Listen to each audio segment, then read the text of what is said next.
presentation of Fox Sports. We are Baltimore. We are Arizona.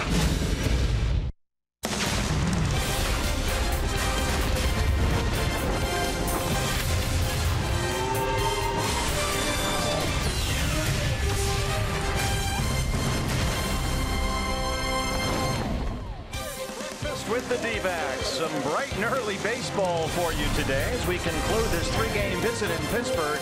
Diamondbacks coming off Robbie Ray's brilliant shutout last night, going for the series win with a matinee against the Pirates. It's Zack Godley versus Pittsburgh's Chad Kuhl. We are set for D-backs baseball on Fox Sports Arizona. Good morning from PNC Park and welcome to the broadcast. Bob Brentley is off this week, Steve Berthiaume and Tom Candiotti along the way. Diamondbacks a chance this morning to take 2 of 3 here in Pittsburgh, and Candy, they'll hand the ball to Zack Godley today. Boy, and Zack Godley has really been great, really kind of filling in for Shelby Miller, but he's done just a tremendous job. Zack has turned into a ground ball machine. He gets a lot of ground balls. He does it with his hard sinker. He does it with his cutter, and when he wants to put guys away, he'll put them away with this curveball, which is one of those spike curves, but boy, it just disappears. Yeah, you can see the numbers are State Farm winning combo. Zack Godley's repertoire. He's also mixed in some changeups and curveballs as well. He really does. I mean, he's got the whole arsenal, and I think you have to learn how to do that when you become a starting pitcher, when you want to start getting through the lineup more than 2 times, 3 times through. And he's going deep into the games right now, and you can do that when you don't throw a lot of pitches and when you get ground ball outs, and that's what he's going to be trying to do against this Pittsburgh Pirate lineup today. So it's Zack Godley for the Diamondbacks, another sinker baller, Chad Kuhl for the Pirates. First pitch is next on Fox Sports Arizona. Arizona Diamondbacks baseball on Fox Sports Arizona is brought to you by Gila River Casinos. Experience winning like you've never imagined at the Gila River Casino, Lone Butte, Bequeva, and Wild Horse Pass. By Oregano's. Step up to the plate for a guaranteed home run at Oregano's, your neighborhood pizza joint. Location statewide. And by CenturyLink, connecting you to the power of the digital world.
Sports Arizona is brought to you by your Valley Honda dealers, where you get more standard features for less money.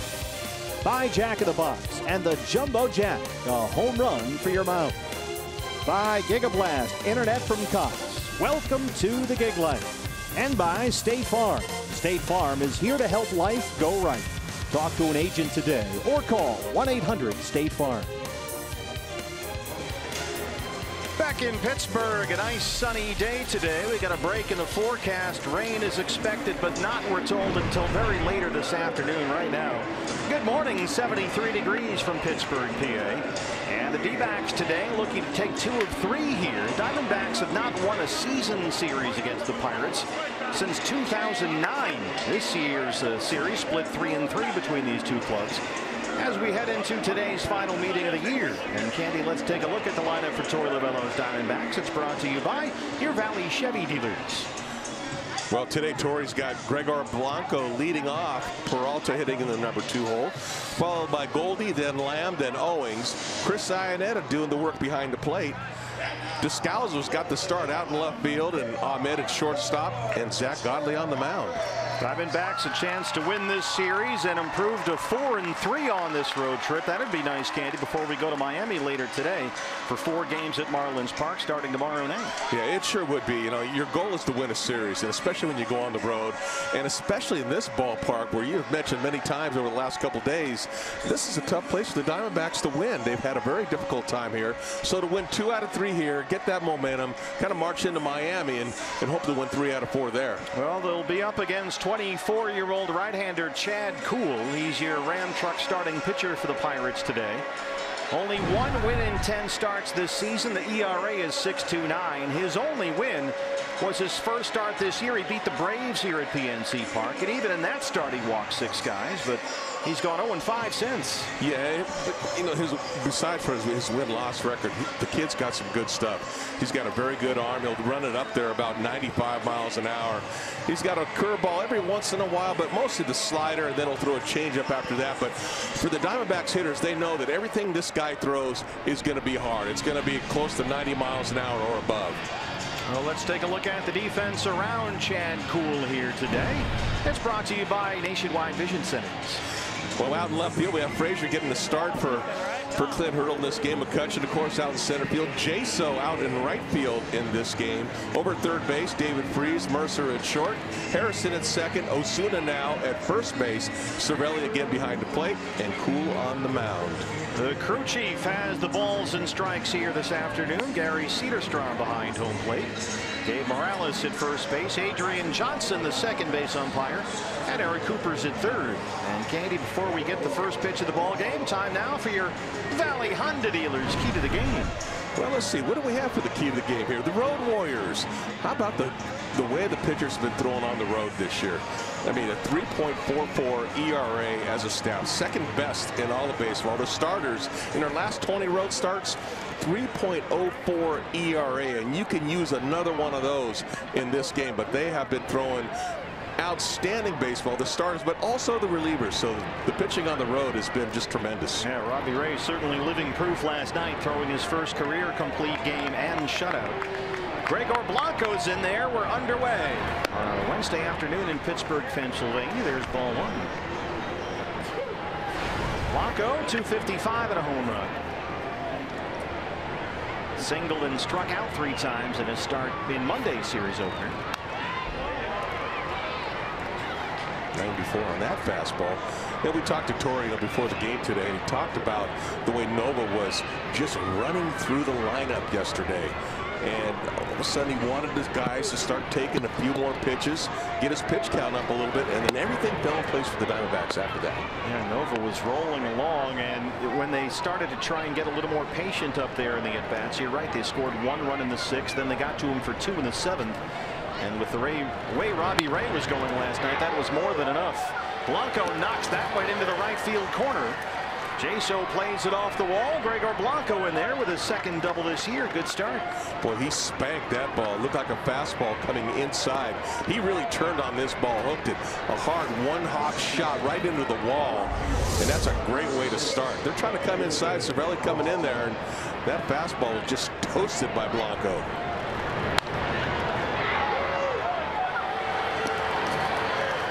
Into the corner, an easy double for the D-backs leadoff man. And he's in scoring position to start the ball game for David Peralta. Great way to start. Get your leadoff hitter not only on base, but you get him in scoring position right off the bat. D-backs scored in the first inning of the series opener Monday. Had a very quiet 1-2-3 first last night against Nova. Here's Peralta now in the 2-hole, 307 and 4 homers. Kuhl's had a tough time against left-handed hitters this year. 1,065 OPS. They're hitting 340 with 5 home runs against them. So the lefties have really had their way with him. Mercer, the shortstop, almost right behind the bag at second. And David's ahead 2-0. Chad Kuhl, it's a really hard sinker. And he'll throw it a lot, about 2/3 of the time. It averages around about 95 miles an hour. And the rest of the time it's slider changeup. Essentially a 3-pitch guy up there. And everything hard, even the slider, what, 89 miles an hour, close to 90. Changeup very also a very hard changeup. So when you go up there, you're not looking for something that's going to drop in there about 82 miles an hour. Pretty much dial everything up. Just blew one right by David that time. A 2-0 fastball.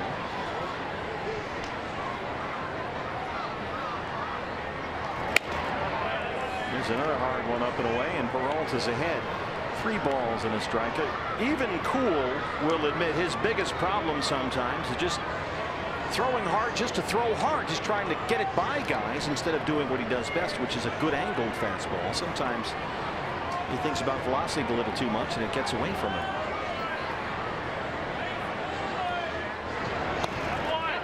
Well, he's given up a double and a walk to lead it off, and here comes Goldie. Well, great start for the Diamondbacks right now. Nice at bat by Peralta, laying off that 2-seamer that was down in the zone. But you're right, you know, sometimes guys that have that kind of velocity, they want to get it up there. That's how they get outs, you know, with the high velo. And sometimes when you do that, you overthrow the ball, especially early in the game where there is a lot of adrenaline for a starting pitcher to start the game off. You can't quite locate yet. You get yourself in trouble in the first inning. Well, he was beaten in his previous start, Chad Kuhl, last Friday here against the Mets. Gave up 5 earned on 8 hits. He lasted only 4 1/3. Goldie 307 and 11 home runs. And again, he swings at the first pitch, which he's done a whole lot lately. And it's 0-1. Slider that time, and Goldie went after. None of the hitters have any kind of history against Cool at all. Well, that's why it's kind of nice when you get Blanco, see some pitches, and then deliver the double. Peralta with a long at bat also. A chance here to put up a crooked number right out of the gate. Goldie doubled and scored last night. He just missed a home run with a ball that appeared to hit off the railing on top of the fence in right center field. That's so far been his only hit in this series. It's had kind of a quiet road trip.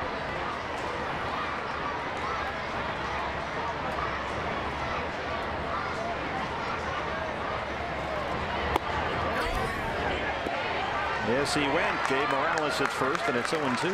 Sinker down in the dirt.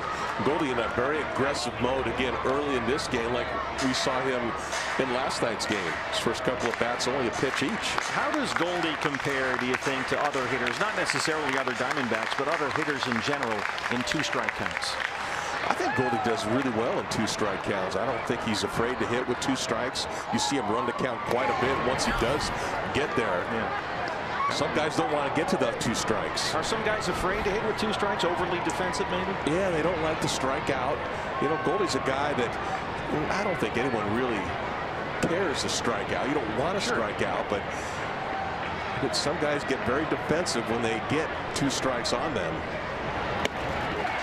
Waves at that one and strikes out. 1 down. It looked like he locked in that time. Another slider. Same pitch he started Goldie off with in that at bat, but this one had a big sweep to it, and he got Paul to chase. It's a big out for Chad Kuhl to get, but now he'll deal with Jake Lamb. As you said, he struggled with lefties. 283. Jake leads the Diamondbacks with those 14 home runs and 43 runs batted in. I think if you had to pick a matchup before this game started, this is the matchup that you would like to see. Jake coming up with some guys on base. To try and take advantage of this, do some damage early. Looks at a fastball away at 97 from Cool, and it's 1-0. Jake has 3 hits in this series. He singled twice and scored a run here last night. Diamondbacks have speed on the bases also with 1 out as a pitcher. That bell goes off in your head. 1 out. Guys like to try to steal. Especially Diamondbacks with their propensity to steal third base more than any other team in the majors. And they've got Mercer, the shortstop, standing almost right in Blanco's back pocket there by second. Yeah, I don't think the Diamondbacks are going to catch anyone by surprise anymore with the double steals especially. Long set on the 1-1.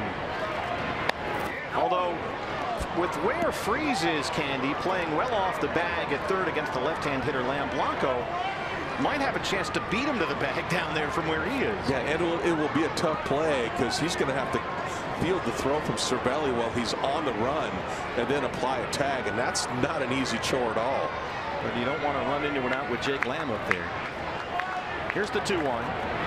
Swing and a miss, 2-2. Looked like a changeup that time, Jake, a little bit out in front of it. And that changeup had some pretty good action, a lot like his sinking fastball. Yeah, with Cool, there's a lot of arm side sink right out of his hand, and when he's pitching well, you can see it really angled down with finish to it. A lot of these Pirate pitchers, they like to pitch the same way like that. Yeah, they preach it here, work below the knees, but he humps it up to 97. 2 big strikeouts. This is sort of the way the Diamondbacks game started on Saturday at Miller Park against Chase Anderson. So they had a couple of guys on, and then Goldie and Lamb struck out, and Chase from that point on really settled down nicely and had a terrific ball game. Took a no-hitter into the 8th inning. He really set Jake up that time, the changeup, and then he comes with the high hard fastball at 97 up in the zone. Now it's up to Chris Owings. CO when they're at second base today, 315 and 6 home runs.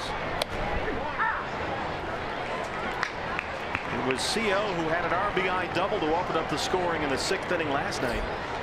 His only hit of the series.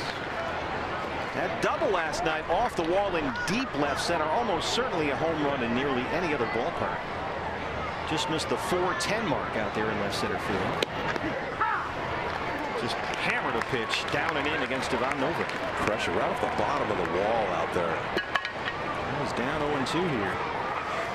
Yeah, right in that notch they call it here at PNC Park, deepest part of the ballpark. So he's been still stinging the ball. He's got his work cut out for him here. This is on the play. Let's take a look. Watch him just bang this ball down and in against Nova last night. Nova likes to work down and in. CO guessed right. He got it in there. This ball was just pelted. Yeah, it sure was.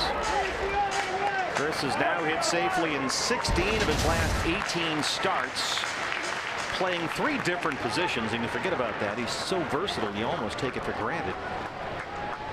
Right field, shortstop, and they're at second base today. Well, tip of the cap, wag of the finger. Chad Kuhl, a double and a walk. He follows up with 3 consecutive strikeouts to strand 2.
In downtown Pittsburgh, Diamondbacks and Pirates. Here, Ram truck starter for the D-backs. Here's the right-hander Zack Godley today, 1-1, a 1.99 ERA. And Zack over his last 4 starts. Candy's given up only 5 earned runs. Boy, he's been outstanding. And you know, one of the stats I really like about Zack is the 1 through 5 hitters in the opposing lineup. They're only 11 for 67 against them, a 164 batting average over the course of the year. So when you're controlling the top 5 guys in the order, you're pretty much controlling the lineup. Godley coming off 6 scoreless innings at Miller Park in Milwaukee on Friday.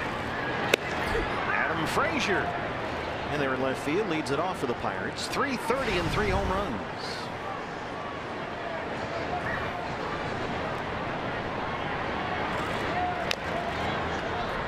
Quickly, it's 0-2. Frazier singled in his only at bat last night.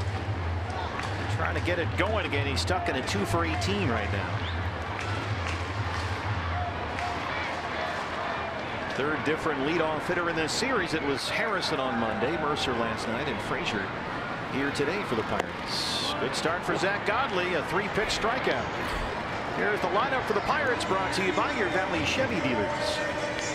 Well, for the Pirates in this game, leading off, you had Frazier right there with the strikeout. Josh Harrison, who's coming up now. Jaso, Freeze, Cervelli, number 6 hole, McCutchen, then Osuna, Mercer, and Cool, the pitcher. Josh Harrison, guy who will try and bunt for a base hit up there. So Lamb comes in a bit. And that pitch misses up. It's 1-0. Harrison 302 and 6 home runs. Hit a lazy fly ball to dead center last night that dropped behind Ray Fuentes, who lost sight of it. It was scored a double. Harrison's only hit in the series. I'm talking to Torrey about that before the game today. He said that moment of panic, every single ball player ever has been in that position that Ray was in last night. You just don't know where it is, but you only know it's coming at you. And in Ray's case, he broke in and it dropped behind him in center field, about 30 feet. Blanco out there today. What a helpless feeling that is, though. You lose a ball like that. Gotta be.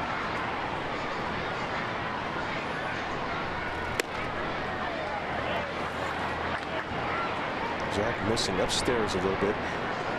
Again, early on for starting pitchers, there's a lot of adrenaline when you take them out, and sometimes you just got to get that adrenaline out. Oh, really busted it in on Harrison's hands and smashed the bat into pieces. It's 3-2. That tells you right there how much the ball is moving. Harrison's a pretty good hitter, and that ball just bored in on his hands. Iannetta wants the ball. You see him reaching inside. All that movement, that bat was just shattered. Firewood. Well, Jake Lamb, in playing behind Zack Godley, sees what Zack has been throwing out there, and he's quick to point out that everything moves. Nothing is straight with Godley. It's in, it's out, it's down. And so as a hitter, it's hard to really have one particular approach against Zack Godley because he can do so many things. Zack Godley strikes out the first 2 he faces. That'll bring up John Jaso. Take a look at the Diamondback defensively, Candy. It's brought to you by Nationwide Vision Centers. Defensively for the D-backs, you got Descalzo out in left field in this game. Blanco out in center. Peralta in right. Over third base, Jake Lamb. Nick Ahmed, the shortstop today. Owings out at second base. Goldie, of course, over at first. And behind the plate, Chris Iannetta with Godley on the mound. And the Diamondbacks shift against John Jaso, the left-hand hitter who looks at strike one. Here's a look at the defensive alignment. Ahmed, the shortstop, behind the bag at second, and Owings at second base just backs up into right field. Jaso hitting .208, 3 homers. He was 0 for 4 in the series opener on Monday.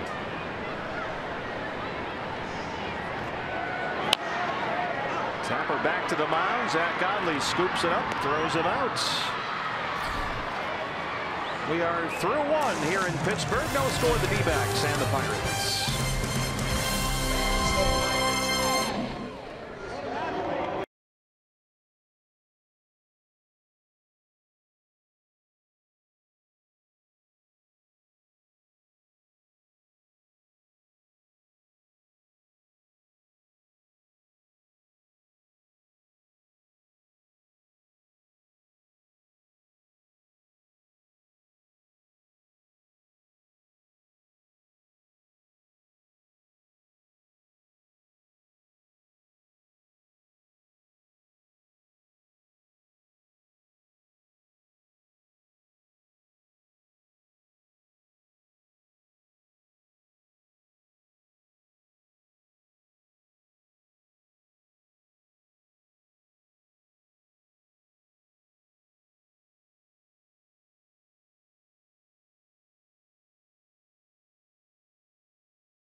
Jack's home run today means a free jumbo jack tomorrow at participating Jack in the Box locations with the purchase of a large drink. Well, this is the guy to have up there. Then it's Chris Iannetta who leads off the second inning against Chad Kuhl. Chris has homered 4 times in his last 6 games, and as we know, he's had a flair for the dramatic lately. Back behind the plate today, 247 now with 6 homers.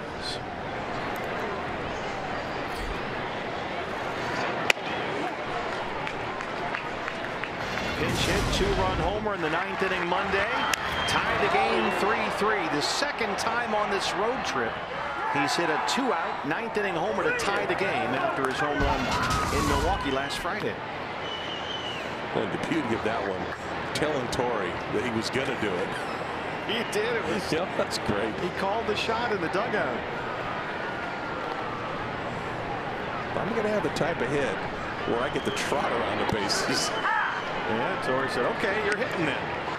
I believe you." Absolutely, get up there. And he was right. The funny thing was, and to Torrey's great credit, he had Iannetta in the on-deck circle, and there was nobody on, so he had Descalso hit ahead of him, trying to get a runner on for Chris, and it worked out perfectly. Cervelli throws him out, 1 away. Little number out that time, right out in front of the plate. A nice job by Cervelli, calling the pitcher off and then just kind of surrounding that baseball, making a good throw over to first base. Here is Daniel Descalso starting in left field this afternoon.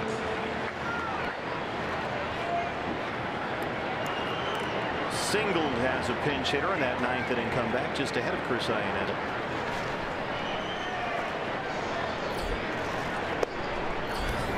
Daniel in there at 218 with 4 home runs. Started at first base for Goldie in Milwaukee Sunday. Had a good ball game, doubled twice, not going to run. 1-1 there.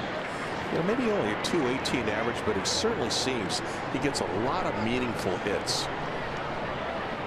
Yeah, I agree. Cervelli a little banged up there. Gary Cederstrom giving him a moment.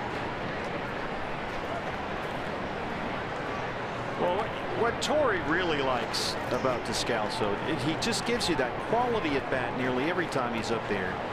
And he feels very comfortable putting Daniel in there against either a lefty or a righty. It really doesn't matter. Because, as he says, he understands what's expected in every situation. He does what the at bat tells you need to do. And he knows how to handle the moment. That's a fair ball. Osuna has it at first base, and boy, Kuhl's now set down 5 in a row ever since the Blanco double and the Peralta base on balls. The way he finished up last inning with 3 straight strikeouts, and then he's just got 2 easy little tappers in this inning. Nick Ahmed, the shortstop today, 264 and 4 home runs. Nick grounded out in his only at bat Monday. That snapped a 3-game hit streak for him.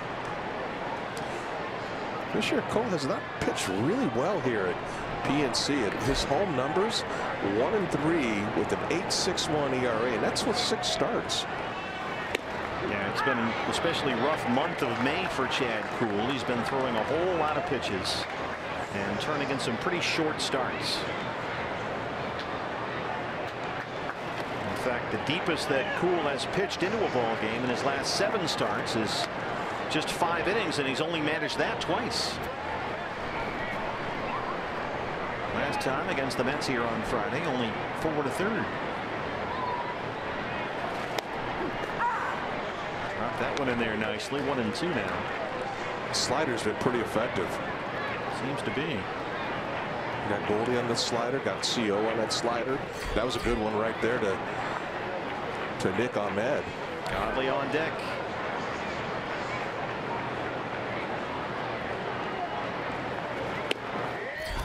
Fastball missed away, and it's 2 balls and 2 strikes on Nick Ahmed. Chad Kuhl from Middletown, Delaware. He's a blue hen. 9th round pick by the Pirates out of the University of Delaware. Don't see a lot of blue hens around the major leagues. Guys like Kevin Minch went to Delaware. Of course, former D-back Mike Koplo. Not exactly a baseball powerhouse.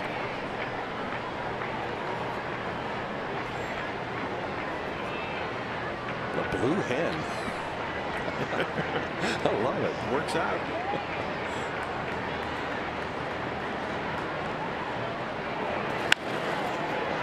Pulls on it, sets and throws, and he's set down 6 straight now. No score here in Pittsburgh. The D-backs and the Pirates.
Robbie Ray outstanding last night, complete game shutout. He's been a busy guy the last 12 hours, a lot of interviews. He's on the pregame show with us. Celebration, guys, last night. After he finished on field, he went in there, they put him in a basket, they threw ketchup on him, they threw water, Gatorade, whatever they could find. You know, kind of a typical celebration, but for Robbie, it was really enjoyable to be able to provide his team that kind of moment. Now, on the pitching side, I looked back at the game logs, and Chris Herman and Robbie Ray had been paired the last 4 starts, and Torey Lovullo said, yes, there's a method to that madness. They work well together. They get into a rhythm. Herm knows what's working and what's not. And Robbie said, yeah, they rarely shake. And if it is a shake, it's a called shake. Well, guys, send it up to you. That's 2 up and in from Zack Godley to David Freese. And we all know about the history between these 2 teams. And that one was very close to clipping him right in the noggin there. Yeah, this is getting into a dangerous area. You know, especially for a guy that pitches down in the zone. And like you said, you've mentioned it, a lot of history between these 2 teams with that. So we'll just, for the moment, assume those 2 got away and hope for the best.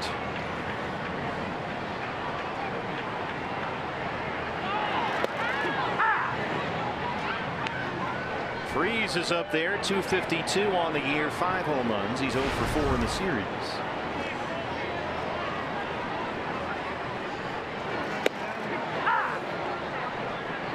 Come back with a couple breaking balls in there for strikes. He's buckled them a little bit after those first 2. You can't hardly blame David, certainly. No. Iannetta sets up, down and away. Full count, 3-2. Yeah, Torey had a lot to say about Chris Herman, the way he's been catching Robbie. You know, Robbie's really upped his cadence and gets the ball, throws it, and he's been guiding him. Well, breaking ball in on the hands. Goldie's there. 4 in a row set down by Godley to open up the ball game. Yeah, they've been mixing and matching. I mean, they figured out pretty quickly, okay, Mathis works really well with Greinke, and Robbie Ray and the Herminator have really settled into a tandem of their own. Yeah. Yeah, we asked Torey that, you know, before the season even started. Is there going to be, because you're carrying 3 catchers, are there going to be certain guys that are going to catch each other? And originally, the thought was, no, I just want, you know, guys to be able to catch, and we'll see what happens. Well, it's starting to happen now. It sure is. Francisco Cervelli, the Pirates catcher. Hitless in the series, 0 for 3 in a start behind the plate last night.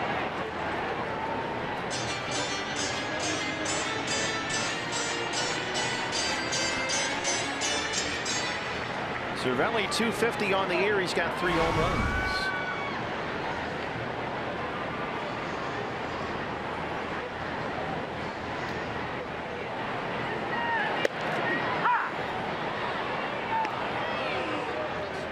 Well, after those 2 pitches to Freeze, it didn't seem like he was very interested at all of staying in there. And even that pitch there to Cervelli, it didn't look like he wanted to dive in there at all for that pitch. Well, we really haven't seen Zack Godley miss up and in like that around the head on consecutive pitches. Cervelli has his own problems, though, just trying to hit in his home park. I mean, these home road splits are a little bit startling. Only 176 at PNC this year, and well over 300 on the road. Yeah, those are big differentials there. Yeah. Especially for a guy who's hitting 5th in your order. On the ground in the hole, Lamb in front of Ahmed. 2 outs. Nicely done by Jake Lamb, going to his left that time, staying down on that ball. Nice quick release right to Goldie. Andrew McCutchen, the bat has really come alive since they dropped him to 6th in the order last Friday. Now up to 217 and 8 home runs. He's homered twice in the last 4 games. He's hit the ball hard, Candy, really throughout this series. Yeah, he's had some really good at bats. He's made some loud outs, certainly. And of course, the walk-off homer here off Archie Bradley Monday. Shown that he can hit the ball to right field. You know, Zach does like throwing that cutter. McCutchen's hit safely in 6 straight. Much of that streak coming since he dropped down to 6th, the lowest he's ever hit in his career. And he was completely open to the change, to his credit, and said, yeah, anything to get going, he's all for it. And it seems to have done the trick. Yeah. Maybe taking a little bit of pressure off of him and let him relax a little bit. And Clint Hurdle thinks as a team, too, it certainly creates a different look in the lineup. Because if McCutchen, you know, winds up hitting the 1st inning, obviously that's a good thing. He's batting 6th for the Pirates. And if not, he gets a chance to settle in, watch guys hit in front of him through 1 inning, kind of just change his environment in terms of what's going on a little bit for him. Kind of your second number 3 hitter in the lineup. Sure. 2-2 from Zack Godley. Got him. Zack Godley sprints off the mound. He's retired all 6 he's faced. He's got 3 strikeouts, no score at PNC Park.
Here at PNC Park, no score, Diamondbacks and Pirates. Our Valley Toyota Places, a Valley Toyota dealer, gives us a look at Let's Go Places after this game. We're off to Miami for 4 at Marlins Park. Zach Greinke starts tomorrow night. Randall Delgado goes on Saturday, and we're still hopeful that Taijuan Walker can make that start Sunday. Taijuan's supposed to be feeling pretty good today after his simulated game yesterday. Godley hits it hard, but right at the shortstop, Jordy Mercer. 7 straight set down by Cool. That was a hard hit ball by Godley that time. He stayed in there well. But you're right, Cool has really settled down right now and flipped this lineup over. And maybe the second time, D-backs could do a little bit of damage. You know, we saw that, I mentioned it before, we saw Chase Anderson do exactly that same thing Saturday. He walked Blanco, he walked Owings. It looked like he would be in big trouble. Then struck out Goldie, struck out Lamb, got Tomas to ground out, and from that point on, Chase Anderson was almost literally unhittable. Blanco doubled to lead off the ballgame. Freese charges in from third. 0-1. It really looks like he's got that good feel for that slider that he's throwing right now. Yeah, he is, you know, that old school model sinker slider guy. It's pretty much that, the occasional changeup.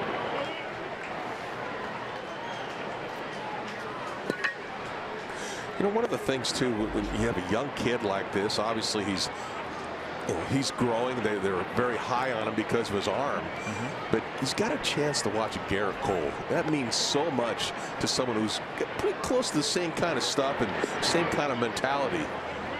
You get a chance to see Garrett Cole go out there every 5th day and be able to throw, and you can watch him go pick his brain all the time. What are you looking for exactly, other than similar velocities and styles? Well, I think the way that he works, more than anything, you know, having a guy like that and just, boy, that almost clipped him. Maybe it did. No signal from Gary Cederstrom. You can challenge hit by pitch. Torey Lovello is coming out. We mentioned to start off the David Freese at bat in the bottom of the 2nd inning. Zack Godley threw 2 pitches right near Freese's head. Let's listen and see if you can tell if it hit Blanco.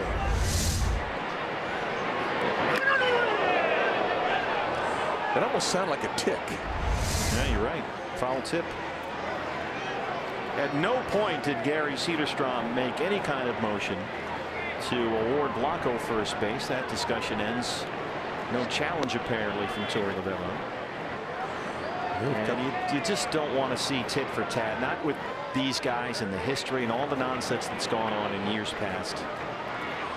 So hopefully that was the message, and that's the end of it. Yeah, I was just going to say, hopefully that's the end of it. You knocked one of our guys down, we knocked one of yours. Let's go play baseball now. And they go away but missed, and it's a full count, 3-2.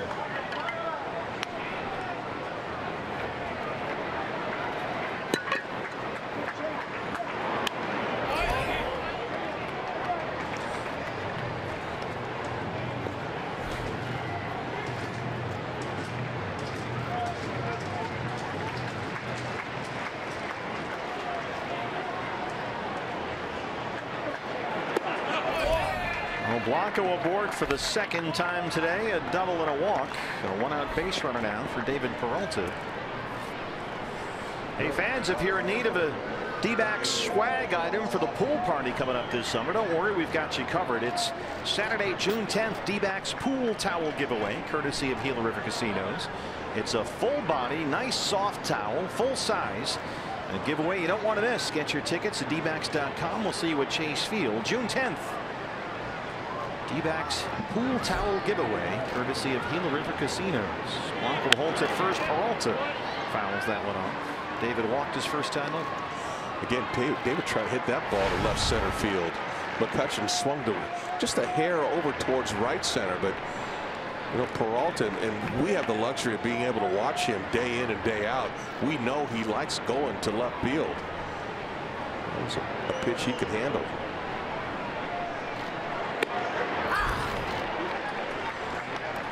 Cervelli does a lot of moving back there for a catcher and gives the pitcher a very good target. When you have a catcher that moves a little bit early, you can see that hits by direction. David Peralta, you're right, Candy, he loves to go the other way. Yeah, 21 hits going that way.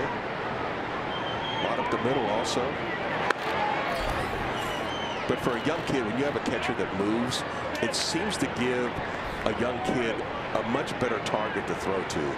Sometimes catchers wait, and they call it outside fastball, but they don't shift until the pitcher's getting ready to deliver the ball. Right. And some guys can pick that up a lot easier. Someone like Zack, Greinke, it's experienced pitchers, but young kids sometimes they need that target to throw to. And he's got an excellent pitch framer back there in Cervelli, who is among the best in the business and has been for a while now.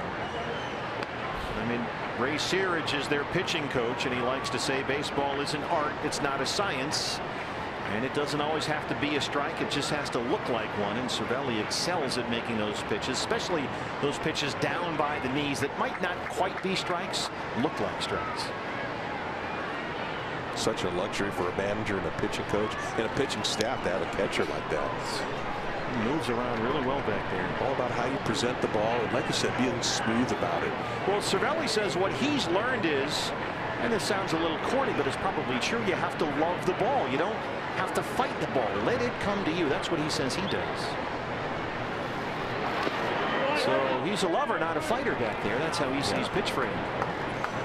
That's why he has a little blog up on the scoreboard. That's an orange.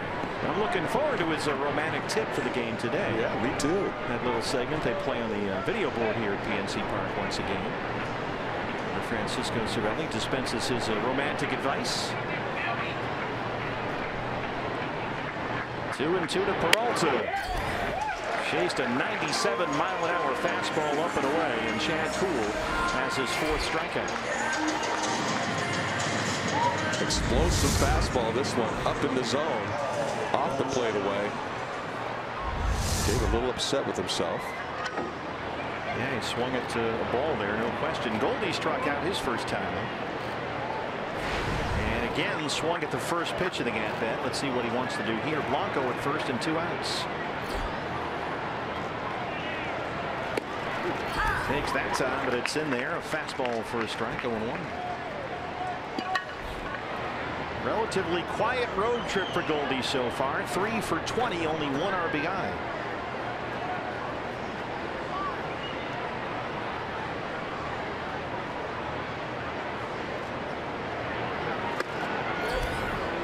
Boy, Kuhl, he's really got some velo there. Does. I don't know what they're feeding him over there in Delaware, but it's working out. Throws hard.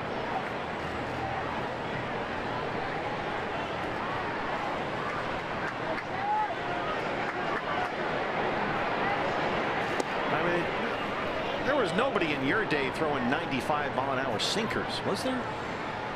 Now, I'm trying to think, in my day, the guys that seemed to throw the hardest, Roger Clemens had a good fastball, but it was a riding four-seamer that he would get a little bit up in the zone, and he could punch guys out like crazy. Randy threw the ball obviously very hard, had a great slider, but I don't recall anyone other than maybe Mark Gubiza, who had a very good sinking fastball that had some pretty good velo to it. I mean, these sinker ball guys back in the 70s, 80s, even early 90s, guys like Dennis Lamb, or the Russell brothers. I mean, it's a steady sinker and it moves, but it's 88-ish, right? Yeah, not 95. that's liquid. 3-1 to Goldie.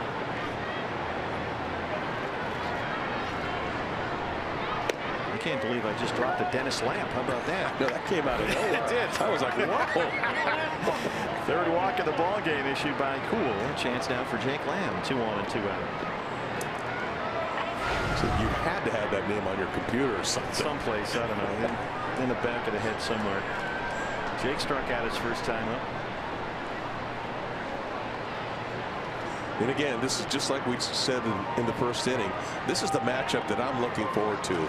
I think this is a good matchup for Jake, a guy that throws the ball pretty hard, has struggles against left-handed hitters, and he also struggles with runners in scoring position. Guys hitting over 308 against him. You see, he had to labor a bit in that first inning, 22 pitches. Blanco led off the game with a double to the right field corner. Then he walked Peralta, and the D-backs right away had first and second, nobody out.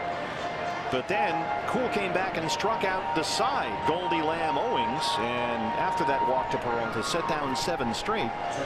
But now he's staggered a bit here in the third.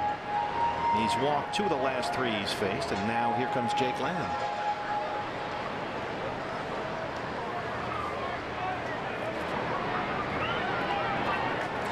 He got some speed out there right now. Let's see if Jake can nail one down the line in the gap somewhere. Two really good base runners, Blanco at second and Goldie at first. Lamb drives it right center field. McCutchen won't get there. Blanco will score. Goldie will score. Jake Lamb takes the turn, and he is in there at third. An RBI, two-run triple for Jake Lamb. There's the big hit, Candy. It's 2-0. So we were calling for McCutchen had a great try and great effort on this ball, but just couldn't quite catch up with it. And once it gets by, Goldie easily scores. Lamb gets over to third base, and Cool backing that play up. He wasn't back there backing that throw up. He would have had another guy in. McCutchen, for a moment there, it looked like he was going to track that down, but it's just beyond the glove right in front of it. And Jaso did a good job getting over there to back up. Lamb is in at third, and it's 2-0 Diamondbacks. And McCutchen being aggressive on that. If he lets that ball fall, he only gives up one run in that situation. Chris Owings. Chance to get Lamb home from third. CO struck out to win the first.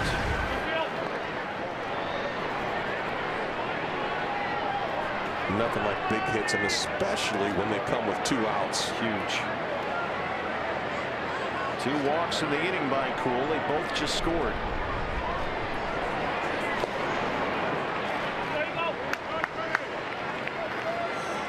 First time up, he was just throwing CO a steady diet of sliders, and another one right there. This guy's got a very live arm. You can see why they like him. But at times this year has been his own worst enemy out there. Well, you mentioned it right there. 2 walks that scored in this inning. Yeah. I mean, he had been cruising 7 straight set down after he got Godley to ground out to open up this inning. And then a walk to Blanco, struck out Peralta, a walk to Goldie, and Lamb triples them both home. 60 pitches, only 34 strikes for Chad Kuhl. And he's behind on CO 2-1. That's out of play. 2 balls and 2 strikes. It's a big swing game, Candy. I mean, you won the first 2 in Milwaukee. They're a first place team. You leave with a 4-game split. You can certainly live with that. But boy, it'd be nice to take 2 out of 3 here before you go to Miami for 4. I think even the Diamondbacks were upset they didn't win that series against them, the Pirates at home. Yeah. 4-game set of chase earlier this month. Owings drives it to Jaso in right field. And he's got it. But Jake Lamb comes up big. He drives one to right center, a 2-run triple. And it's 2-0 Diamondbacks in Pittsburgh.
D-backs an early lead.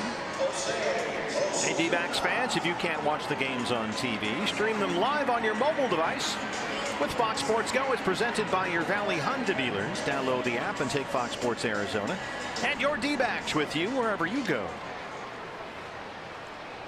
We go to the bottom of the third.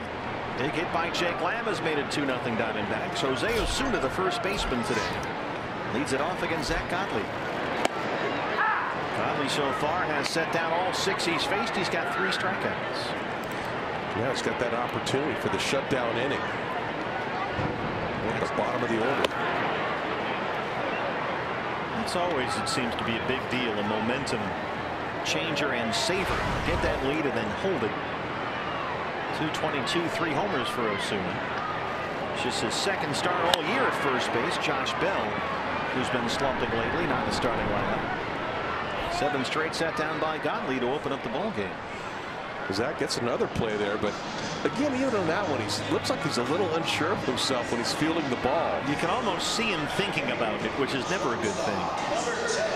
Now, wasn't it his start 2 starts ago where he would have completed, I think it was 7 innings or 6 innings, and he ended up making a bad throw over to first base, or not fielding the ball real cleanly and making a bad throw. There was a little tapper back to the mound. It would have ended the inning. He would have finished off 7. Instead, he had to come out of the ball game after 6 2/3. The shortstop, Jordy Mercer, 249, 4 home runs. He had 3 hits Monday. Last night, up in the leadoff spot, went 0 for 4 against Robbie Ray. So he's batting 8th today. Pops it up first base side for Goldie. Bright sunshine overhead. 2 down in the 3rd. Okay, Zack Godley is just on cruise control right now. You can tell he's pitching with so much confidence going right now. He's attacking guys. He's getting quick outs. Well, he just really loved the way, you know, this outing is going for him. And Torrey told us that, you know, if you watch Zack Godley, especially in that start in the come from behind win over the Brewers when he was at Miller Park last week, just you're watching him get very comfortable in this role. A regular part now of this rotation. He's done a brilliant job filling in for the injured Shelby Miller, and he really has seen an opportunity, Candy, and he seized it. It certainly is nice too when you know that if I don't do well this one start, I might be out of the rotation. But when you've done well once or twice, now you have a long string, a long rope, and you know you're going to be out there and you have a chance to relax a little bit more. And as you know, no matter what kind of professional athlete, when you can relax, you're going to perform. Good try that time. And he's had a really good breaking ball in this game. He's had great fastball command and then finishes off hitters with that secondary stuff. On the ground to second for Chris Owings. Terrific start for Zack Godley. 9 up, 9 down. He's got a 2-0 lead in Pittsburgh.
Anytime the D-backs score 5 runs or more, Taco Bell is giving away 3 free tacos with the purchase of a large drink.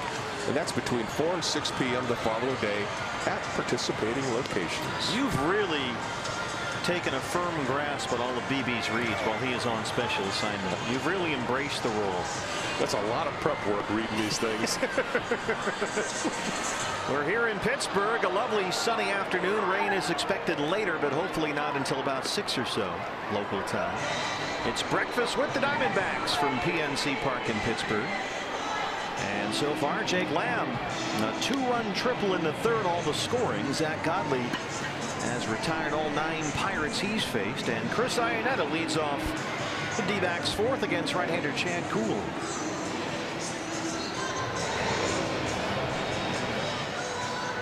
Kuhl a little bit long getting out to the mound, taking his warm-up pitches. Made the last out of that inning. And when you do that, when the pitcher makes the last out, they turn off that clock they run, and this gets all the time he needs to get his warm-up tosses in. And now we're set to go.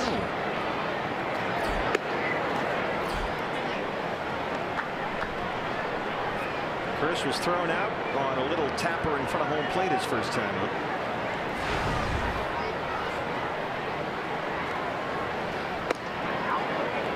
Kuhl missed inside, and it's 2-0. Chris has hit safely in 8 of his last 9 games.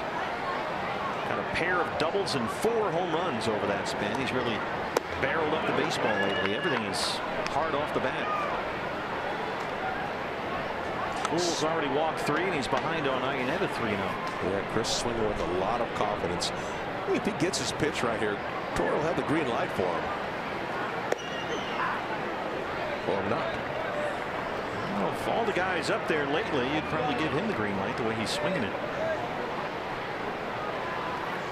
4 homers in his last 6 games, Chris Iannetta. That one in on the hands, and it's a full count, 3-2. That is just a late breaking 2-seamer inside. Cervelli sitting up a little bit on the outside part of the plate, looking for an outside third fastball. This ball just took off inside.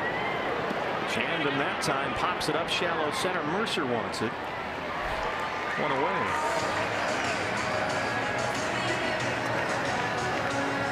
Well, Kuhl fell behind 3-0 in the count, but he retires. Iannetta brings up Daniel Descalso.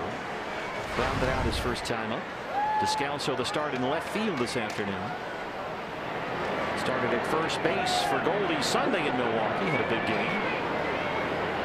Beautiful sunny day here along the shores of the Allegheny, Monongahela, and Ohio rivers. The confluence. It's impressive how you just know those rivers like that and pronounce them perfectly. It takes practice. Or as Bob Brenly likes to say, this is where the 3 rivers conflude, which I'm not sure is grammatically correct. I don't know if it is, but I understand that a lot more.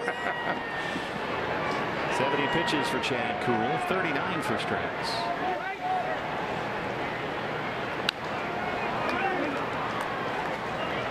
Another big hockey game here tonight. Everybody in town is fired up over the Penguins. They won game 1 over the Nashville Predators here Monday night. Game 2 is tonight. We'll be hopefully on an airplane headed to Miami when they drop the puck. 2-2 on Descalso. A bunch of Diamondbacks got tickets and went to that game Monday. Rare opportunity. Got a day game in the afternoon, and then you can go see a Stanley Cup Finals game at night. So a bunch of the guys took advantage. Full count on Descalso, 3-2. Years back when I was playing for the Cleveland Indians, we had a chance to do that in Chicago, but to see Michael Jordan play at the old Chicago Stadium.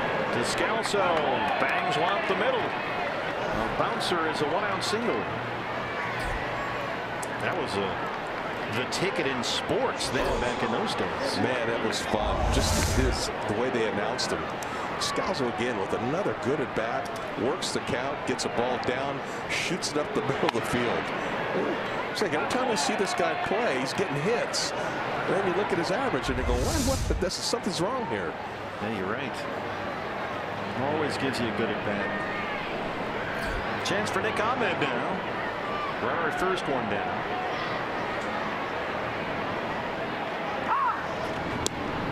Oh, that one gets through Osuna. Morales at first base. Not sure what happened right there. If there was timeout called, or go through his glove. He's getting another glove right now. Yeah, it's an equipment failure here. That one broke Osuna's first baseman's mitt. Let's have a look. Yeah, that's when you know a guy's throwing hard. Timeout was called at home plate. There it is. Great work by our crew here. Gary Cedarstrom, you saw the plate umpire there call time. So the scout stays put at first. That's when you know a pitcher's throwing hard, right? Just break the first baseman's web.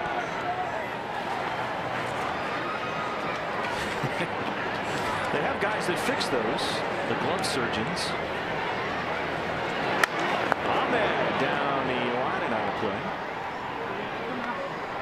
Hey, fans, plan to bring Dad to the ballpark coming up at Chase Field Sunday, June 25th. Diamondbacks will celebrate dads with a Dad's Day special event. Fans who buy a special ticket package for Dad, you'll get a ticket to the game, a D-backs Dad cap. So get your tickets now, dbacks.com/dad, and we'll see you at Chase Field June 25th. Good take there by Ahmed.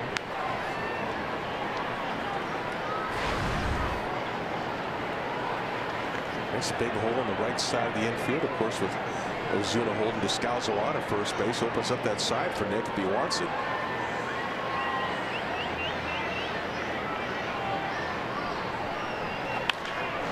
Hits it in the hole, freezes there. Harrison for one, and they roll it.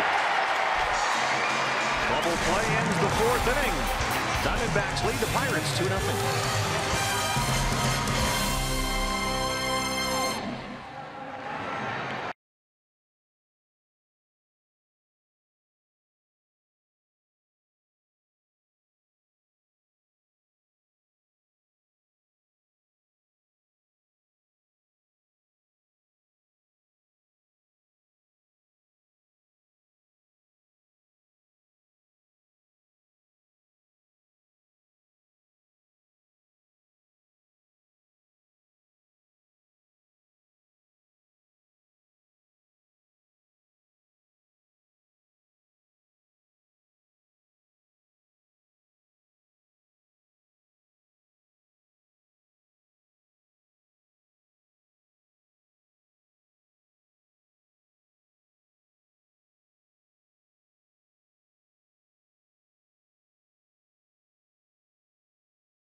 The Pirates 2-0. Fans, beginning on June 15th, the greatest golfers in the world will arrive at Erin Hills just outside Milwaukee, Wisconsin. It's the U.S. Open as Dustin Johnson looks to defend his title. The 117th U.S. Open. It starts June 15th on Fox on FS1 and streaming live on Fox Sports Go. Zack Godley so far through 3 innings has retired all 9 Pirates he's faced. He's got 3 strikeouts. And so the leadoff man, Adam Frazier, leads off the 4th. He's also keeping the pressure on Chad Kuhl, also laboring a little bit out there. Diamondbacks getting guys on base, and Zack Godley's 3 up, 3 down every single time. So what you're saying is he's got cool under pressure? He's very cool under pressure. I see what you did there. But I like the way you kind of twisted around. See, that's what I do. That's your education there. See. Well. A little tapper to first, stays fair. Goldie's over there, 1 away. Oh, nice pitch and a great result for Zack Godley. Very easy hit ball to Goldie, fields it himself. Just watching the way he receives the ball, he's walking around the mound, getting his side, pitching with so much confidence right now. Body language. Yeah, just give me the ball. Look at that ground ball. Well, he's got 5 ground ball outs so far through 10 hitters. And here's Josh Harrison, who struck out his first time up.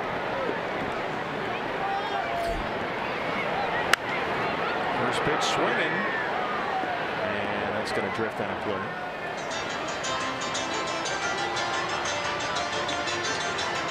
Harrison had a 10-game hitting streak coming into this series, but he's still got only 1 hit. That was the ball that dropped in behind Fuentes last night.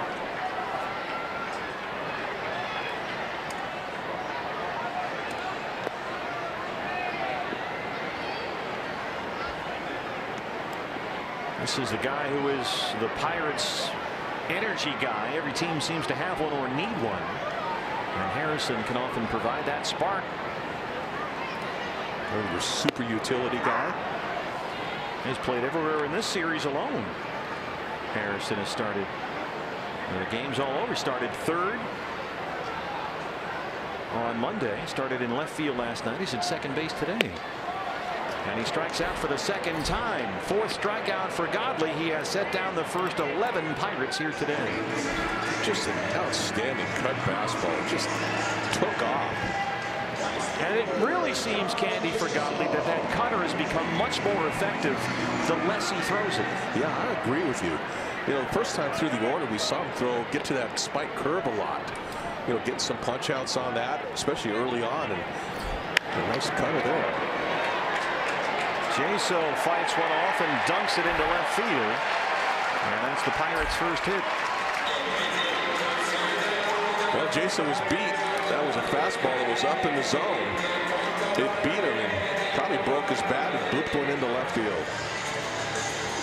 A chance now for David Freese. Pirates have their first base runner. Freese popped up his first time.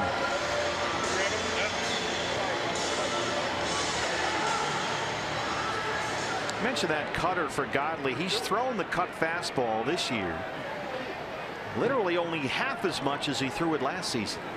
Not nearly as cutter dependent, and that's made a big change for him. Freese takes a big hack at the first one. It's 0-1. Such a good combination to have an effective cutter like that. You have it in your back pocket when you do want it, to go with the sinker. Because those are 2 pitches moving in opposite directions, right? Yeah, and the ball's coming out really the same way. And it's going to go, one's going to go left, one's going to go right. Tough on a hitter. Doesn't have a blinker on it.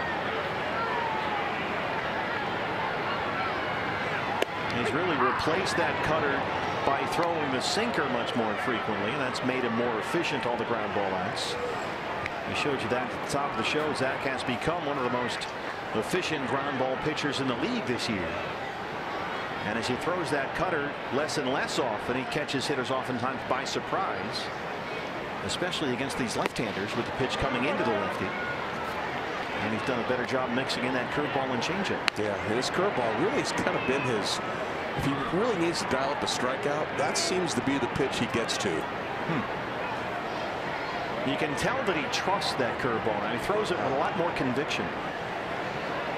Ahead of Freese, 1-2. Up the middle, and that one's going to bounce into center.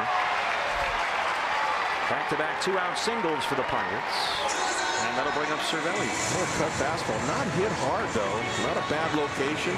Outside third, a little bit down, but Freese uses the middle of the field.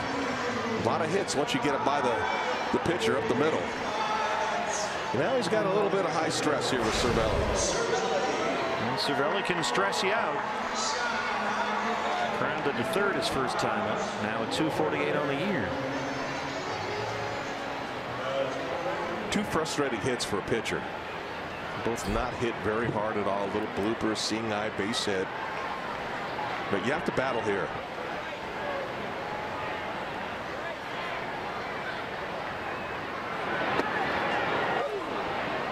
Nasty, nasty curveball. Spike keeps it down, gets a big swing and a miss. Let's take a look at the Zack Godley curveball. Pitch we like talking about. Yeah, he likes to spike it, but that comes down and might have hit it in Ionetta's glove right about the dirt level. First pitch curveball is interesting too there. Yeah. Well, you got a couple guys on base. You really want to flirt with the cutters we talked about, because that's a ball that's going to be hit. Another curveball, fouls it off. This is where the mixing of the pitches comes in, giving guys different looks, especially now second time through the order. Yes. Starts him off with 2 curveballs this time. That really opens things up. If he does go to his cutter, want to make sure you leave it off the plate away.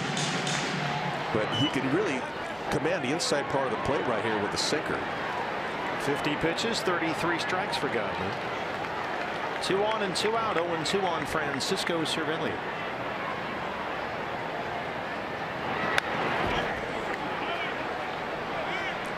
That looked like a cut fastball. If you start guys off with slow breaking balls, does that then slow down their bat against a fastball? A lot of times the thinking was, if you start guys off slow, I want to finish them off hard. You know, if I start them off hard stuff, I want to finish them off with the slower stuff. But I think right now you pitch to what you talk about a lot, the hot zones and the cold zones. Gotcha. Another 0-2.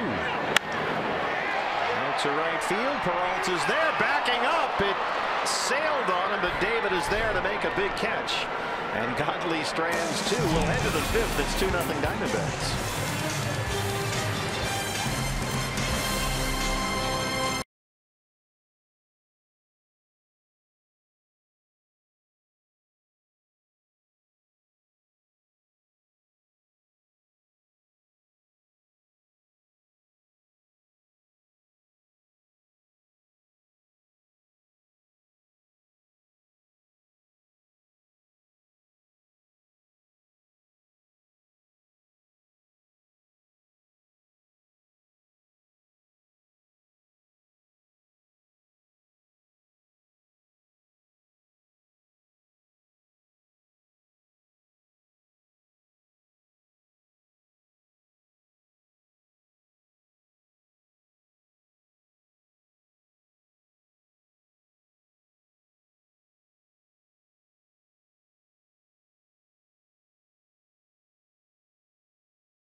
PNC Park. Zack Godley and the Diamondbacks lead the Pirates 2-0. Fans, the D-backs will take on the Phillies for a 4-game series at Chase Field, June 23rd through the 26th. And Star Wars Day is Saturday the 24th. First 20,000 fans get this Goldie X-Wing fighter pilot Star Wars bobblehead. This is a one-of-a-kind item with removable helmet, by the way. Courtesy of Cox Communications. Visit dbacks.com for your tickets. June 24th, Saturday, D-backs and the Phillies. Fieldine horn with oil and go. Zack Godley will lead off the 5th here at PNC Park. It's a lovely Wednesday afternoon. Forecast a couple of days ago was pretty bad, but Canada rain is held off. Yeah, this is kind of nice right now. A little overcast, but no rain clouds in the future, I hope. Last time the Diamondbacks won a series here at PNC was August of 2013, so it's been nearly 4 years. Godley leads off the 5th.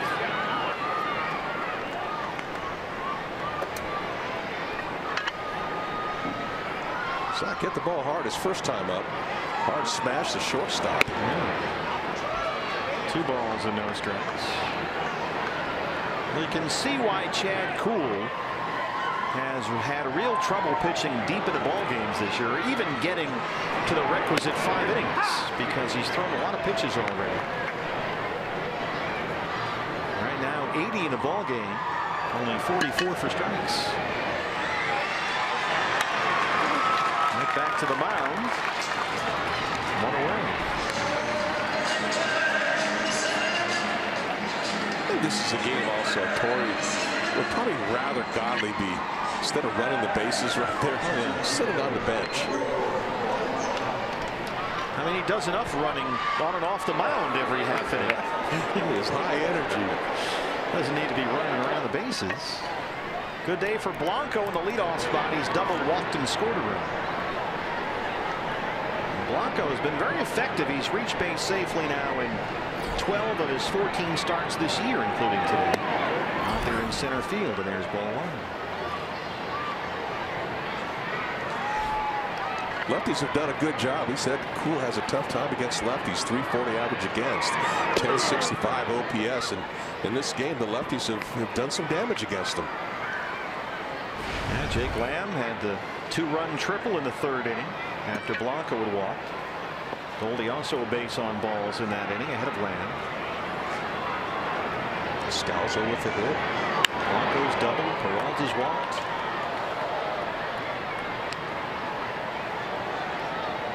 Three hits for the D-backs, only 2 for the Pirates.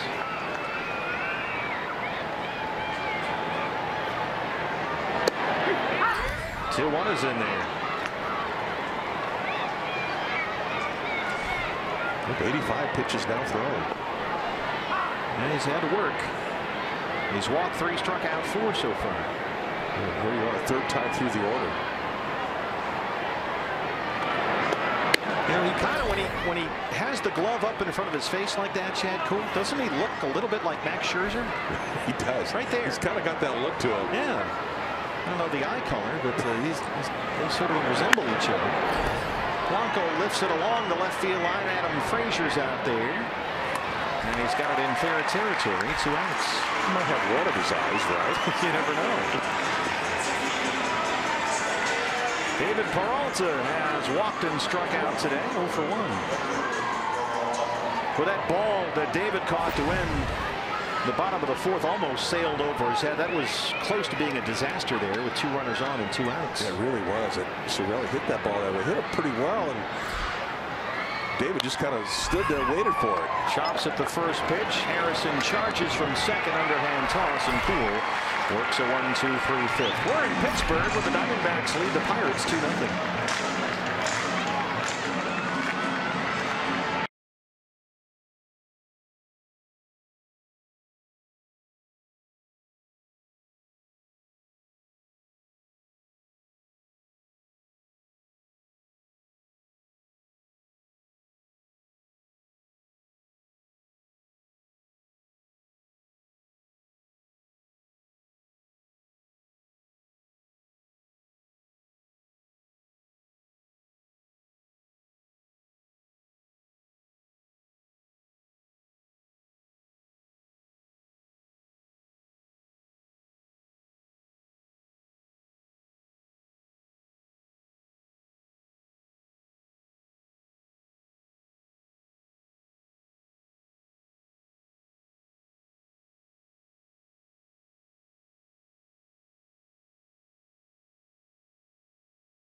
You just couldn't do period. No. He did it anyway.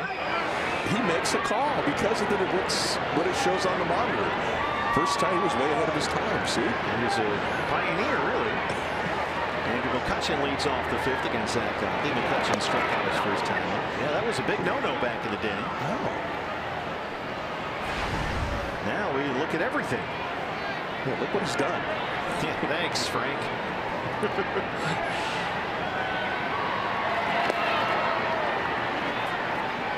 watch the pierogi race, which is a big mascot event here every game at PNC Park.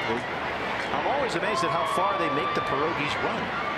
They start them from right in front of the Pirate dugout, even with third base, and they run all the way around the field, basically to the right field foul pole.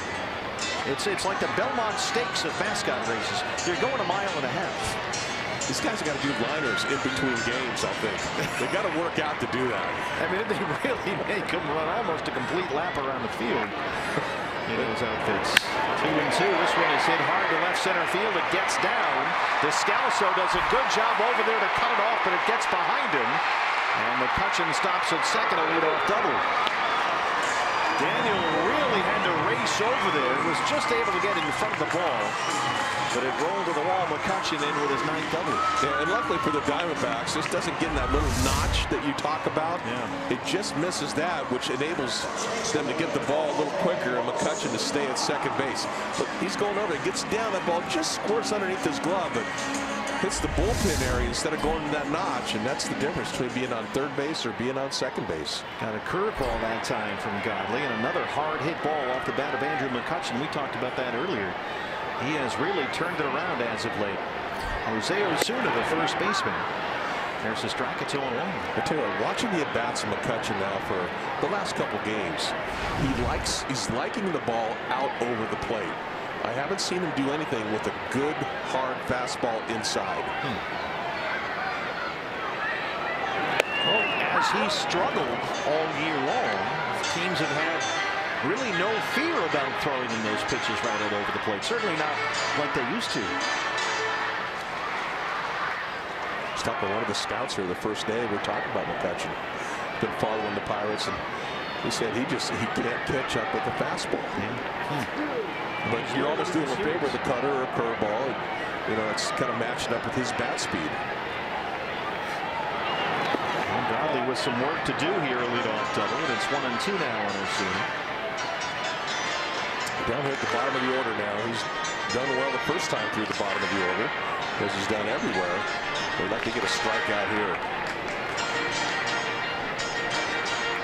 Well, Osuna's a guy who will chase hard fastballs up out of the strike zone. He likes that high fastball. 0 for 3 last night. Doubled and scored a run. He had 2 hits in the game on Monday.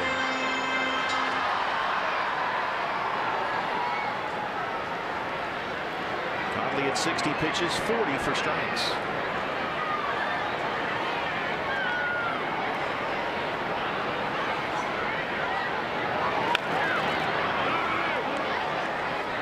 Again, going with the curveball, really wants that strikeout, and I think if he gets that down, well, he might get it there.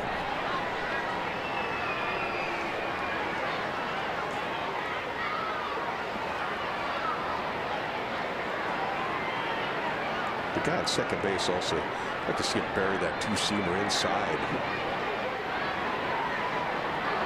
They go away, left it out over the plate a bit, and Osuna knocks it into the right field corner. McCutchen can jog home with the first Pirate run. Back-to-back doubles open up the Pittsburgh 5th, and it's 2-1. Saw where Iannetta set up there, Candy. He wanted it down and away, and Godley just got too much of the plate. Yeah, and again, you know, that looked like a cutter. You know, followed the curveball the pitch before.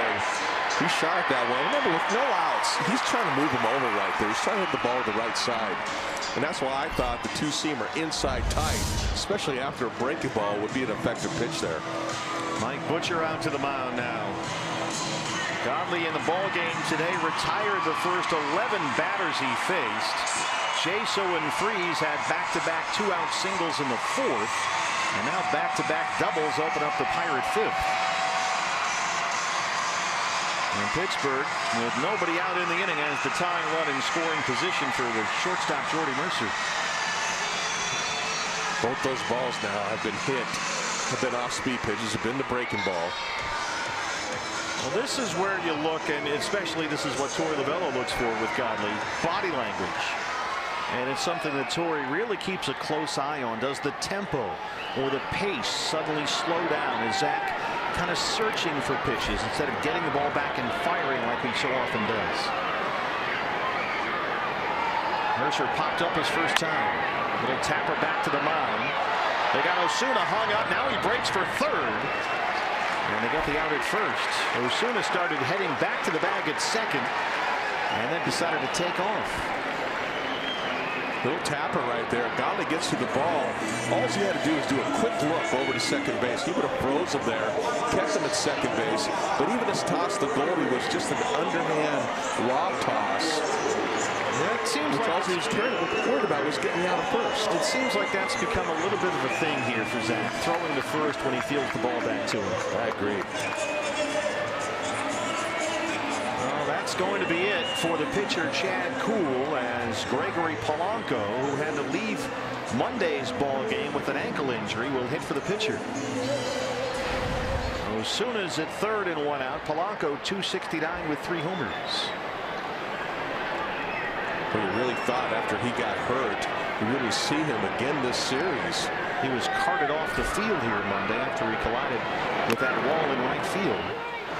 And it turned out to be, thankfully for the Pirates, just a right ankle sprain. The x-rays were negative, but it looked to be a whole lot worse. Yeah.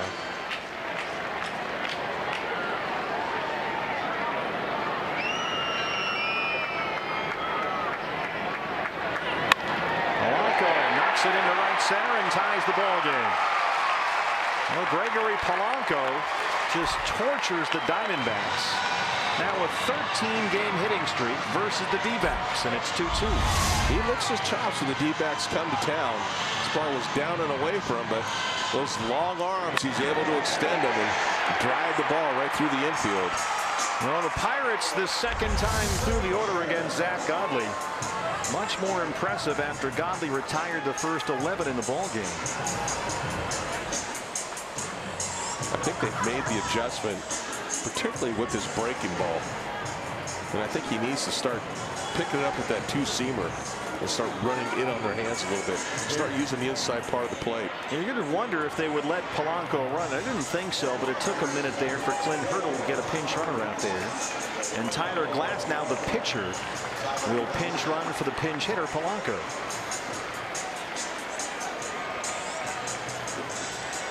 Second time in this series that Clint Hurdle has used Glass now as a pinch runner.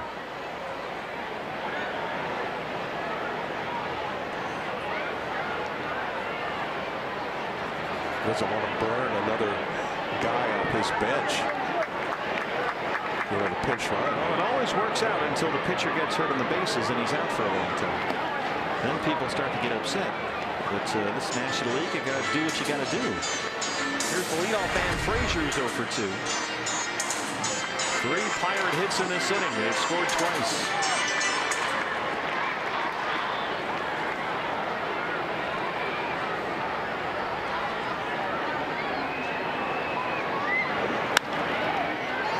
Slow roller to second. Owings, quick shovel pass to Ahmed, and they're able to get the double play.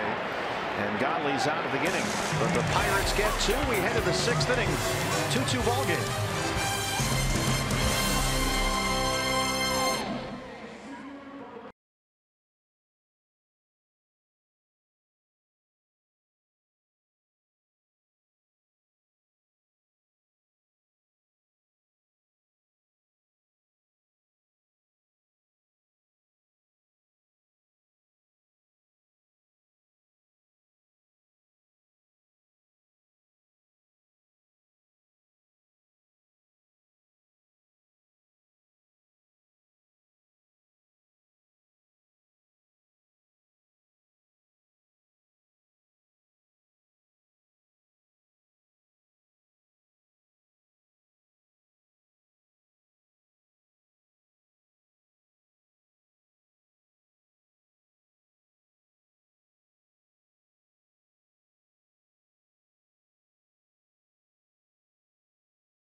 Top of the 6th inning. The day after every D-backs win, get 50% off all pizzas at regular menu price using promo code DBACKS50 at papajohns.com. 2-2 ball game as we start the 6th inning. And the new pitcher for the Pirates, former Diamondback Daniel Hudson. Huddy worked 1 inning in the ball game last night. It was a 1-2-3-8 for Hudson. He got Owings, Peralta, and Goldschmidt. Goldie grounded out to end that 8th inning, and he'll lead off the 6th here today. Goldie so far has struck out, walked, and scored a run. He's 0 for 1. Let's see if the D-backs can bounce back right now. Pirates with a little momentum there. 2 runs in the bottom of the 5th. He's got the middle of your order coming up right now. Go get him. Let's do it.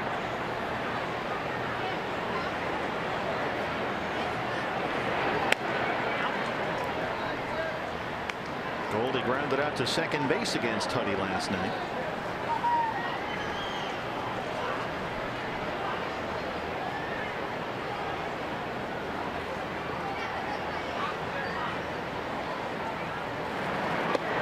Wind has been swirling around a bit here today. It's now blowing really for the first time all day out to left center field, out toward the bullpens. So let's see if Goldie can hit one on the bridge here. That would be welcome, wouldn't it? Maybe not for the Cars, but for us, we take it. 3-0 now. Well, he's coming to Goldie now. 3 pitches, 3 different pitches. Last one being a fastball inside off the plate. There's the Clemente Bridge just behind left center field here over the Allegheny River, downtown Pittsburgh. 3-0 to Goldie.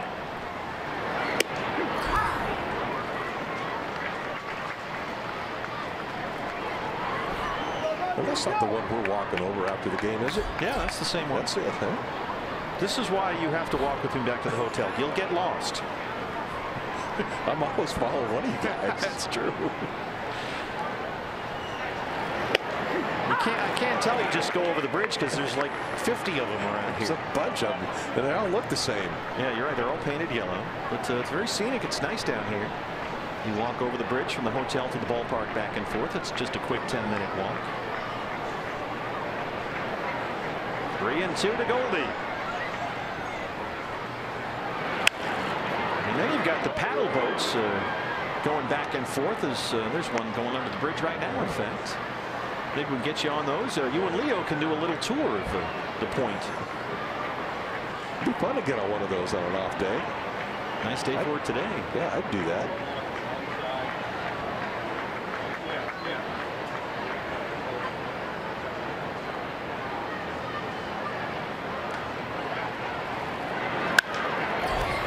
Goldie hits it pretty deep left field. Frazier backing up at the wall, and it's gone.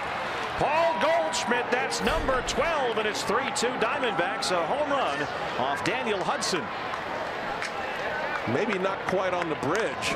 We'll take it. But you were calling it. Counts the same. You're exactly right.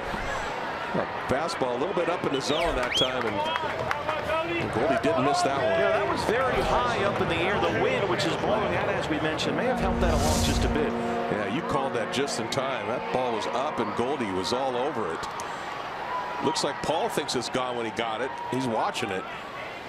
12th of the year for Goldie, RBI 39. Frazier is there, but it's over his head. And here's Jake Lamb, who had a 2-run triple his last time up. That's a jumbo jack off the bat of Paul Goldschmidt. A free jumbo jack tomorrow, the purchase of a large drink at Jack in the Box. Great way to answer back right off the bat. You said it. Yeah. Let's get it going. Let's do it. Only took one batter. Pirates have the shift on for Lamb, who's down 0-2. Our Cox high-speed highlights. We go back to the 3rd inning. After walks to Blanco and Goldie, Lamb comes up, drives it to right center. McCutcheon almost catches that one, but both walks scored, made it 2-0 D-backs. 3rd triple this year for Jake Lamb. Now up to 45 RBIs.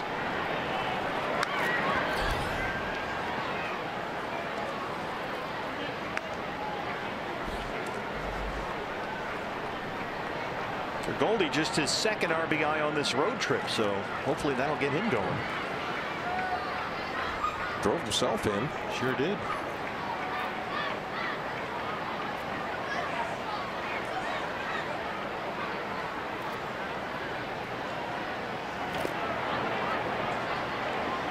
Hudson making Lamb move his feet a bit. It's 1-2. They give Jake Lamb the entire left-hand side of the field.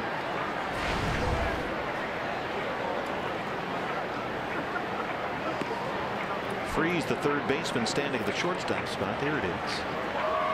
Yeah, any hard hit ball on the left side of the infield got a good chance of getting through.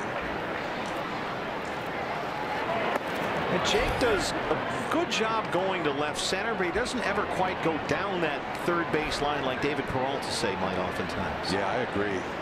So you can play with your guy well off the bag like Freeze is now against Lamb, and usually you're okay. Yeah, and especially with a left-handed pitcher on the mound, he seems to have a tendency to go that way a little bit more often.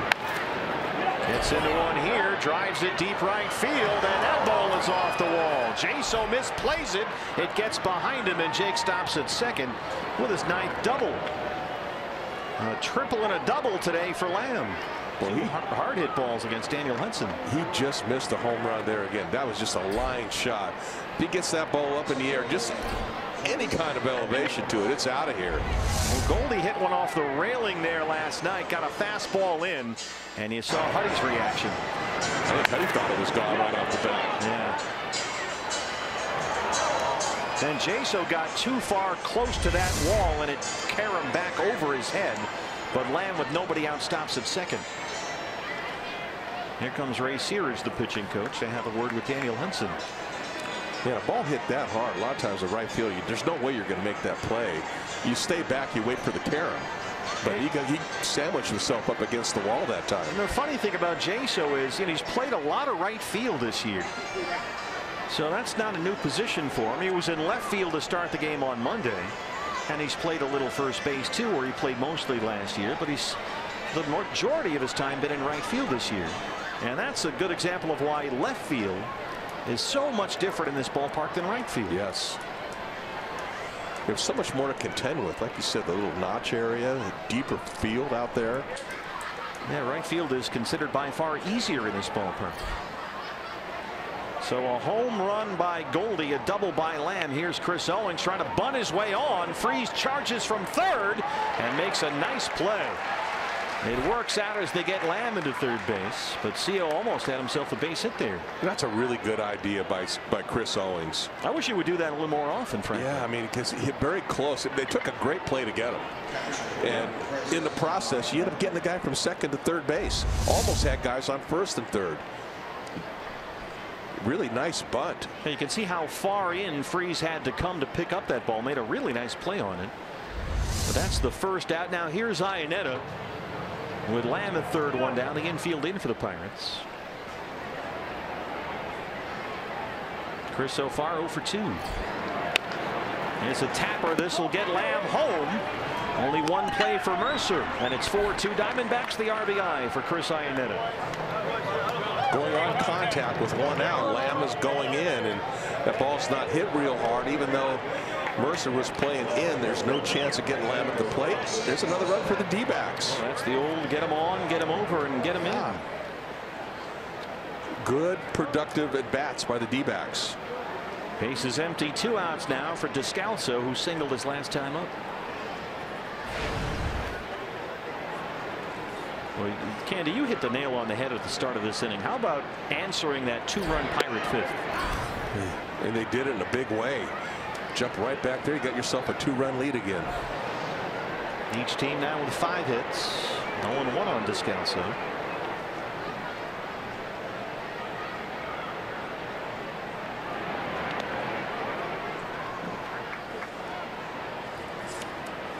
Huddy has had innings like this before for the Pirates this year.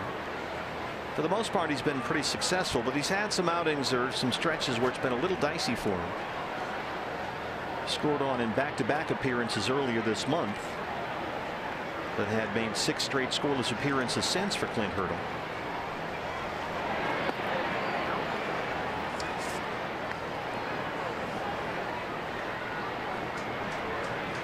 Two home runs allowed this year, but they came in back-to-back outings at the end of last month.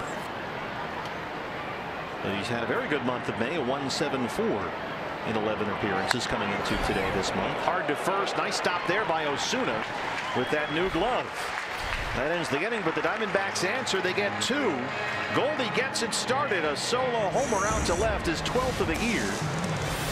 Lamb doubled, came in on a high ground ball. Diamondbacks lead the Pirates 4-2.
Here's helped the Diamondbacks take a 4-2 lead. Zack Godley back out there to face Josh Harrison to lead off the 6th inning. Harrison so far has struck out twice against Godley. Time now, Candy, for the Coors Light Cold Hard Facts. 3rd time through the lineup for Godley. A 103 batting average. He has literally been getting better the deeper he gets into the game. It just really falls down that 3rd time through, and that's a great sign.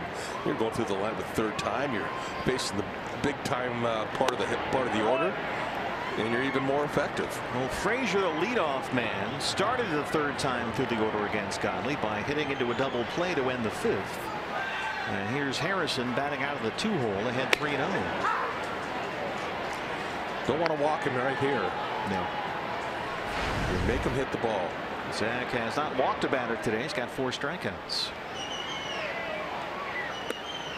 But it's a leadoff walk. John Jaso coming up. That'll be a red flag to Torrey right there. When you start getting into the 6th inning and the leadoff walk after your team scores 2 runs. Well, it was a dicey 5th for Godley. The Pirates opened up that inning with back-to-back doubles. They had 3 hits in the inning and scored twice to tie the game. There's Jaso, who singled his last time up, 1 for 2. This is where you stay aggressive, looking to get a ground ball. Get a ground ball, you got a chance for a double play, and again, kill a rally, kill the momentum. Well, Godley, in his previous start Friday at Miller Park, gave up just 5 hits in 6 scoreless innings. And Zack, in the 4 starts since his latest recall from Reno, has pitched into the 7th inning 3 times.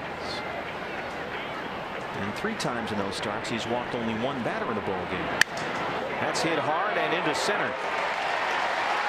Harrison flying around. He'll head into 3rd, and the Pirates have something going. A walk and a single open up the Pittsburgh 6th. That's why the walks hurt right there. Again, he's handled left-handed hitters so well this year, but doesn't hit it well. I mean, it's just a blooper he got earlier in the game. This one is just a little blooper in the center field, but because of the walk, now you got guys on 1st and 3rd. And it's time for Mike Butcher to get out there again. This is how the 5th inning started. McCutchen doubled, Osuna doubled. And then Polanco had a pinch hit single to tie the ball game. And now a walk to Harrison, a base hit by Jaso. They're in the corners, nobody out for David Freese. No one warming up as of yet in the Diamondback bullpen.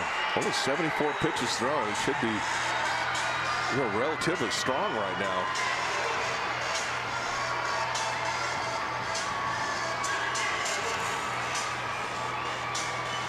Like to get a strikeout, but you get a ground ball double play here, even better. You give up a run, but you still get 2 outs and nobody on at that point. Well, Godley's only gone over 90 pitches in a game this year. One time, that was May 15th against the Mets. Last 2 times out, 89 and 84 pitches. He's got Harrison at third, Chaso at first, nobody out. And here's the cleanup man, David Freese. This will get 1 run in. Owings for 1, and they're not able to turn it. Harrison scores from third. It's 4-3. Trying to get the double play that time and just couldn't quite turn it. Ball just wasn't quite hit hard enough. That'll bring up Cervelli. Kind of a tapper over to Jake. Jake gets the ball very quickly over to CO. Strong throw, but can't quite get Freese.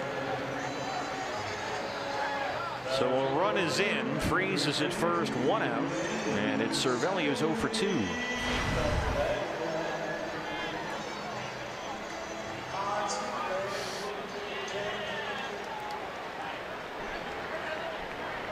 I was a little hurt, by the way, yesterday when you said that my Dean Martin imitation sounded like Rodney Dangerfield. You weren't wrong. I was thinking Caddyshack when you said that. Cervelli walks up to Dean Martin's That's Amore, his walk-up music. It's kind of a nice change from the usual rap and stuff we hear all the time. Oh, yeah.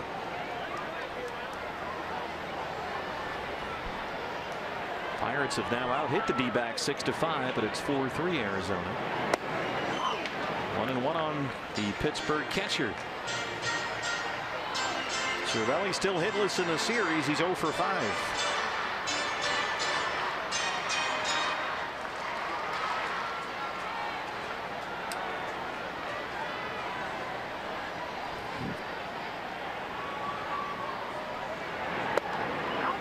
Trying to come in, but missed. It's 2 balls and a strike. Not a bad pitch. Really saw Iannetta really trying to frame that pitch that time.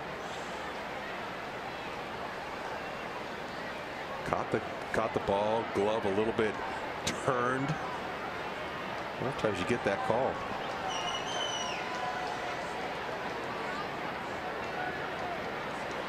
Sets up down and away on the 2-1 pitch. Long set here by Godley.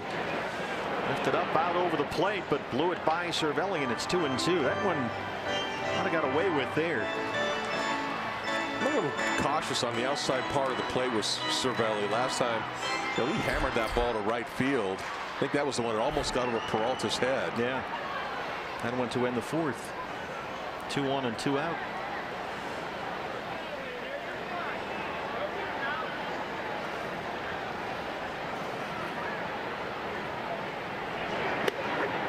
Called strike 3. They ring up Cervelli looking. 5th strikeout for Godley. That's a big out number 2. Boy, that really was. Curveball that time started at him, the front door curve, and then broke over the middle of the plate. Oh, I don't know what he's barking about. The Gary Cedarstrom, that's right there. Hey, it's in the box, right? That's a strike. It's not even a borderline pitch, though. I mean, that's clearly strike 3. 80 pitches, 52 strikes for Godley. And here's McCutchen, who hit the ball hard his last time up. He doubled and scored.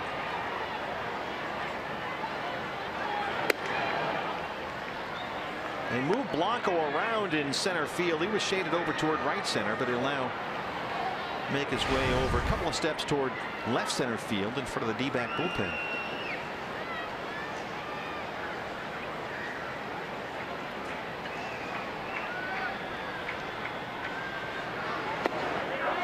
I had it in the bat once. You'll like this. Yeah. Dodger Stadium was facing Greg Maddux. Good luck. Easy throws it out, pitcher, you're gonna hit a ground ball somewhere, right? He's pretty good about that. He can get you out anytime he wants, but he strikes me out on a fastball on the outside part of the plate. It looked like it was 1.5 feet off the plate. It was a Greg Maddux strike. Eddie Montague was the home plate umpire. This is to center, and it drops in front of Blanco. 3 stops at second. McCutchen 2 for 3. So I said, Eddie, I said, that ball was way off the plate. And we played in little celebrity golf tournaments together and stuff, so we kind of knew each other. And he goes, Tom, just do me a favor. Go back in the monitor and look where that pitch is, and when you come out, let me know. So I went right back to the video room. I looked at it. The ball was right over the middle of the plate. Well, what were you barking about? I couldn't believe it. As I walked out there, he's waiting for me on the third baseline. I bet he would. And he goes, well, and I go, it was right over the middle. He just laughed. Jose Osuna, 2 on and 2 out now. Bullpen busy for the Diamondbacks. Looks like Jorge De La Rosa warming up down there. I'm sure if Cervelli gets the chance to go back and look at that, he's going to come out and say, you know what, you were right. That was right there. There's Jorge De La Rosa, the left-hander. Osuna had an RBI double. He scored a run his last time up. First pitch fastball's in there. It's 0-1. Well, Godley's spot is due up second in the 7th, so this is almost certainly it. If he can just strand 2 here, get out of this inning and keep it a 1-run lead. So efficient the first what, 4 innings or so, but a little bit of a struggle in the 5th, and now here in the 6th, you'd like to close it out. You know, Torrey's given him the opportunity. Now he retired the first 11 he faced in the ball game. He was cruising along there, but it's been a bumpy ride ever since.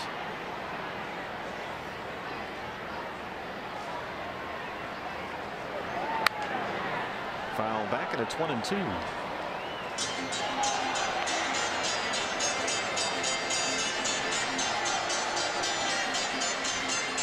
There's another guy I'd like to stay inside.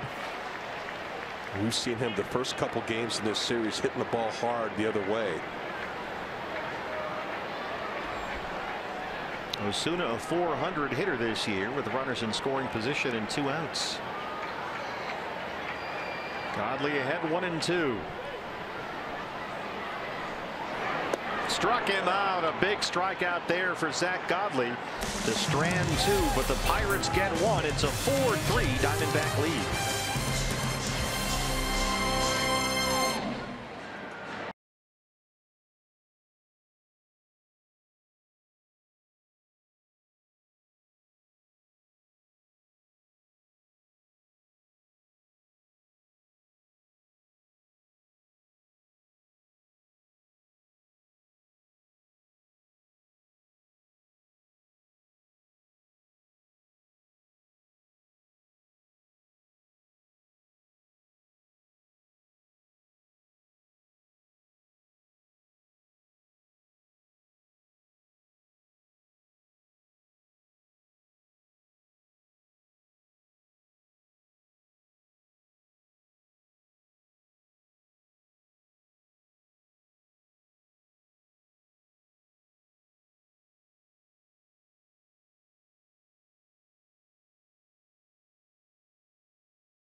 Offense come alive a bit here in this one, especially the 1 through 4 hitters who are 4 for 9 so far in this game. Torrey did notice when I asked him about the offense and the lack of it lately, he did notice day games have been a bit of an issue. The team's 6 and 9 coming into today's game, and he said he was confused by it actually. And so I asked him, do you rattle the cage? Did you do anything different? Do you address it? He said, actually, no, I don't. I'm not gonna give a speech about day games and trying to do something different. He said, look, I think that if we just stay the course and continue what we're doing, it will get better. And guys, good to see a few runs on the board. Obviously, Jake Lamb hitting the ball hard today, and Goldie with the homer.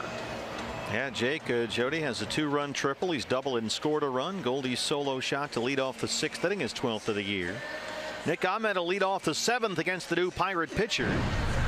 It's Wade LeBlanc, his 20th appearance this year, a 2.61 ERA. He struck out 2 of the 4 batters he faced in 1 inning of work last night.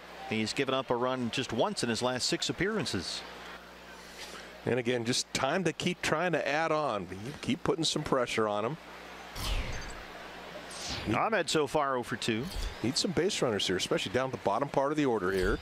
Could flip it over, get to that top of the order again. Well, you've got the pitcher spot due up next, and Chris Herman's in the on-deck circle.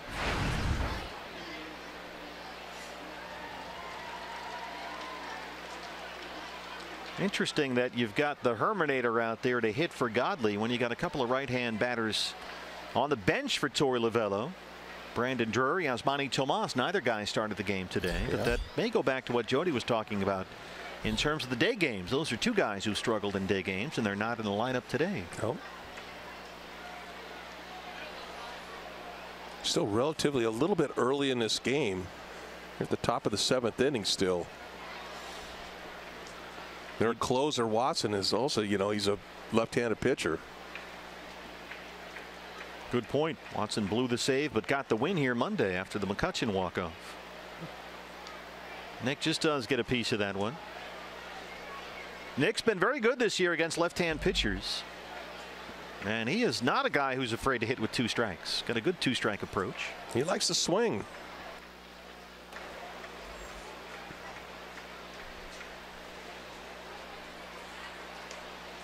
Nick has had a productive bat up there this month. He's hitting better than .320 over his last 17 games. 3 home runs during that stretch.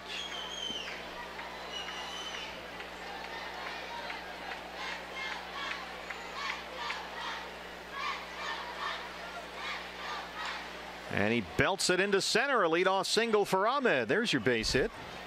Good start here in the 7th. Now Herman goes back to the dugout. He will not hit for Godley. Instead, it is indeed Yasmani Tomas who's coming out into the on-deck circle. So Torey Lovullo with a lefty out there on the mound in LeBlanc, may be looking for a quick 2 runs here from Yasmani with 1 swing. Seemed like Torey was just kind of waiting for someone to get on base. Same thing he did the other night with Chris Iannetta. So he gets a guy on base now. Now he's going to bring the thunder up there. Give Yasmani a whack at it. Yasmani 248, 8 home runs this year. Had a double in the 9th inning last night and an RBI single on Monday.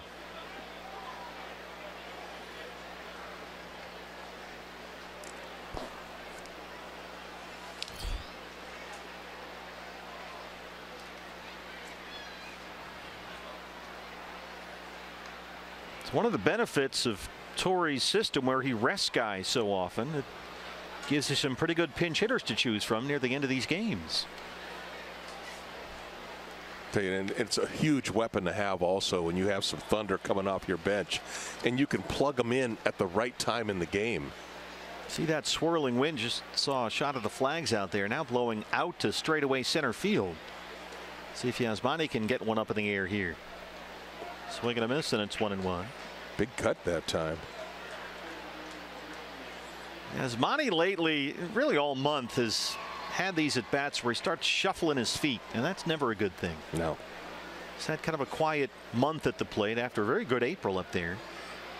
I think as soon as you see a guy starting to shuffle his feet a little bit, it just shows you it's a sign of uncomfortability. Not real comfortable. Good cut at the 1-1, but fouls it off.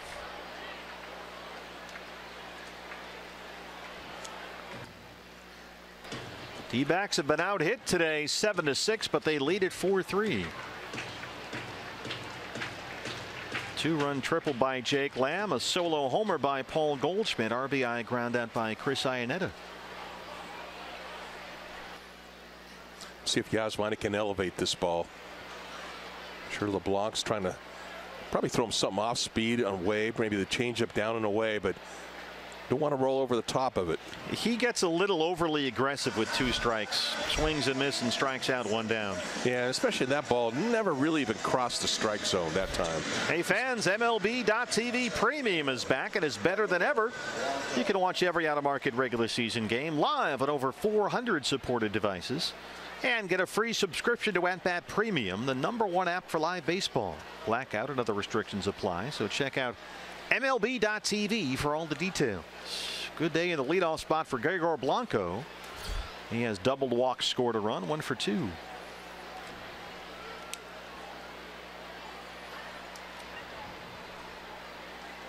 Keep an eye on Ahmed over there. Freeze is a step or two in on the grass at third.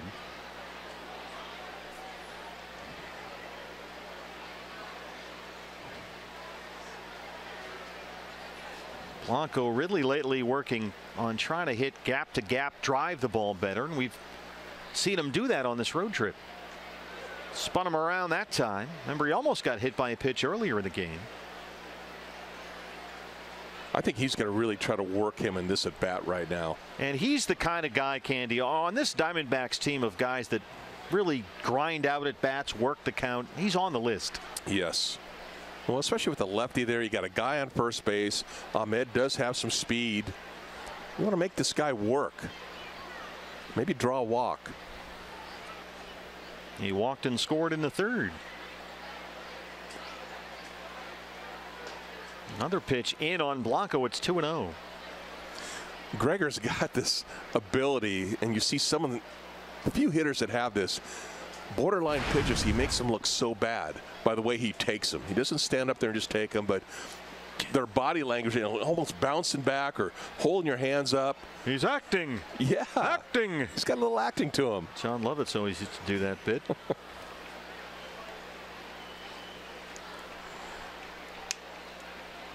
That wind has really shifted around now. It's blowing back toward the left field corner. It was blowing straight out to center a moment ago.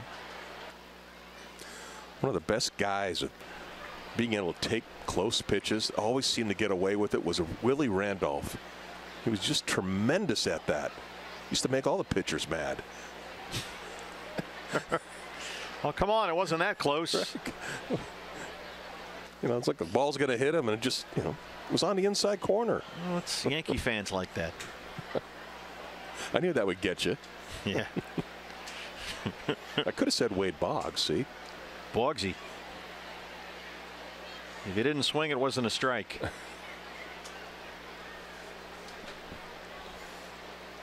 Never swung at the first pitch. Ever. Great. Ever. It was great. Gave you half a chance. Well, Blanco ahead, 2 balls and 1 strike. Ahmed at first, 1 out.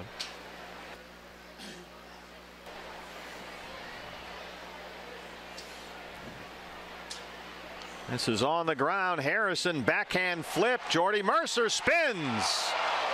Well, almost a gorgeous double play, nearly turned there by the Pirates infield. Harrison a terrific backhand stop and flip, and Mercer the 360 spin, but Blanco beats it out. Blanco almost got that ball through the infield, but that was a very, very nice play. And Harrison gets that ball, backhand flip. Mercer with the spin move. They almost got him. Pretty nifty. So Blanco, the runner at first, now 2 down, and here's David Peralta, who is 0 for 2 with a walk. So when Josh Harrison, again, we talked about a guy, the super utility guy for Clint Hurdle. There he is at second base, not just filling in, but making a really nice play. David's done pretty well this year against left-hand pitchers, so he's hardly going to be overmatched right here. 304 now in the year.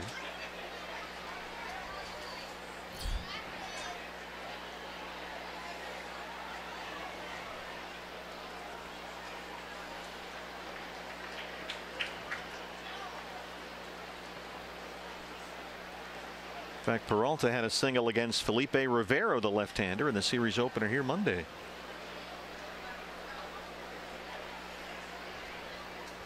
Which is pretty impressive considering Rivero throws 110. Yeah. He's been pitching well for the Pirates. Blanco takes off, and Peralta fouls that one back. They start the runner on the 0-1 pitch. Good idea. Why is that a good idea? Well, if he does get thrown out, then you still have Peralta to lead the inning off instead of Goldie. Yeah, your number 2 hitter up there. Yeah. Maybe he can get on base and Goldie a whack at driving him in. Goldie on deck. He homered his last time up.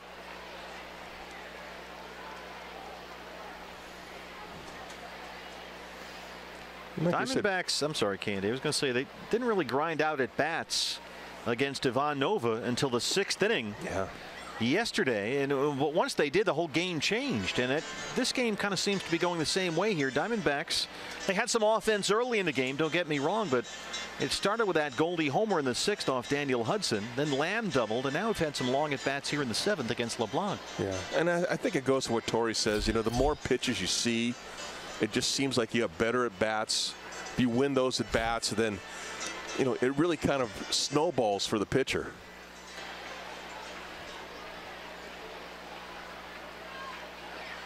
Again, Peralta wide open at third base if he can shoot one that way.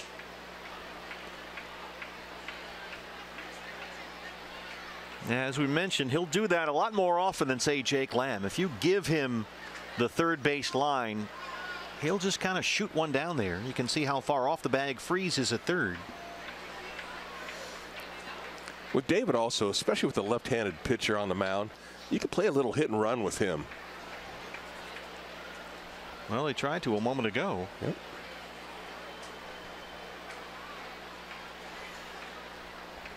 Guys that really like to pull the ball, that's probably not such a great idea. You can pull off and end up swinging and missing, but when you're making contact and trying to hit the ball the other way, that's a good guy to play hit and run with.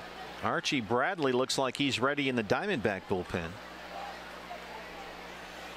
after Tomas hit for the pitcher in this inning. Archie was up momentarily last night. Of course, he gave up the walk-off home to McCutchen here Monday afternoon. Down there with bullpen coach Mike Fetters. I can see Blanco on the move right here. 2-2. Well, same reasons as before. Get him in motion. Yeah, Cervelli may be thinking the same thing here.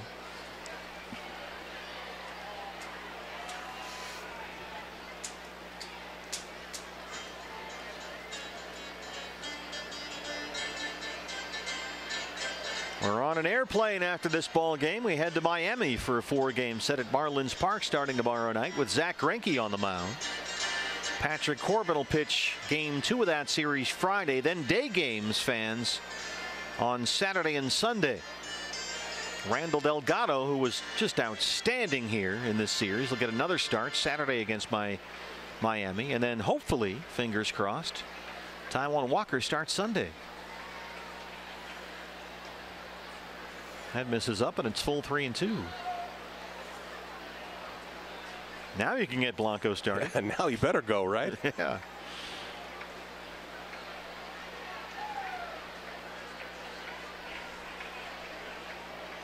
Jose Osuna over there will play behind the runner.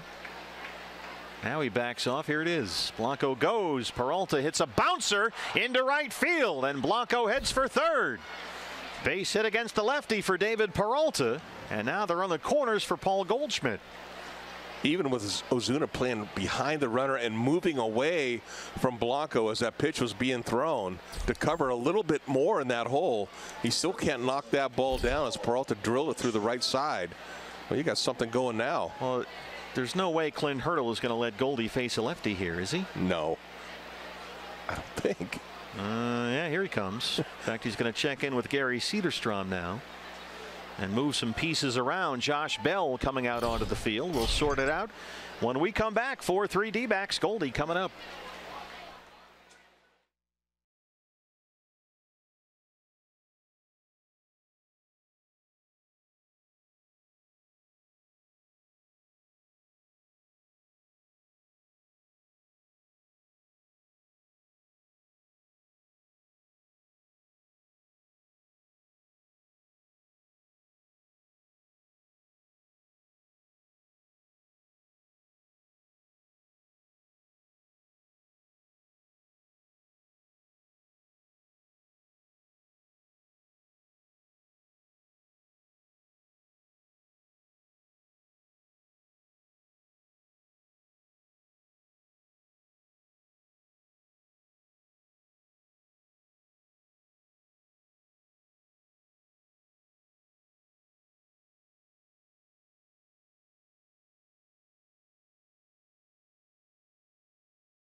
Have runners on the corners here with 2 outs in the 7th inning for Paul Goldschmidt. And the new pitcher for the Pirates is the right-hander Juan Nicasio. He's had a very good year, a 1.59 ERA. His 25th appearance. And he has been a strikeout machine. Worked a 1.237 in the game here on Monday. Almost probably the reason why Hurdle is bringing him in right now for Goldie. He doesn't want contact here. In his last 2 innings, in fact, Nicasio has punched out 5 of the 6 batters he's faced. Double switch here for Clint Hurdle as Josh Bell takes over at first base for Jose Osuna. So Bell will bat 9th pitcher spot, now 7th for the Pirates. And here comes Goldie.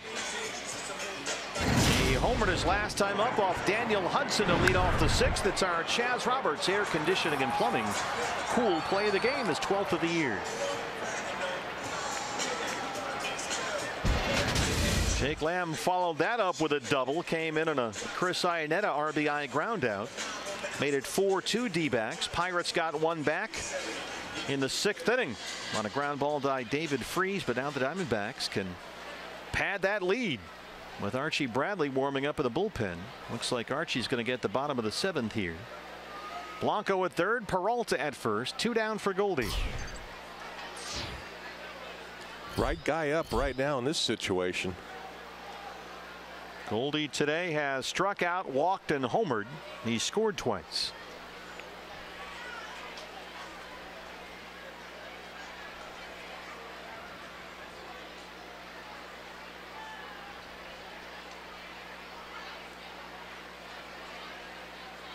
Tell you what, if he can somehow get it up in the air here, that wind is really blowing out now, straight out to left. First fastball was off the plate away. See, to me, the Pirates, as a pitching staff as a whole, you think you'd want to crowd Goldie with the arms that they bring, and they've seen the way he hammers the ball that's middle away from him. But Cervelli's staying out there. Yeah, I don't know if I'd be comfortable coming into Goldie. He can handle everything in there just fine. One of those guys that you just can't pitch the same way all the time. You got to move it around, and you almost see the wheels turning up there with Goldie. How are they going to pitch me right now? It all depends on what I'm going to do with this ball.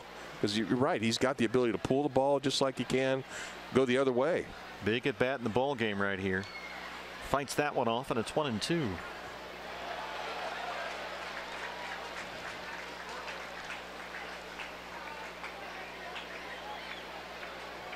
Couple fastballs off the plate away. That one coming inside. Hasn't thrown the breaking ball yet. Each team now with 7 hits. Diamondbacks lead at 4-3.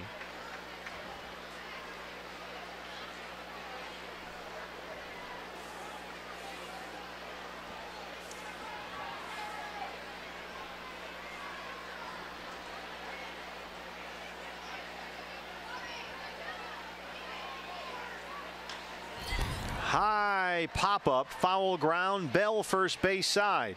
Harrison's there, and he's got to come over and take it. And Nicasio comes in and strands 2. We stretch in Pittsburgh. It's a 4-3 Diamondback lead.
Diamondbacks lead the Pirates 4-3 as we start the home half of the 7th inning. Hey fans, Chaz Roberts has helped thousands of people in our community, and they'd like to give back by continuing their AC giveaway. So you can nominate a deserving family or a nonprofit organization that needs a brand new air conditioning unit. Just log on to chazroberts.com/coolplay and submit your nominations. Entries have to be in by June 30th. Well, here's Archie Bradley, who faced one batter in the ball game Monday and gave up the walk-off homer to Andrew McCutchen. It's the Ashline call to the bullpen.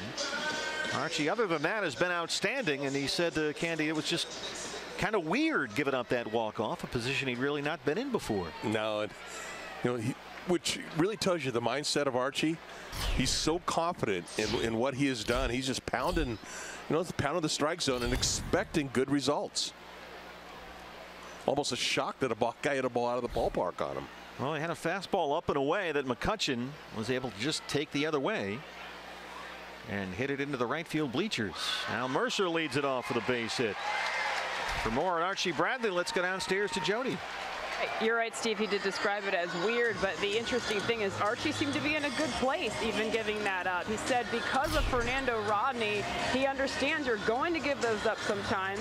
You're going to lose games and give up big homers, but he goes, I'm ready to be back in there tomorrow. I'm frustrated, but I'm ready to win next time I step out on the mound. Well, it's a leadoff single, and now he'll work to Josh Bell, who just was double switched into the ball game, playing first base, batting ninth. Yeah, those relievers got their short memories. Gotta have them, right? Bell, who's got 9 homers to lead the Pirates, hitting .227 on the year. And he's a guy you got to be careful with, especially from the left-hand side. Yeah, he's got some juice. 9 home runs on the season. Kamara Barti coaching down there at first.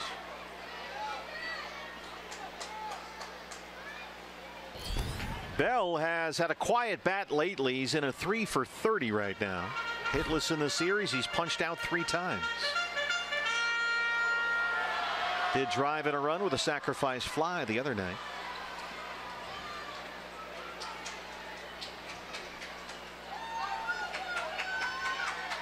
Archie, not so much of a ground ball pitcher. He's a power guy. He's looking to get a strikeout right here. Bell's a lanky guy up there, 6'2", 230, and sometimes it's a big long swing, and it looked long that time. And catch up with the outside heater. They've tried to get him to simplify things a bit, get that front foot down early, track the ball as best he can.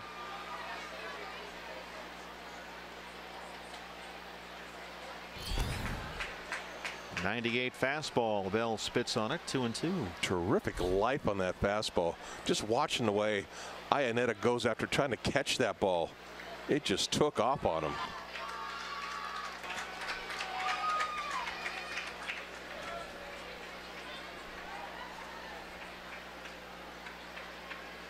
Caught him. Archie, 98, strikes out Bell, 1 down in the 7th. Great bounce back by Archie.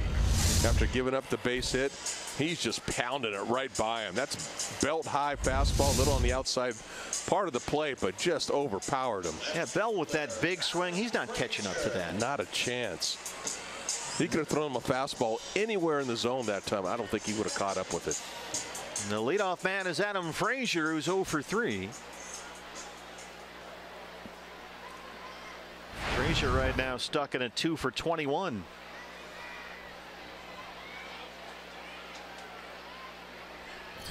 This kind of guy you want to get a ground ball now.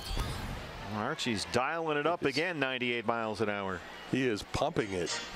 And Frazier, his last time up, hit into a double play to end the 5th. Got Mercer at first right now, 1 out.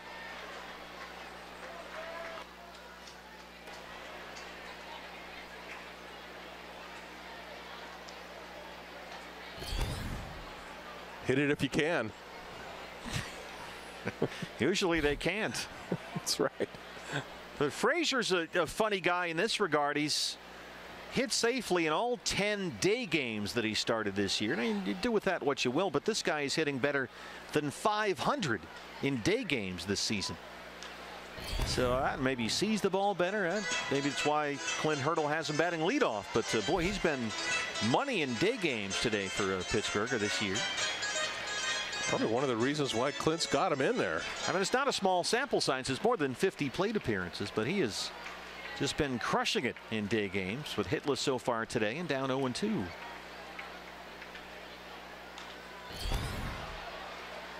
Straight heat from Archie Bradley. Maybe setting him up for that knuckle curveball. Yeah.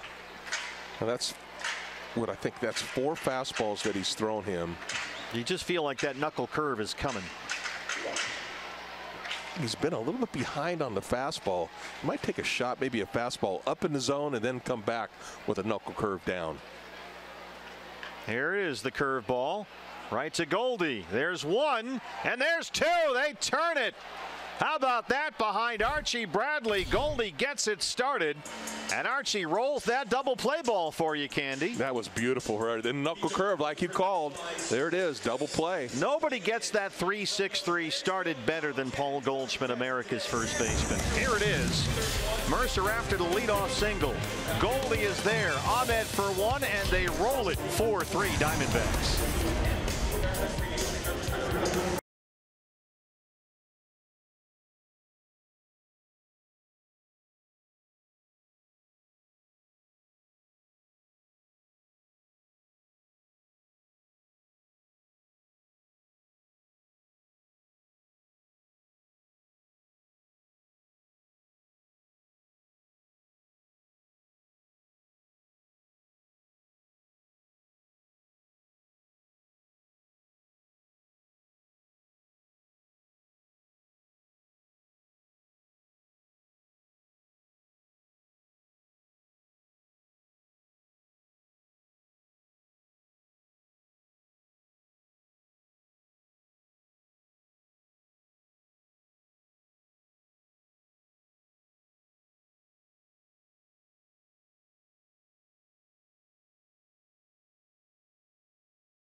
Cheese.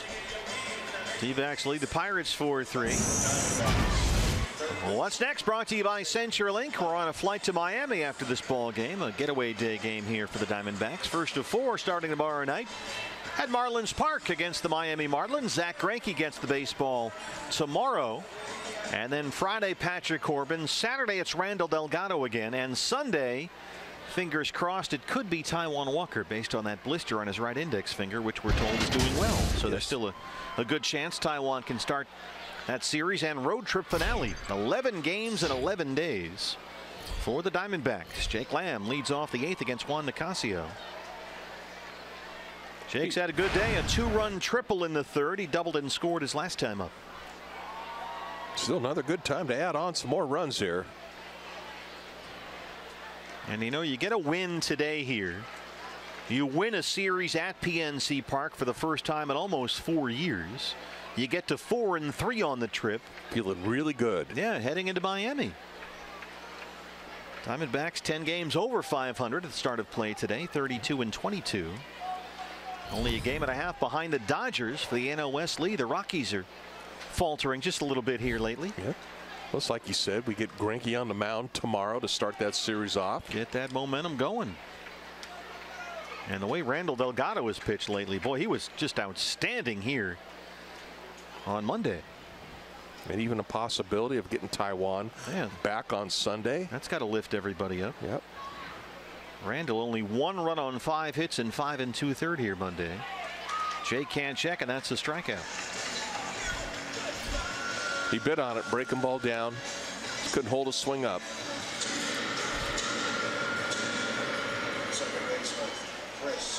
Chris Owings.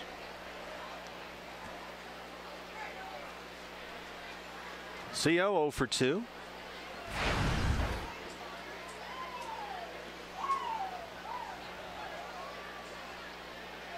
Diamondbacks have not won a season series against the Pirates since 2009.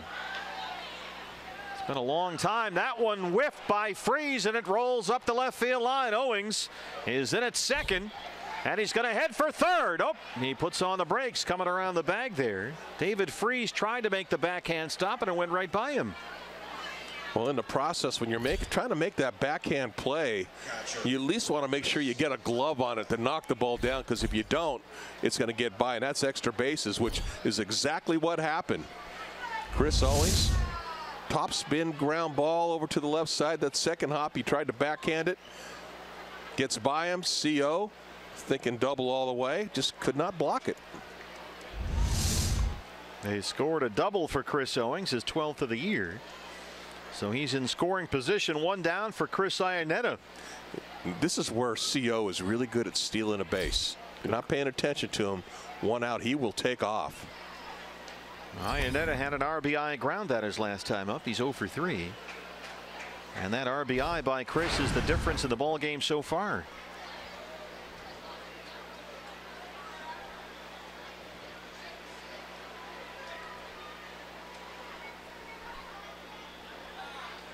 Well, you can get CO home from second. That's a big run here.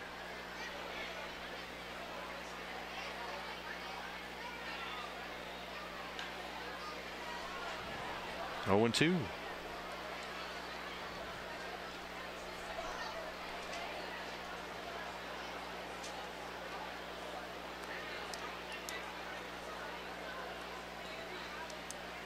Each team now with 8 hits.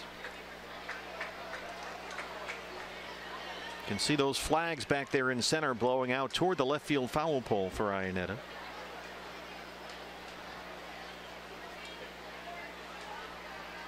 Big cut at that one, shattered the bat in half. Firewood. You said it, kindling. Just split it down the middle. See that top of that barrel there, the way it's grooved out? Cupped? Cupped, thank you. A lot of times the reason why they do that is you can get a better stock of bat, more solid stock of bat, and then you take a little of the weight out by cupping it on the end. Talking about the quality of the wood? The quality of the wood. Shave a few ounces that way.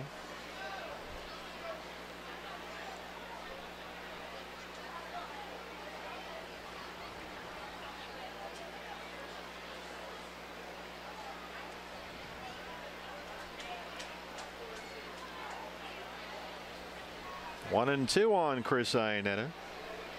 Chris has hit safely in 8 of his last 9 games. Hitless so far today. 4 home runs in his last 6 games, including his dramatic home run here on Monday.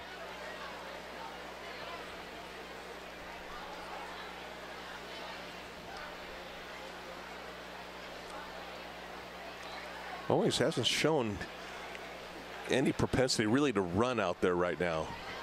I thought he might try to, with 1 out, I thought he might try to steal third base early in the count, give him a chance to drive him in.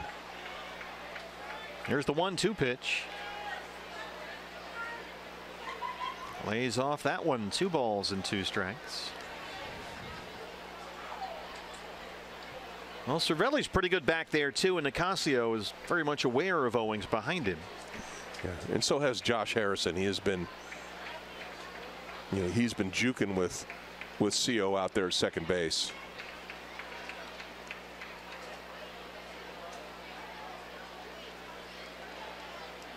Full count, 3-2.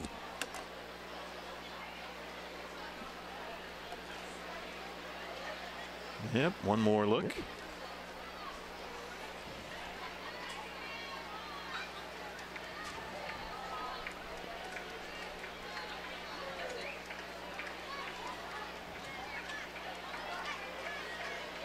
Descalso on deck.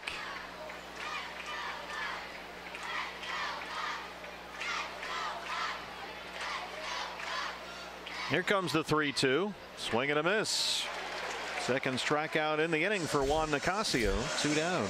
Made a good pitch on him. That was a slider, but boy, started right on the outside third. That ball had a lot of break to it. Broke off the plate away. So you're looking for a 2-out RBI hit from Daniel Descalso, who singled in the fourth. He's 1 for 3 today. He's been talking about how Nicasio has been punching guys out. There's 2 guys this inning he's punched out. A lot of strikeouts lately. He has been outstanding for Clint Hurdle this year.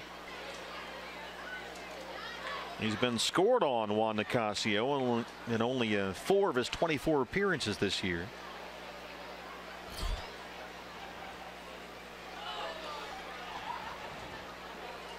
Pad run sitting down there at second base with 2 outs.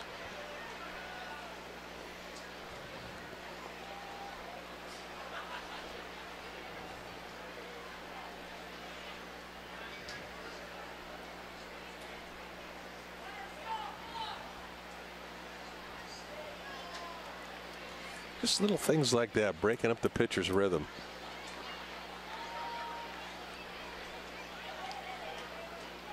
You don't really worry about a guy as much at second base right now because there is 2 outs with 1 out. You really got to pay attention to him out there. Cervelli's paying attention. Owings scampers back to the bag at second. Well, I think Cervelli also knows, and he's been around, that seen Descalso come up with some big hits. And if you can steal an out for your pitcher, that's what he was trying to do.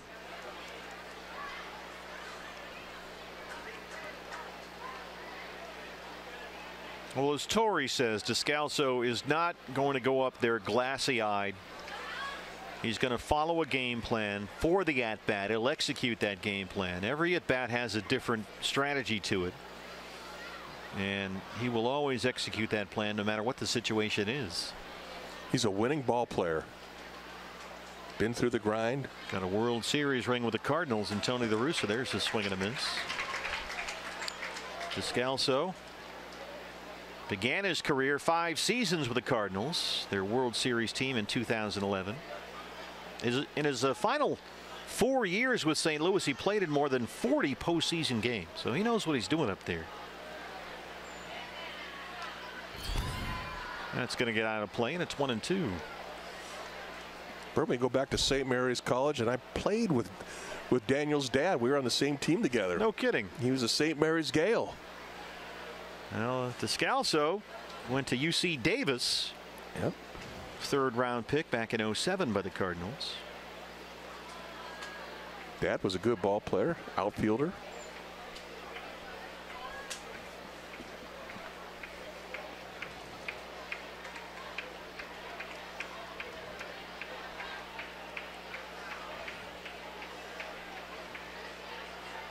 Just looking for a base hit here.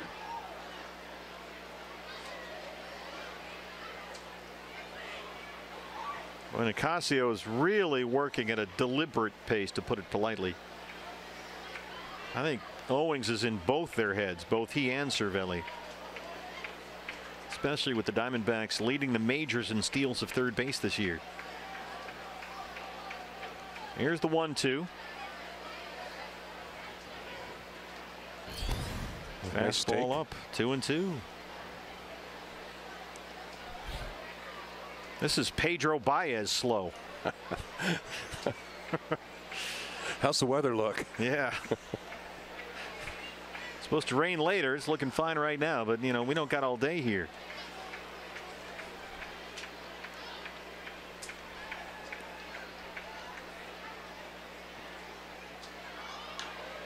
Popped it up. Drifting out is the shortstop Mercer calling for it. And that ends the inning. So they can't get the 1-out double home. It stays 4-3 D-backs.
Pittsburgh, PA. D-backs lead the Pirates 4-3. Archie Bradley back out there for his second inning of relief. Fans don't miss the D-backs and Brewers series at Chase Field, June 9th, 10th, and 11th. First 20,000 fans on Saturday, June 10th. Get the D-backs pool towel, courtesy of Gila River Casinos.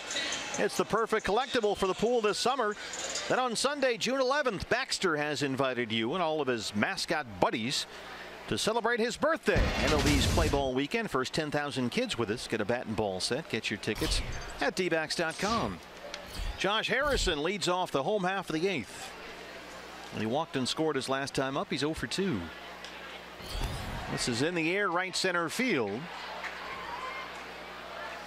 Ray Fuentes has it. Defensive change in the outfield for the Diamondbacks as Fuentes replaces Blanco in center.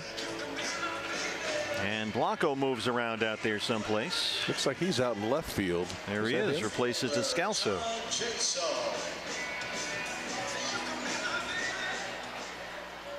Yeah, good start right there by Archie. Kind of finishing up the way, starting the way he finished last inning. Jaso singled twice. He's 2 for 3. D-backs have the overshift on the right-hand side.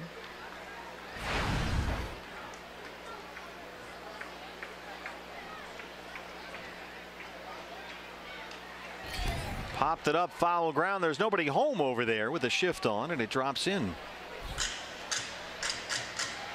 Blanco ran a long ways. He almost got there. He really did. He was burning. Ahmed, the shortstop, scoots over to the second base spot, and Owings is out there in right field. There's one of those big boats going under the bridge back there on the Allegheny River. Nice day for it, at least for now. Rain in the forecast for later this afternoon.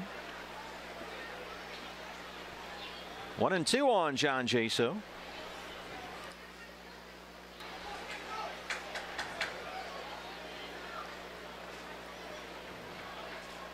Archie really wanted to go that time, and Iannetta slowed him down, called timeout. Said, let's do a reset here. Jaso started backing out again, it looked like. 2-2 now. Boy, good fastball that time by Archie. Just missed off the plate away. Jaso's been a pesky hitter. He's hitting .310 in his last 16 games, and he's got a pair of singles today. Bounces this one into the shift. Owings charges from the outfield, throws him out, 2 down. Nice pitch, nice result, nice play by CO. Just nice quick outs, man. Yeah. Don't get yourself in trouble. No drama, right? Exactly. Stress-free. That's what we're going for. One more out to get in the 8th. It's David Freese, the cleanup man. And he's got a single and an RBI, 1 for 3.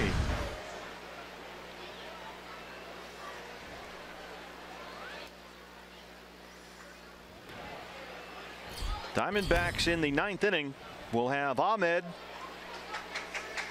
the pitcher spot, and Blanco due up, unless they double switched. No, they didn't do that. So yeah, Ahmed, the pitcher spot, and Blanco.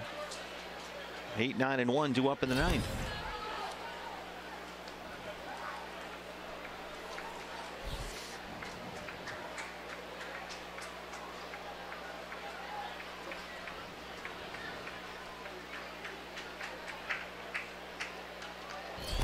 Foul away, and it's 2-1. Boy, Archie just nice and free and easy. Ball just popping out of his hands. 96 on that fastball. Last inning, he was just throwing a bunch of them, about 98.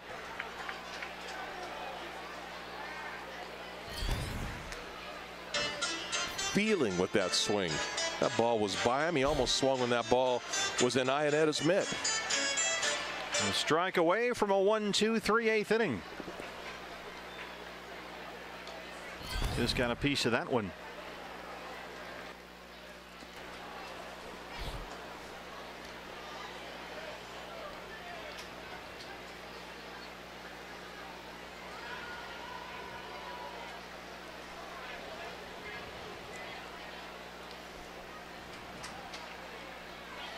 Freese able to check. Went to the breaking ball, and it's a full count, 3-2. If he could have thrown that one over the middle of the plate, I'm sure he would have buckled him with that. And the guy's throwing this hard. And he's on the charge like that. You can't defend both pitches as a hitter. Especially with 2 strikes. No. It's this one up in the air. Backs up Peralta in the corner, but he's got room just shy of the warning track. And Archie Bradley works a 1-2-3 8th inning. We'll head to the 9th. It's a 1-run Diamondback lead.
Lead here.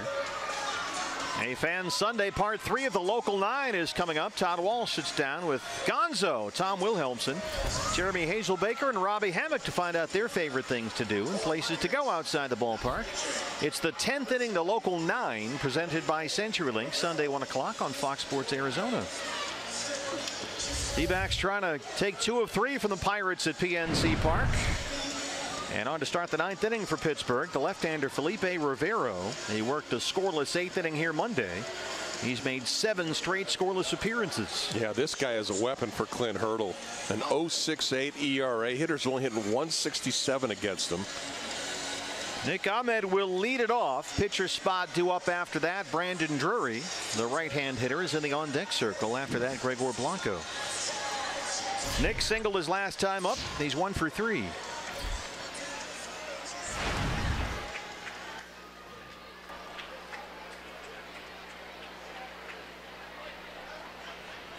Andrew McCutchen had to attend to something that dropped on the warning track out there in right center. Now we're set to go. Yeah, a little house cleaning.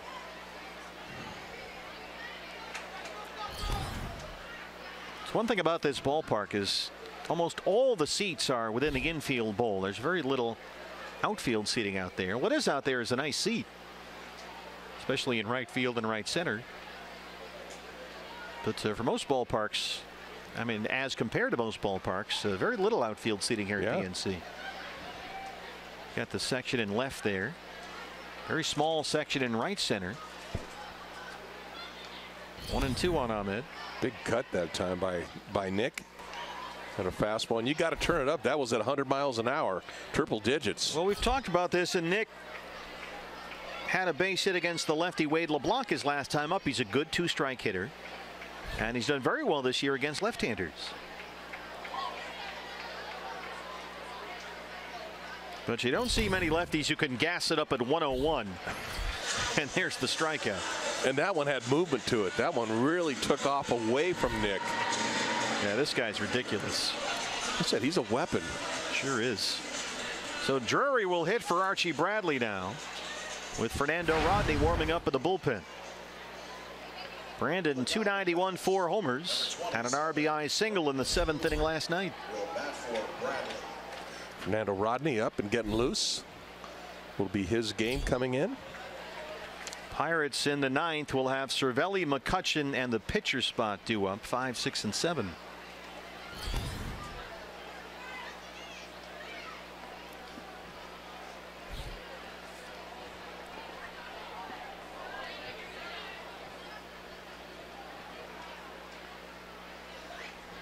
So a bit of a luxury here. It worked out nicely for Torey Lovullo as he sat a couple of righties for this day game after a night game, Tomas and Drury, but he's been able to use both guys as pinch hitters against lefties. Tomas struck out in the 7th against LeBlanc, and Drury drives that one into left center field. Brandon will dig and head for second, and he is in there. A pinch hit double for Brandon Drury. And there's an insurance run in scoring position with 1 out. Diving into second base. Well struck. That ball was drilled towards left center. Went down and got that pitch, and McCutchen gets over to cut it off. Backhands the ball. And makes a throw in there, but Brandon gets in. They can double all the way. And you know, that's exactly how Mike Trout tore a thumb ligament, and now he's out 2 months. And he's wearing 27 because he's a big Mike Trout fan. But let's not see that again. Yeah, on a play like that especially, probably could have just slid in there and popped up, been on the bag. Yeah, we've seen a couple of these lately now, and that's something that Torey has flat out outlawed. Gregor Blanco, swing and a miss. Blanco has doubled, walked, and scored a run today. He's 1 for 3. Yeah, just looking for that base hit now. Another run.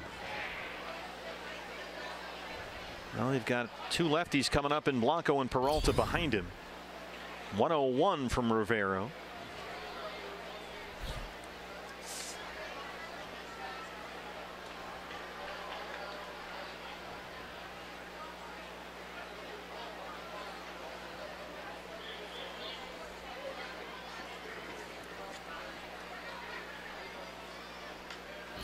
Over the head of Tony Perez Chica at third base, and it's 1-2.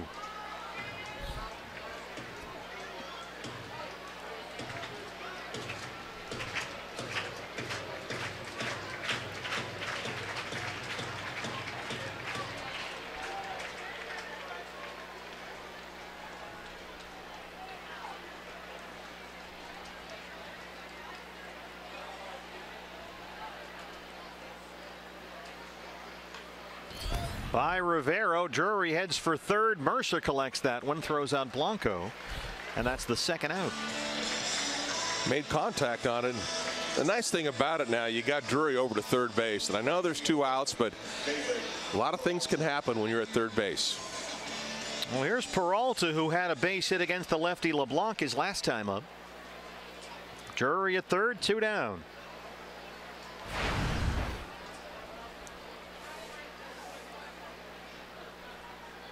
David has walked and singled today, 1 for 3. Pirates play him straight away. That pitch is a fastball away. It's 1-0. D-backs have out hit the Pirates 9-8. They lead at 4-3. Drury can get himself a nice jump at third base. Frees well off the bag at third. Yeah, with a left-hand hitter up there.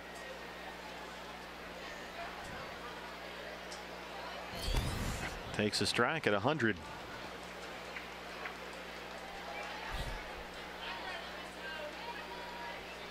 Good wind blowing straight out to left field right now. If David can get it up in the air the other way, hit it toward that notch. Got McCutchen shaded toward left center. Fouled straight back, and it's 1-2. Well, you got a guy throwing 101. You better start it early. You better believe it. Maybe while he's looking in for the sign, start swinging. Or if he could just find a way to somehow get on base and give Goldie a chance up there.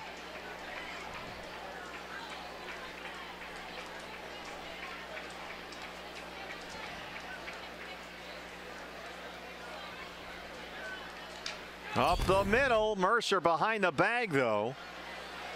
And they strand Drury at third. Fernando Rodney coming in as we go to the bottom of the 9th. Diamondbacks trying for the series win. 9th inning, bottom 9 next.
Game summary. D-backs taking a 4-3 lead into the bottom of the 9th inning. Goldie is home in his 12th of the year, a solo shot. Jake Lamb a 2-run triple. Archie Bradley 2 innings of relief after Zack Godley went 6, and on for the 9th. It's Fernando Rodney. The Diamondback closer got his 13th save of the year Friday in Milwaukee. 13 for 15. He answers the Ashline call to the bullpen, trying to lock this one down as the D-backs try and win a series here at PNC Park for the first time in nearly 4 years. And he's right here in the 5, 6, 7 spot in the order. Only a 1-run game. So no cushion out there. Rodney working without a net. Cervelli, McCutchen in the pitcher spot due up 5, 6, and 7.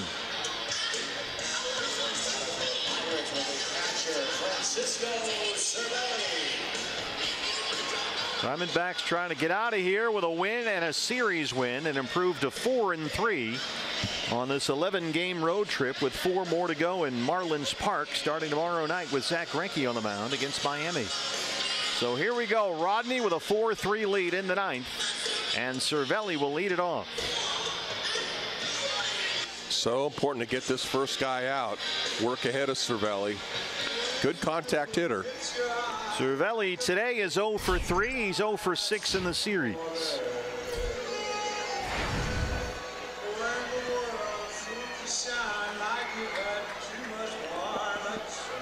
I'm all right. How does he get fired up with this? It's a mood changer, that's for sure. Dino usually is.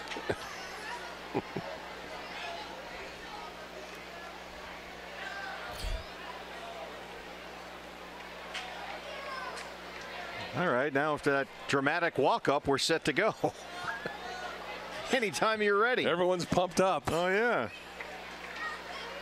Let the ambiance kind of wash over you. There's ball 1.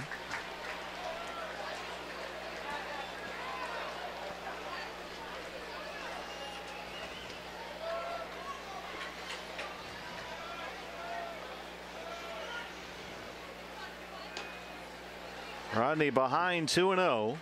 Seen a little bit of everything in this series. Pittsburgh won with a McCutchen walk-off homer on Monday.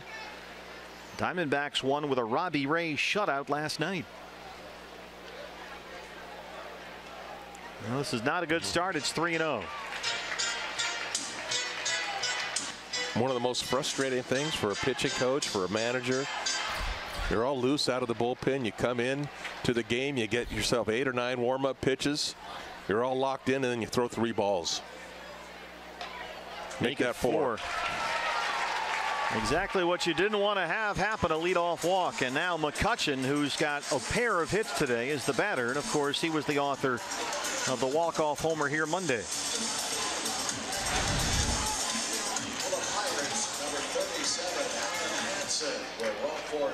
Alan Hansen will come in and pinch run for Cervelli. He's the tying run.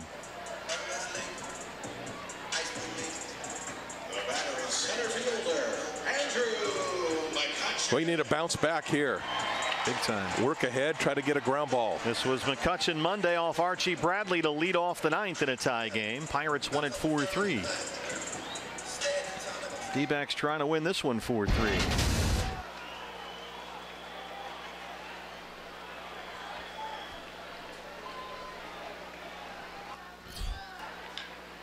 That is a foul ball right in front of Joey Cora coaching at third. McCutchen's really had it going lately. He's hit safely in 7 straight now. He's been hitting the ball hard all series against the D-backs. He's homered twice in his last 4 games, including that walk-off Monday. Hansen with good speed at first.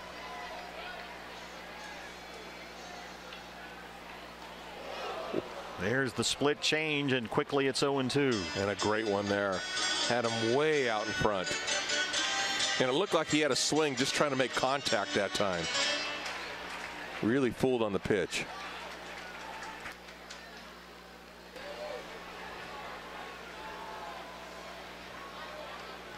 As a pitcher, you want to come right back to the well in that one. Fastball down over the plate, down and in. Fouled it off at 96.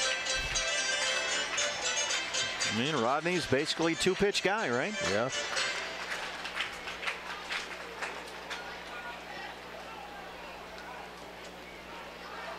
Is he locating the fastball, and when is he going to try and throw that split change at you? That's pretty much what you have to concern yourself with. Have to throw the split change down right now and make him go after it. Maybe induce that ground ball. Just hit the top of it. That'd be nice.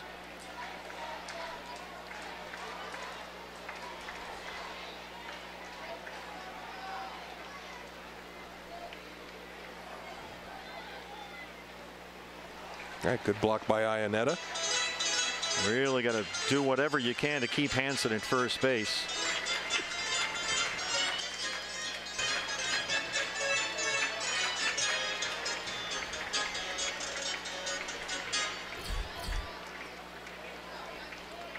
Pitcher spot is up next. Diaz, the backup catcher, in the on-deck circle. Here's the 1-2 to Andrew McCutchen.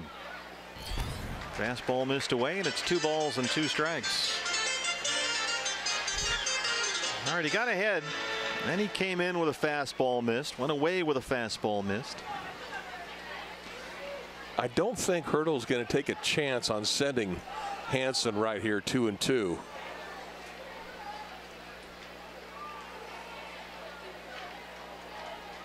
But you need to throw a strike. Hansen holds, and that one missed. Went to the changeup. The count is full 3-2. Buckle up. Buckle up right here. You got to challenge him here. You got to go after him. You got to throw a strike.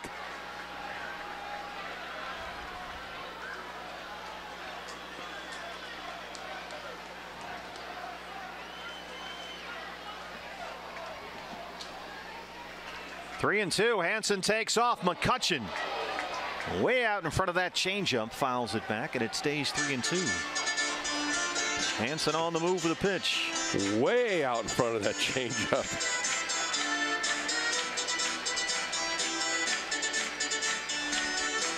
Shows you the faith that Rodney has in that pitch to throw it 3-2 with a runner at first. And he can't take the chance of throwing it down where he usually gets the strikeouts, because there is 3-2. Hansen goes again. Missed upstairs. It's ball 4. He's walked the first 2 batters in the inning. This is a recipe for disaster, and Diaz is the hitter. And McCutchen's got speed now. He's at first base.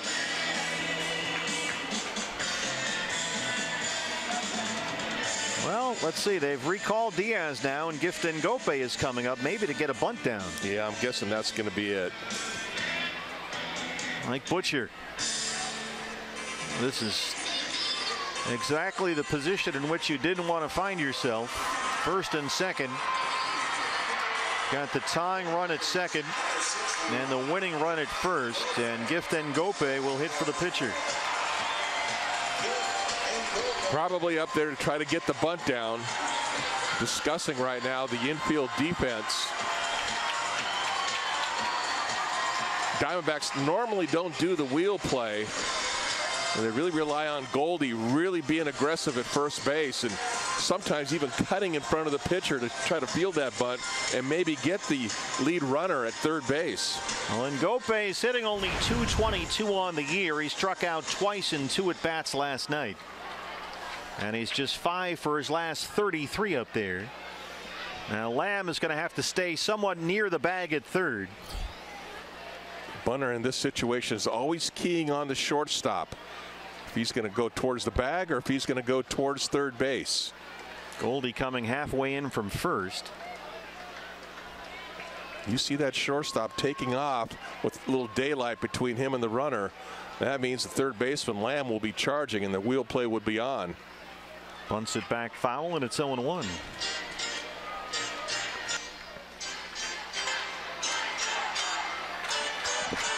Diamondbacks need to get an out right here. Big time.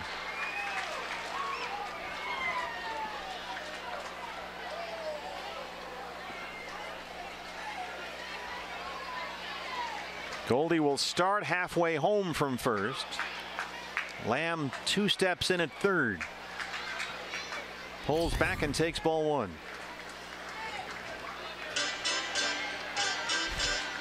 Gifton Gope, the first major league player ever from Africa to reach the big leagues, from Petersburg, South Africa.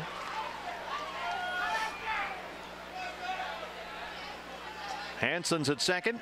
He's the tying run. McCutchen at first. He's the winning run. Gets the bunt down. Goldie has it. Can't pick it up. There's no play. Tried to pick it up with the glove. He was thinking third, but the Pirates now have the bases loaded. Exactly what we were talking about. Goldie being very aggressive at first base. He'll cut in front of the pitcher, trying to field that bunt and try to get the lead runner, but he's not able to field it cleanly. And now you got the bases loaded, no outs, the winning run over at second base.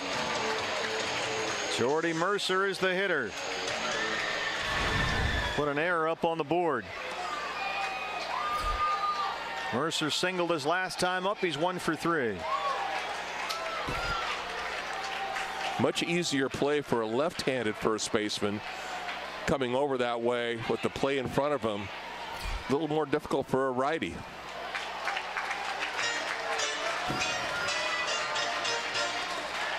Trouble now.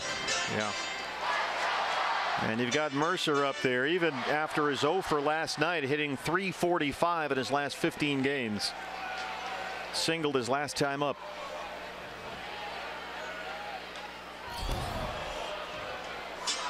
We've been talking about Mercer. He likes, at least in this series, he's been hitting the ball and trying to hit the ball the other way. Hitting the ball to right field quite a bit. Up the middle, the other way.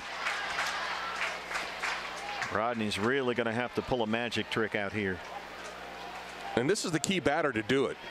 This is where you need the strikeout. Pop-up strikeout, something like that. Any unproductive out. It rolls away from Iannetta, but Hansen stays put at third. Mercer's ahead now, 2 balls and a strike. Fernando Rodney, 18 pitches, only 7 strikes. He's walked the first 2 he faced. And now they are the tying and winning runs in scoring position.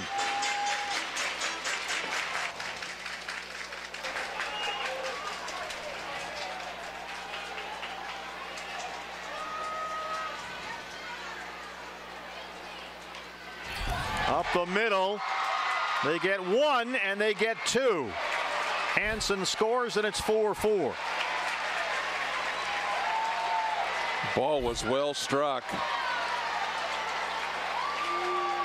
Luckily, Nick Ahmed was right there, right by Rodney. Actually, who was that? That was CO. Yeah, Chris Owings at second. So CO turns the double play, but Hansen scores the tying run. Now the winning run is at third.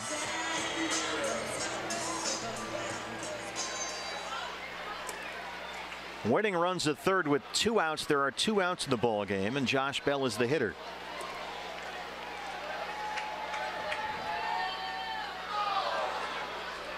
Nice pitch, change ups that time, way out in front of it. Bell is.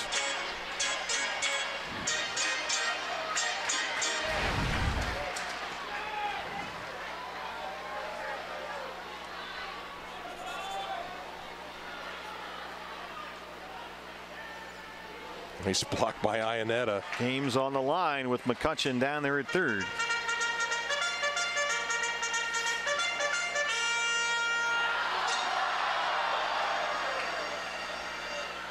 Rodney walked the first 2 in the 9th. 1 has scored. 1-1 on Josh Bell. What a difference on fielding that bunt. Yeah. That's out of play. You make a play on that bunt, you get the lead runner. This game's over. That's why they always say, you know, they try to get an out on a play. Always at least get an out.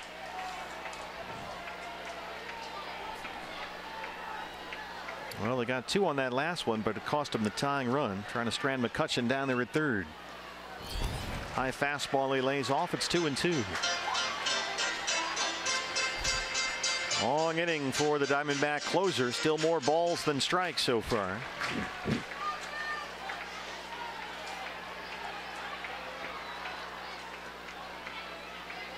Two outs, 2-2 on Josh Bell. Struck him out, and they strand the winning run at third base, but the Pirates get the equalizer, and we'll go to the 10th, tied at 4.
Ball game, and on for the Pirates is the closer, Tony Watson. Now, as you'll recall, Watson came on to get the save in Monday's series opener.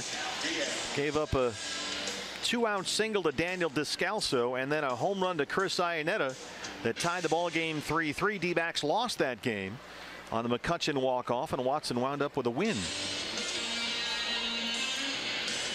He is facing the heart of the order coming up here. Goldie, Lamb, Owings 3, 4, and 5 in the Diamondback 10th. Now we should also tell you that we've got some rain bearing down on us. Some rain that we had hoped to escape here in a regulation game, but now that we're getting into extras, it could get a little dicey here. Diaz, the catcher, takes over after they ran for Cervelli. I'll see if Goldie can get himself in scoring position here. He homered to lead off the 6th against Daniel Hudson, his 12th of the year. It's getting a lot cooler here now. You can kind of feel that thunderstorm bearing down on us. So we did notice between innings the grounds crew, which is never a good sign, checking in with the crew chief Gary Cederstrom, the home plate umpire, about the weather that's moving in.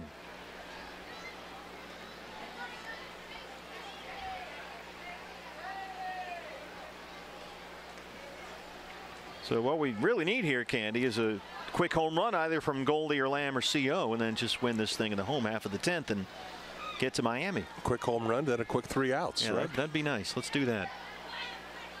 Goldie's ahead 2 balls and a strike. Watson has sputtered in the closer's role as of late, certainly, as we saw here Monday.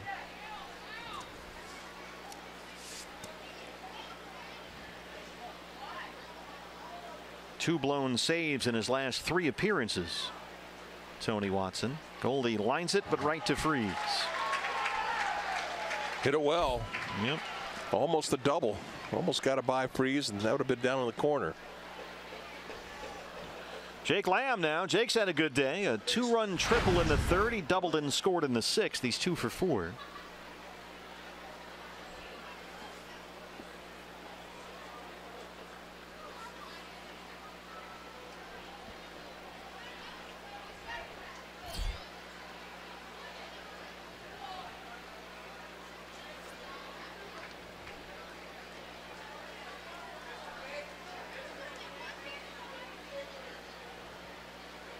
Nice little gap out towards left center for Jake if he wants to take the lefty that way.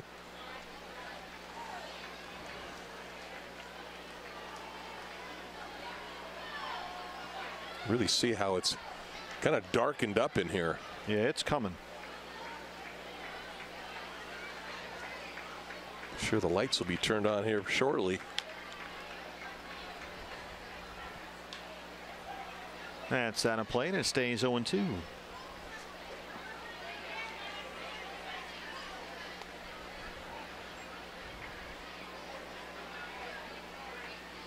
Yeah, it's not looking too good behind third base right now.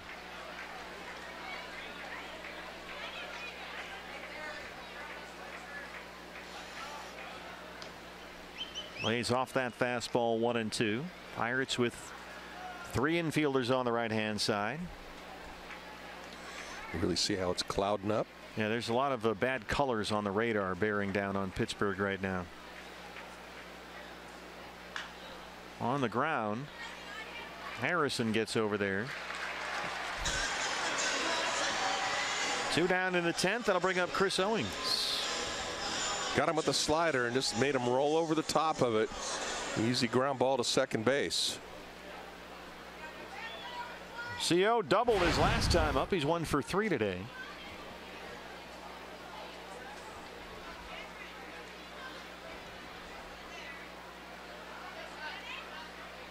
Well, you know what we need now? We need our magic man, Chris Iannetta. He's on deck. Just get him up there. Automatic 2-run homer. That's in the seats and out of play.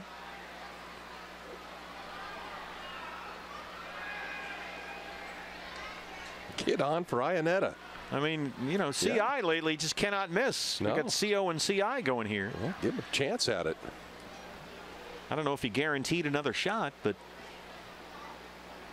the way he's been going lately, 4 homers in his last 6 games. I'd like to see him get a chance. Already got this guy once this series. That was Watson who served up the Iannetta homer.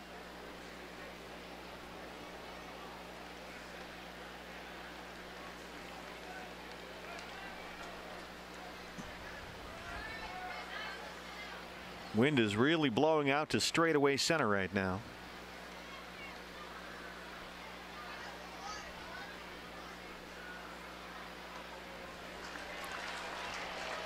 You know, the flags they have here too, these are big, heavy flags. They're not the smaller flags that you see really gusting out. It takes a lot of wind to blow these things. Yeah, you can see straight out to center field. Toward the river. 1-2 on Chris Owings.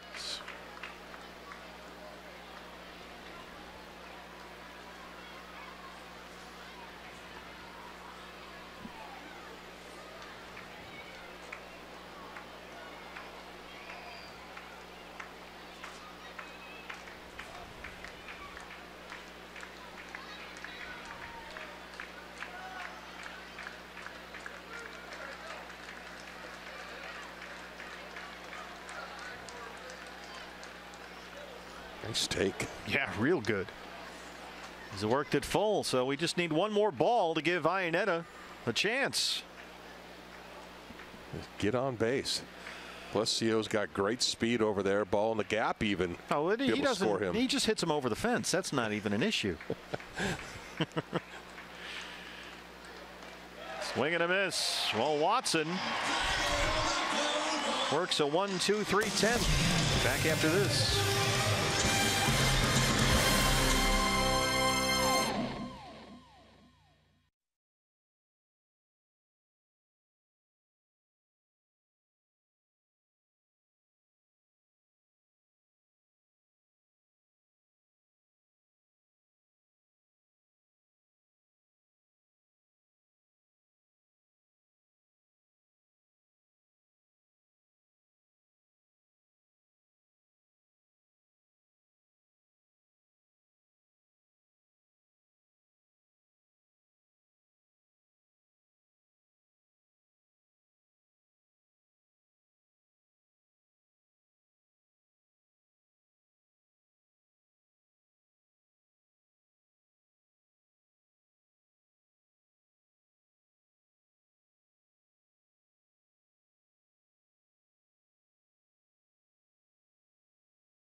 Park in Pittsburgh, 4-4 as we start the bottom of the 10th inning.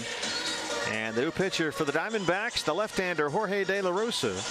After Fernando Rodney walked the first two he faced to lead off the ninth. A blown save with a 4-3 lead. So it's De La Rosa to start the 10th, his 22nd appearance of the year.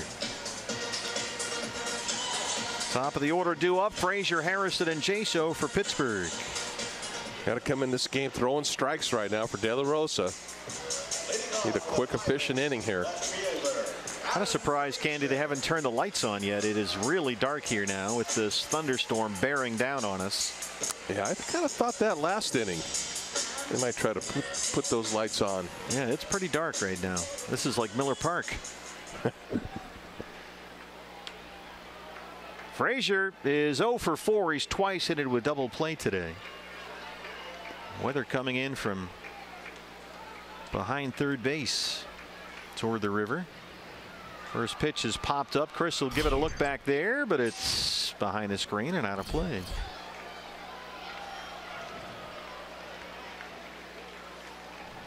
Frazier scuffling, 2 for his last 22.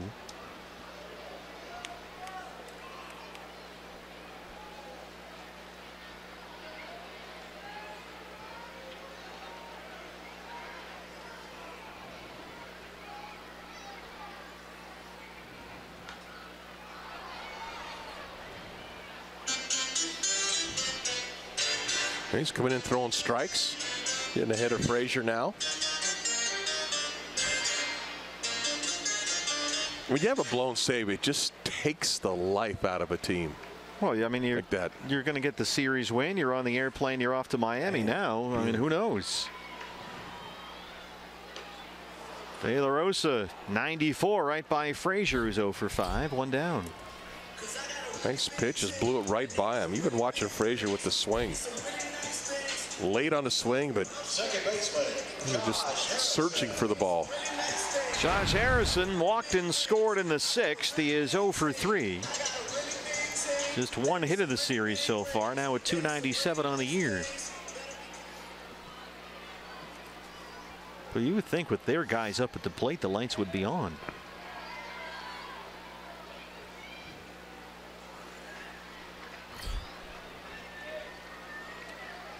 Certainly would. You want to take advantage of that, right? Let's see. I'm not going to tell him if you're not. Nope.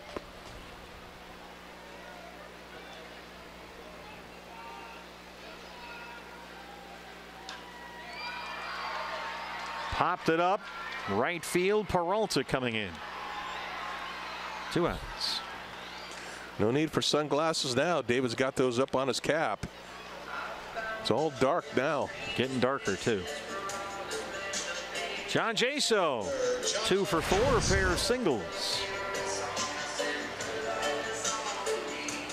D-backs will put the shift on.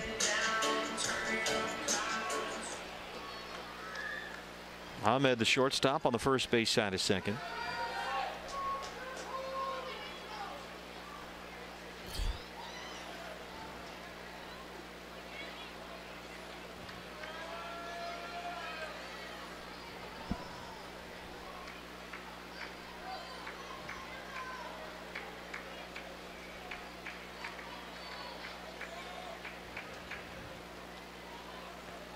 Oh, great pitch.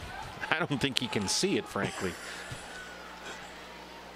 He swung like he didn't see it. You're right.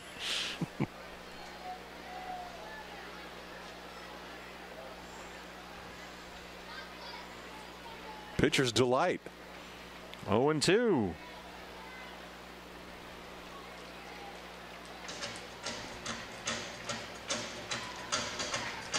Jaso had a big day here Saturday against the Mets. Had a game-tying single in the 9th. Then a walk-off single in the 10th to win the ball game.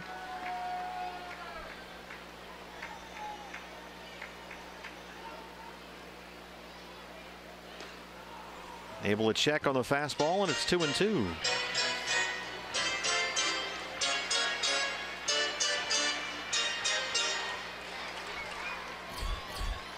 David Freese, the cleanup hitter, on deck. A lot of people cleared out in this stadium. Big hockey game tonight. Fly ball pretty deep left center field. Blanco won't get there. It reaches the wall in the notch. Jaso will stop at second. It got up in that wind, which is blowing in that exact direction. Blanco was playing pretty shallow in left, and that was well over his head. Deepest part of the ballpark. Jaso's 8th double, his 3rd hit tonight. Ball middle away, and he just went with the pitch. Just trying to shoot it that way with the swing, and found that notch area. Well, he's the winning run. 2 outs for David Freese, who's singled. He's got an RBI today. Looks like they're trying to turn the lights on for you, Bert. Yeah, now that they have a runner on, sure they'll turn him on. And the lights are starting to come on here at PNC Park. There's the no pitch intentional walk to Freese. This is a smart move with first base open. They'll work to Diaz, the backup catcher, who was just called up from AAA yesterday after they lost Chris Stewart to a hamstring injury.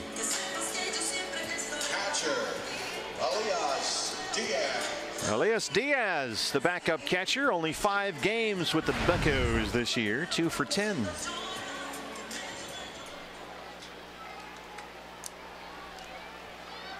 Only run that matters is Jaso at second, 4-4. 2 outs, bottom 10. Nice block by Iannetta.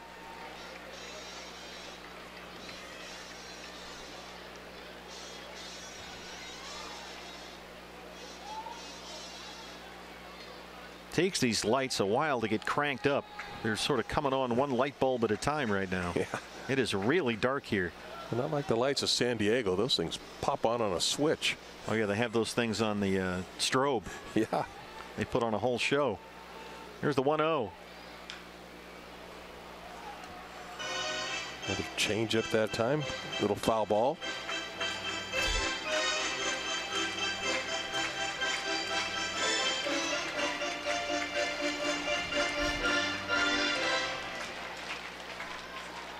From up here, it looks like Hoover up there getting loose.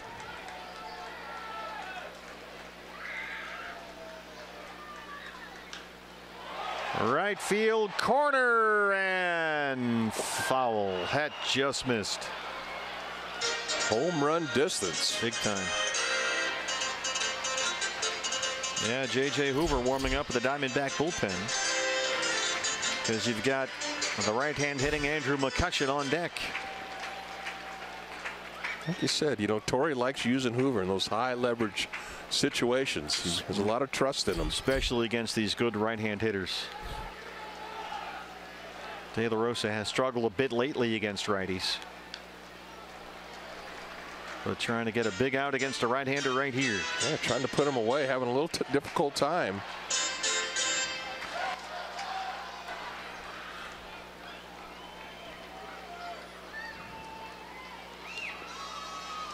Winning runs at second base, 2 outs, 4-4 in the 10th. 1 ball and 2 strikes on Diaz. Ground ball to shortstop. Ahmed throws him out. De La Rosa strands 2. We'll head to the 11th inning in Pittsburgh. Threatening skies overhead in a 4-4 ball game.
NC Park, so we've accomplished that as we head to the 11th inning in a 4-4 ball game. But Clint Hurdle, touch of irony, is not behind the Pirates manager. The new pitcher is Johnny Barbado, who is the pitcher that hit Chris Iannetta in the face at Chase Field, and Iannetta is the leadoff man here in the 11th. So how do you like that? Well, as we were talking, that's almost Clint Hurdle right there. Yeah, that's not surprising, frankly. This was the last time they met. Now, Barbado, to his credit, was really broken up about this and apologized and sought Chris Iannetta out.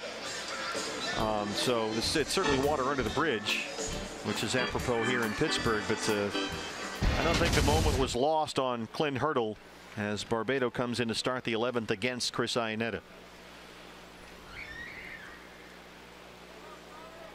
Probably a little difficult at bat for both these guys right now. There's no doubt about it. It just has to be. Because now they have a relationship. It's there. Yeah. And there's no way that each guy's not completely aware of what's happening. And there's no way this guy's going to pitch inside right now. You wouldn't think. Chris would love to take him deep. I would also really love that. He's taking his cuts down 0-2.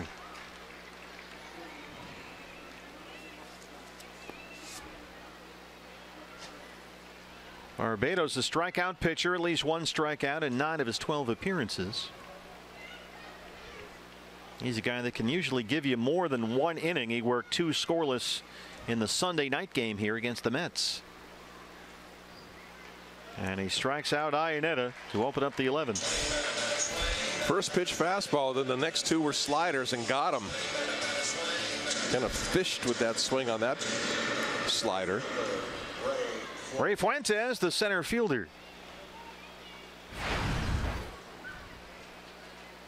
Fuentes with a lot of speed.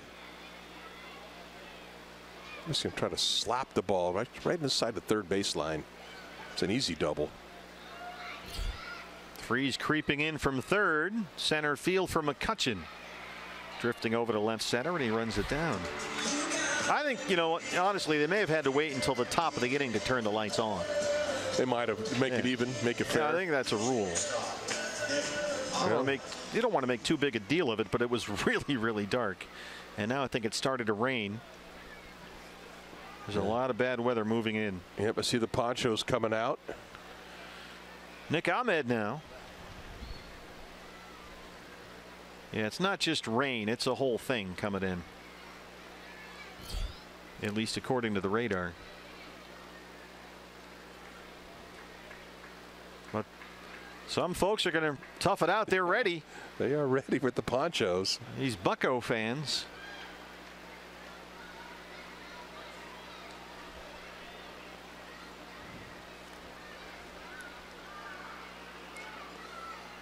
Well, I'm sure everybody in the ballpark had their weather app on also. Well, it's one of these deals where your phone keeps going off like severe weather alert. Ahmed hits one deep left center field. Frazier's over there looking up, and there it goes.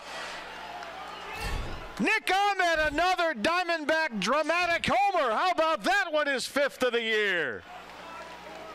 Well, he got that ball up in the jet stream. I mean, the flags are still blowing out, but that ball carried. The rain is really starting to come down now, and Nick Ahmed hit it through all the elements to the deepest part of the ballpark, and it's 5-4. Unbelievable. And that ball just didn't sneak out of the ballpark. That was well out of the ballpark. That's a jumbo jack. That's 5 runs, and we're in line for the pizza, the fast food trifecta. Big smile on Nick's face. Chris Herman now.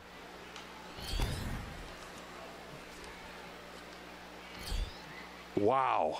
I mean, here's the thing. Now, you're minutes away from a severe downpour getting started here.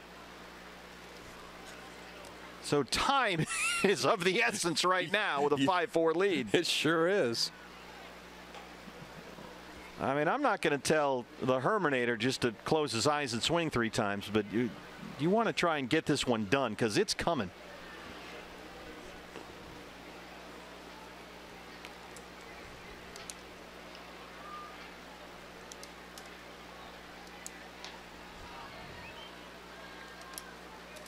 Well, do you root for another run, or do you root for an out and then 3 real quick ones? I want the out and 3 real quick ones. With looking over to our left here, it does not look good.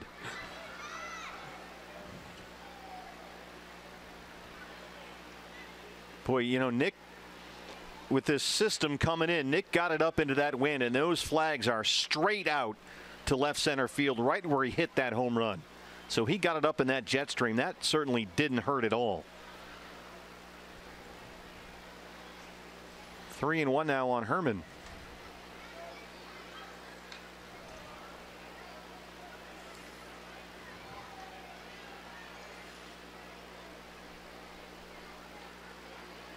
Big swing that time, fouled it off. He wasn't trying to get a base hit.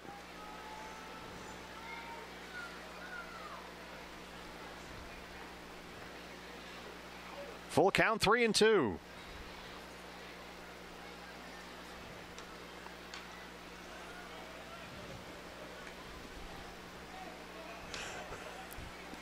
I'm torn, man. I know. I can feel you.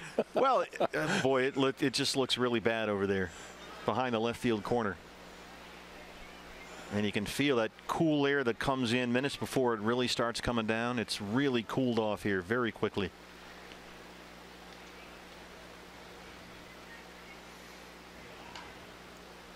But this is a typical Herman at bat. It's going to be like 12 pitches.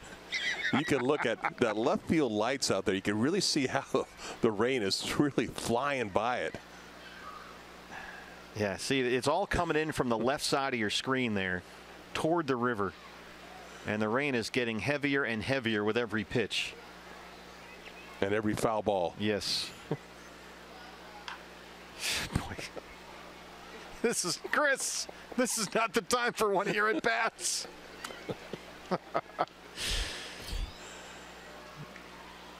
He has got a real knack for this kind of thing. He's loving it. Just look at his helmet there. Yeah. I mean, it's really coming down now. One more time on 3-2.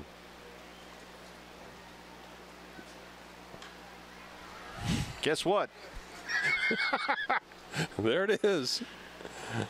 Well, the Pirates, I think they got to get out of here too. They're going someplace. I think they're going to New York. Yeah. Yeah, the Pirates have an off day in New York, then they start a series against the Mets. So this will be the 10th pitch of this at bat. Here it comes.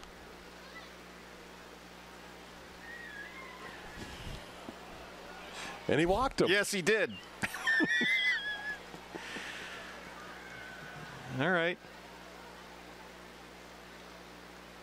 Gregor Blanco, the leadoff man. Great at bat by Chris Herman, all kidding aside. Yeah, sure was. Yeah. Again, getting on base. That's become almost the standard Chris Herman at bat lately, the way he grinds them out. Blanco doubled to lead off the ball game, walked and scored in the third.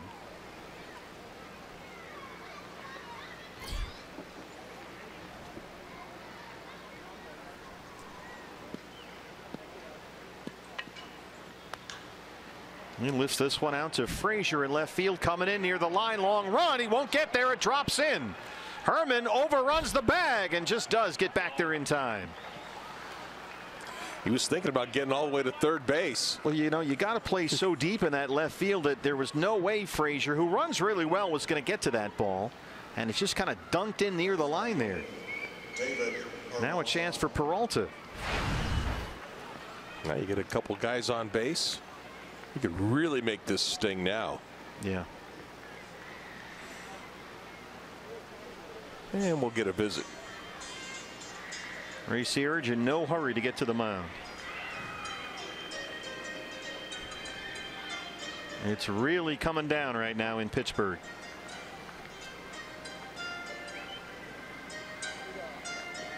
Do you find in your experience that knowing the travel schedule for both these teams, this is the end of the series, Diamondbacks aren't coming back here again this year, if for the umpiring crew, do you get a little more leeway in terms of the weather? Well, I think without a doubt. Yeah. You know, there's no doubt the umpires want to get out of here too. You know, just like the Pirates. I mean, everyone does want to, you know, be able to complete the game, but also, well, the worry now is lightning. Yes. I mean, because this is not just a rain system according to the radar that's coming in. There's stuff mixed in there. 2 on and 2 out. A run in on the Nick Ahmed 2-out homer.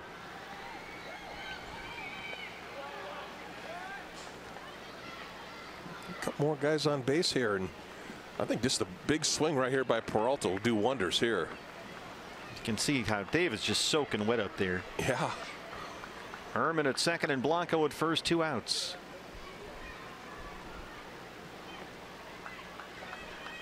Wind is really picked up, blowing out to center field.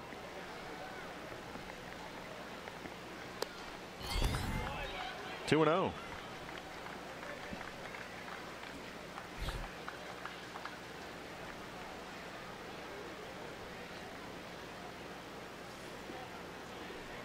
Steady, heavy rain right now.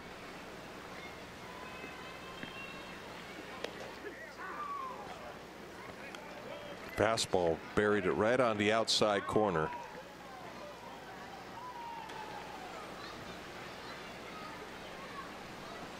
Ground screw guys are standing by. 3-0 on Peralta.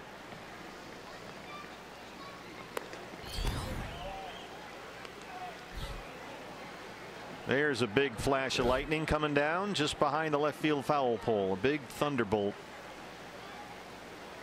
That'll get your attention. Oh yeah, especially up here. we're in it.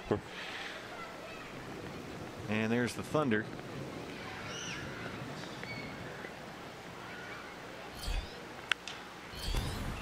And there's your foul ball. Full count, 3-2. It is really pouring. That's a good shot there. The roof of the dugout. Lightning and thunder starting to get cranked up here. I'm almost certain that after the Diamondbacks end this inning, you're probably going to see the tarp come on. And it could be a wait too. That's the thing. Runners in motion. Ball 4.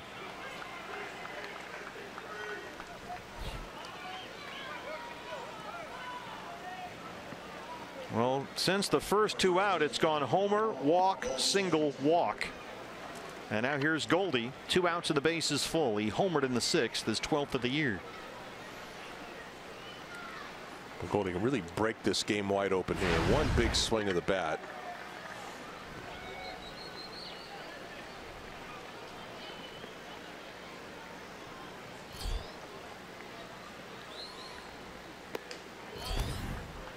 That is if he gives him a strike.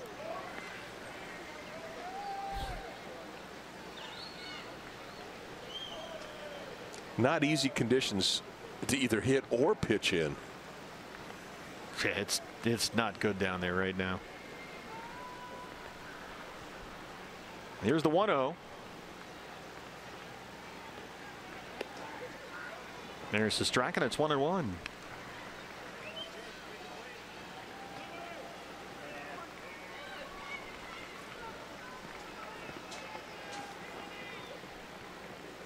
So far, just the one big lightning bolt.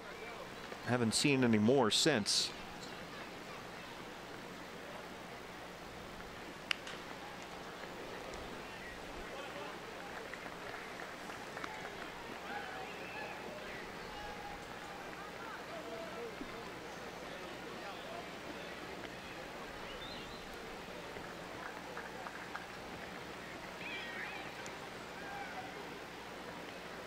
Oh, Mike Farron on the radio side, though, right now, without an analyst. JJ had to bail. He left. 1-2 to Goldie. In the air, right center field. It's carrying. It's up in that wind. McCutchen at the wall. And somehow he makes a tremendous catch. It got up in that wind and almost got out of here. Bottom 11 coming up.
bottom 11, you can see it is absolutely pouring right now here in Pittsburgh, PA. But Gary Cederstrom, the crew chief, who will now check in again with Torey Lovullo in front of the Diamondback dugout, has had the grounds crew come out here. They've laid diamond dry out all over the field. J.J. Hoover is on from the D-back bullpen. And we're going to try and close out this bottom of the 11th inning in an absolute monsoon right now. It really is a light monsoon. You can start seeing some of the areas on the infield, even the outfield, where the dirt is getting a little shiny, which means a lot of water down there. When you look up in front of the light standards here, I mean, there's just sheets of rain pouring down. Now, both of these teams have to get out of here after the ball game. The Diamondbacks to Miami and the Pirates to New York.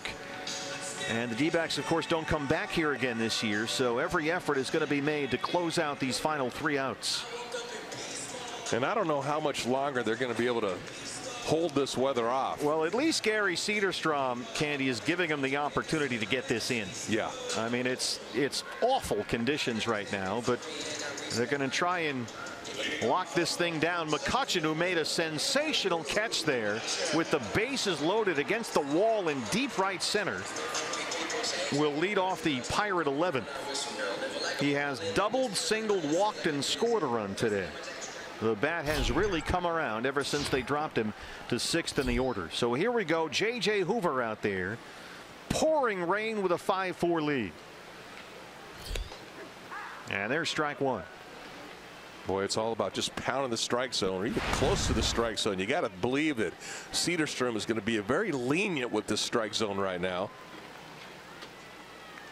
Boy, I still can't get over the fact that that ball that Goldie hit was caught. That was a tremendous catch by McCutchen, but that ball just kept carrying and carrying to deep right center. I thought it was going out of here. And the wind is gusting out there right now, and it really did look like it was going to get out. All the cars on the Roberto Clemente Bridge right now. Traffic is stopped. It's just a mess out here. You can hear the thunder off in the distance. Swing and a miss, and it's 1-2. Here's the traffic. How's the commute home, honey? 4:24 local time here. Well, I was on the bridge for a long time.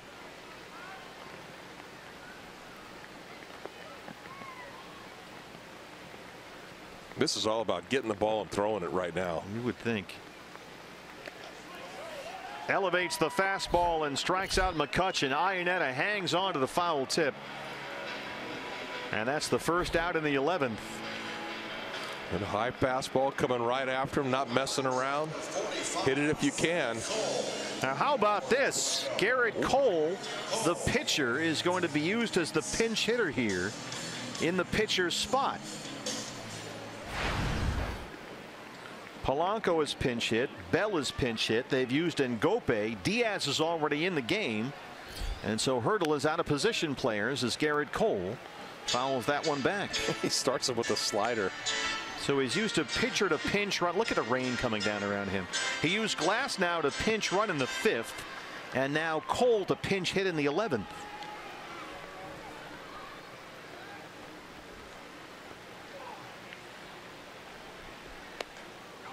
Boy, the water's starting to accumulate now at third base and shortstop too. Yeah, it's shiny all over the place now. Puddling up. It's up to the Hoove to keep this thing going. Yeah. 1-1 to Garrett Cole, the pitcher. 2 balls and 1 strike. Shortstop Jordy Mercer on deck.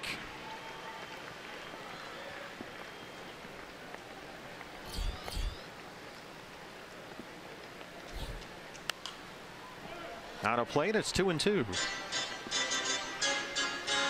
A lot of heroes and villains in this ball game. The biggest hero right now, Nick Ahmed, who just blasted one out of here to left center field. His 5th home run with 2 outs in the 11th inning to make it 5-4.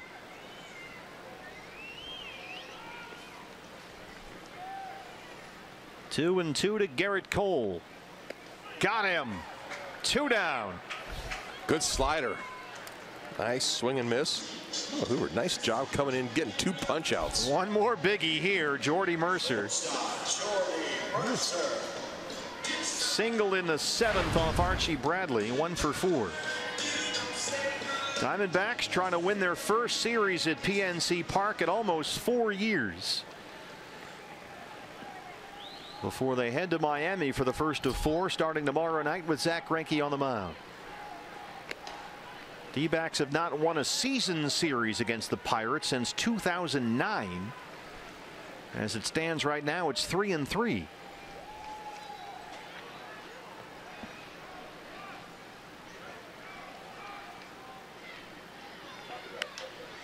Fly ball, pretty deep, left center field. Blanco is backing up, and it's gone. It's gone. Jordy Mercer. Unbelievable. Unbelievable. 5-5. It's almost he just wanted to end this game by throwing just a fastball. He left it over the middle of the plate, but it was up in the zone. And Mercer again has been a thorn right in the D-back side. He hit it into the Diamondback bullpen. He got a pitch up and drove it out to left center. The ball by Ahmed, not even that ball by Mercer, farthest part of this ballpark. Ouch, babe. Josh Bell.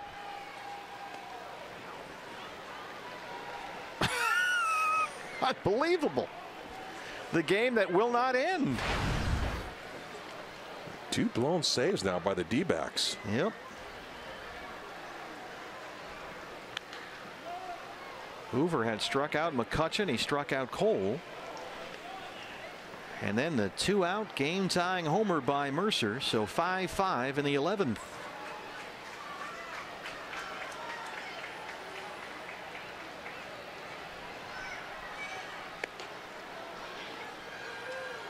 Well, this is what we get for having a 2-hour, 10-minute game last night.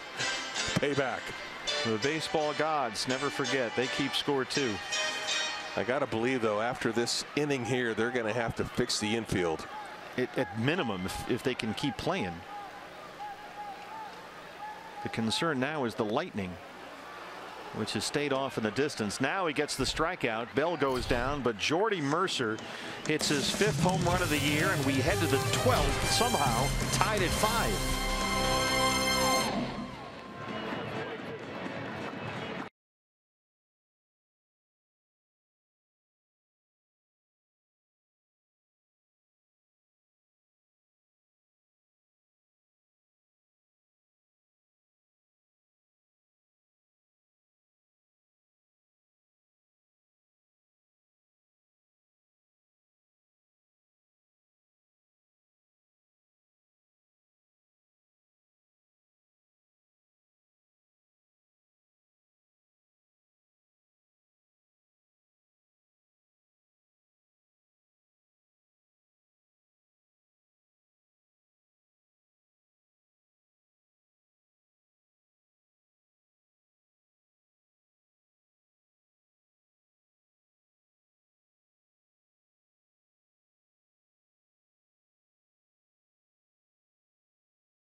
Doing their best. They may run out of that diamond dry stuff at this rate as we head to the 12th inning, trying to get the field at least in playable condition. It's still raining here. The thunder and lightning is held off for the moment. You'll get the occasional flash just off to our left here in the distance, but Gary Cederstrom, Candy, going to keep this thing going. He's going to keep it going, and these guys got buckets of the diamond dust out there, and they're throwing it everywhere. I don't know if they have enough buckets. Yeah, that infield is soaking wet, and you just can't throw it out. You got to be able to at least rake that around a little bit. And an amazing baseball game here. It started when Fernando Rodney came on with a lead in the 9th inning, walked the first 2 batters he faced, blew the save. Pirates tied it 4-4. And then in the top of the 11th inning, Nick Ahmed with 2 outs hit a long solo homer to deep left center field to give the Diamondbacks a 5-4 lead. But then in the bottom of the 11th inning, somehow, with the bases empty and 2 down, the Diamondbacks 1 out away. Jordy Mercer, the shortstop, hit one into the D-backs bullpen through a monsoon, and here we are, 5-5 in the 12th. They just took everybody off the field. And there's more stuff behind this rain now. So they put the diamond dry down, and now they're going to put the tarp over it, and we could be here for a while.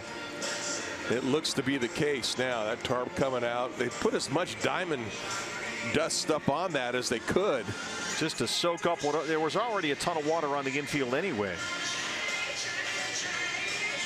And here comes the tarp.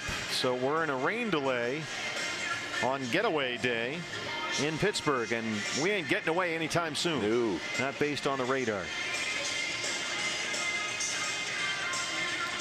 Well, we'll go to break now, and we'll keep you posted as best we can here, but based on what we're seeing on the radar, this might be a while. 5-5 in the 12th inning in the rubber game in Pittsburgh. Hang in with us.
Back in Pittsburgh and set to go, the Diamondbacks and the Pirates as we start the top of the 12th inning. Steve Berthiaume, Tom Candiotti, Jody Jackson along the way. This is how we got here. After Fernando Rodney blew a save in the 9th, tied at 4. Nick Ahmed, a 2-out solo homer in the top of the 11th, made it 5-4 D-backs. But then in the home half, Jordy Mercer, a 2-out homer off J.J. Hoover, the second blown save in this game by the Diamondback bullpen, tied it up. And here we are, 5-5, top of the 12th. And the new pitcher for the Pirates is the right-hander Yan Marinez, who they picked up on waivers from Milwaukee only about 2 weeks ago. Well, it's time for everyone to kind of regroup again. Jake Lamb leading it off here. We'll start back from scratch, trying to scratch a run out. Jake's had a big day, a 2-run triple in the 3rd. He doubled and scored in the 6th. In one of the more remarkable ball games, Candy, in recent memory. Yeah, very. It was a beautiful sunny day here for nearly the entire game. Then we played 2 innings or so in an absolute monsoon. And now all the stormy skies have moved on. Some of the Pirates fans have stayed here with us. And we'll resume again at the top of the 12th. It's been an emotional series. Even the first game, the way the emotions changed. And then now this game, a couple different times. 2 remarkable 2-out home runs in that 11th inning. Ahmed for the Diamondbacks and Mercer for the Pirates. 1-2 on Jake Lamb. Jake hits one hard toward the right field corner. That gets down and rolls to the wall. Lamb pulls into second, a leadoff double. That's his 3rd extra base hit today and his 10th double this year. Well, he smashed that ball too. Sure did. Just a hooking line drive. Short hopped the wall out in right field. Looked like a breaking ball. He just kind of left it over like a nothing slider. Yeah, boy, he kissed it. Candy, we've put in all this time. We might as well win this thing. Yeah, you're exactly right. Thought we had a couple of those wins already. Twice, yeah. Had leads in the bottom of the 9th and bottom of the 11th, but here we are in the 12th. Chris Owings now. CO doubled in the 8th. Joe's bunt, corners crash. And that's ball 1. Owings did that back in the 6th inning. After Goldie's homer, Lamb's double, then I don't know if he was really sacrifice bunting. He's bunting for a hit, almost beat it out, but got the job done. Yeah, it looked like he was bunting for a hit, but it went down as a sacrifice as Lamb moved to 3rd. D-backs got 2 in that 6th against Daniel Hudson. Freese coming in from 3rd. Owings takes a pitch and it's 2-0. Marinez was not having a good year with Milwaukee. 0-2, a 5.40 ERA. 15 relief appearances picked up from the Brewers on May 19th. So only about 2 weeks ago. Lamb at second after a leadoff double. Owings can't get the bunt down. It's 2-1. Breaking ball that time. So trying to do the same thing, trying to bunt that ball. So is that Freese trying to come in to field the ball? That way Lamb's got 3rd base easily. Yan Marinez, the 7th reliever used by Clint Hurdle today. He's already run through his entire bench. He's used a pitcher to pinch run and another one to pinch hit. And now he's emptied the bullpen. Here's the 2-1 to Owings. Foul straight back, and it's 2-2. All those Pittsburgh fans who couldn't get tickets to tonight's Penguins game are still here. Game 2 of the Stanley Cup Finals to start right across the river in about 2 hours from now, actually. We now have that gathering. That's right. Here. Dozens of fans with us here. Lights are on at the ballpark, but pretty much blue skies overhead now. Owings sends the 2-2 to the corner and out of play. Good try. Nice effort by CO. Trying to shoot that ball to right field. Almost caught the foul line. Chris Owings turned a really solid double play in the 9th inning on which a run scored to tie the game, but he not only prevented the ball from going through into center for a base hit, but he got 2 outs. That was a big play in the ball game in that bottom 9th. Another 2-2 on the way. Diaz hangs on to the foul tip, and Owings strikes out. That one hurt as Lamb has to stay at second. just got a little piece of this ball. This was a good, looked like a sinker down. And a nice catch. Chris Iannetta has caught the entire ball game, still in there. They've already used Chris Herman as a pinch hitter. He walked in the 11th inning after the Ahmed homer. About 11 pitch walk. I remember. A typical Herminator at bat. That's when the rain was really at its worst, and you were hoping we could move things along and finish that up in the home half of the inning. But then Mercer homered with 2 outs off J.J. Hooper. I mean, both Ahmed and Mercer homers just hit through every single weather condition you can almost think of. Impossible conditions, but both guys hit it deep to left center field.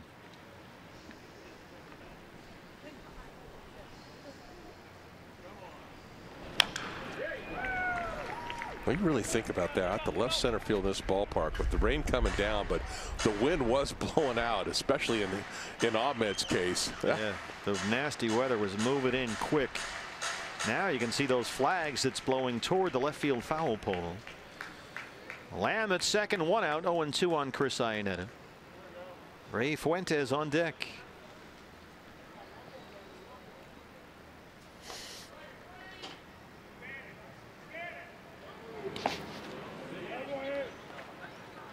They had the Cub Padre game on from San Diego on the scoreboard here during the rain delay. Looks like Padres about to sweep Chicago. The Cubs. Yeah, it's been a rough trip for the Cubs. Sure has.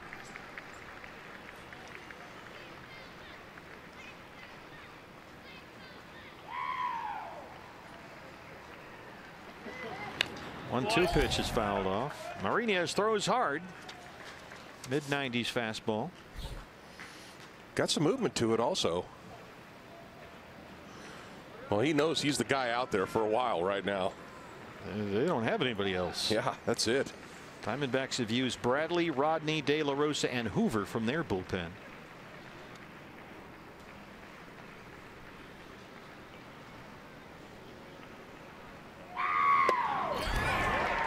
Swing and a miss. Well, Marinez after the leadoff double strikes out Owings and Iannetta. And now it's up to Ray Fuentes. Here's what the Pirates have left. Nobody. There's nobody left. That is it. They have used everyone. Tyler Glass now, one of the pitchers, came on as a pinch runner, and then Garrett Cole, the pitcher, had to be used as a pinch hitter. Yeah, they're going through their starters now too. I was in the 11th inning. Pitcher spot is 7th in the Pirate order. It's up to Fuentes now, and he's down 0-1. Fuentes took over as a defensive replacement in center field in the 8th inning. He's 0 for 1.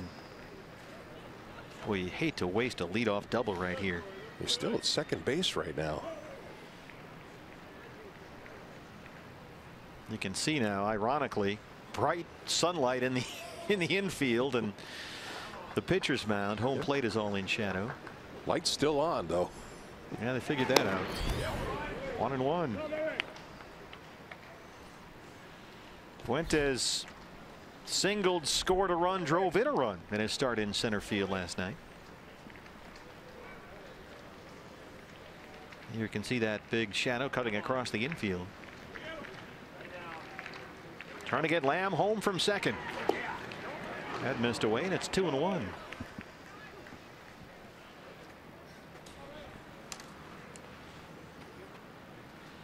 T.J. McFarland, the left-hander, warming up in the Diamondback bullpen. Pirates will have the top of the order due up: Frazier, Harrison, and Jaso.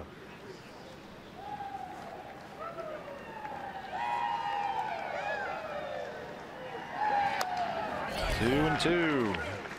Spoiled out. That was a good two-seamer down in the zone that time. Fuentes, when he did come in the game, he hit a line shot. I'd like to see him get a base hit here. And flying out to center his first time.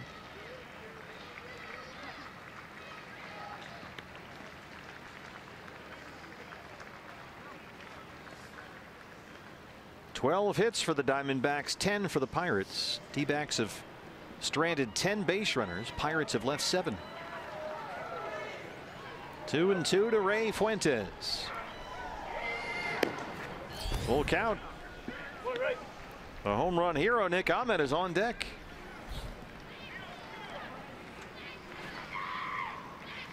Nice little gap out in right center field. Yeah, boy, McCutchen is way over toward that notch in left center. All kinds of room in right center field. Look at that gap. Big gap. Here it is on 3-2.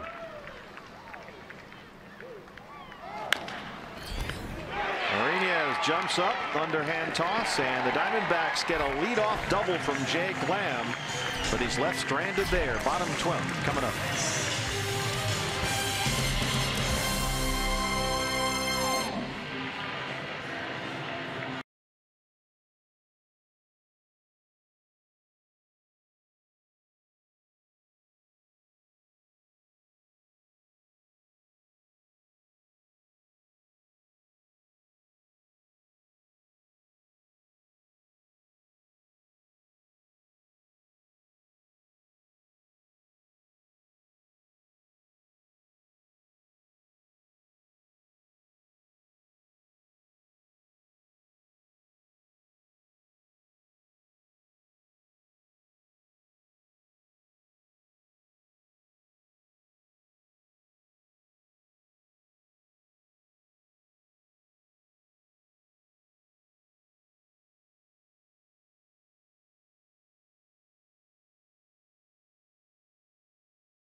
Fans hanging in there, 5-5 after a long rain delay here at PNC Park. The Pirates will bat in the bottom of the 12th against the new pitcher for the D-backs. It's the lefty T.J. McFarland, answering the Ashline call to the bullpen. His 10th appearance this year, an outstanding 0.77 ERA. The 5th reliever candy used by Torey Lovullo in the ball game today. Yeah, he's only walked a couple guys. Only a 220 average against. He's really pitched well. And he's a guy you can also stretch out a little bit. Yeah, he's good for at least 2 innings, if not more. Adam Frazier, the leadoff man, leads off the Pirate 12th, and he's had a rough day. He's 0 for 5. He struck out twice and hit into 2 double plays. Not the ideal day for a leadoff guy. Struck out against Jorge De La Rosa to open up the 10th. So right now he is in a 2 for 23 up there, and there's a strike. Oh, we're just watching TJ out when he's out on the mound. There's nothing that bothers him at all. There's no emotion. Just give me the ball. Let me hit the target. Let me get the ground ball. We talked about Zack Godley having a lot of pitches that move. TJ McFarland, everything he throws moves. Yeah. That's bounced by the mound. Ahmed charges from shortstop. And it's an 0 for 6 for Frazier, the leadoff man, 1 down. Nice play by Ahmed coming in on this field. You know it's got to be wet out there still, even despite all that dust that they put out there to try to soak that water up. But made a nice play. Here's what Torey Lovullo has left. Jeff Mathis, the catcher, is the only position player left. Chafin and Wilhelmsen have yet to throw in the bullpen. Although the bullpen certainly got a break last night when Robbie Ray turned in his first career shutout. Josh Harrison walked and scored in the 6th. He's 0 for 4.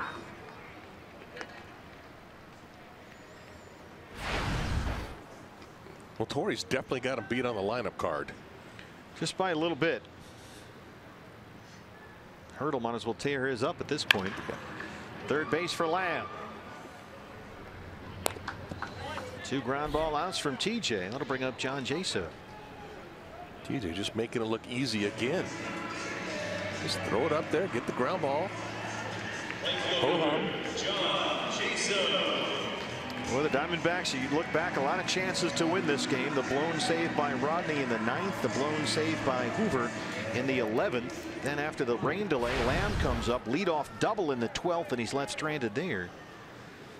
2 down now for Jaso's had a good day. 2 singles and a double. He's 3 for 5. D-backs are going to have to work for this win now. A couple different times that you had it. Feeling really good the way the inning started this inning with the double by Lamb, like you said. Stranded him out there, though. Jaso this year has played almost exclusively against right-hand pitching. He rarely ever faces lefties. In fact, he's had a double off De La Rosa's last time up, but that was only his 13th at bat of the year against a left-hand pitcher.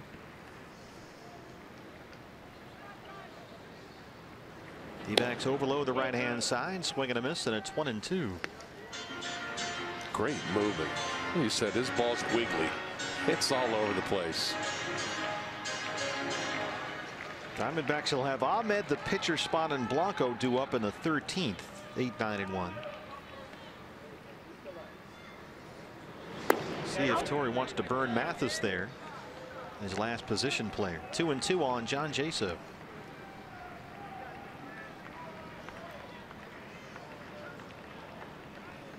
Jaso last 11 games hitting better than .360. His bat has really come around after a slow start. He drives this one deep right field. Peralta drifting over to right center. And he's got it just shy of the warning track out there. McFarland a 1-2-3 12th. We head to the 13th at PNC Park.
We're about a little over 10 minutes away from the 6-hour mark from when we had first pitch here this afternoon, and what was supposed to be and still is a getaway day game for both teams. Diamondbacks, after this one ends, fly to Miami. The Pirates are off to New York, but Nick Ahmed leads off here in the 13th inning.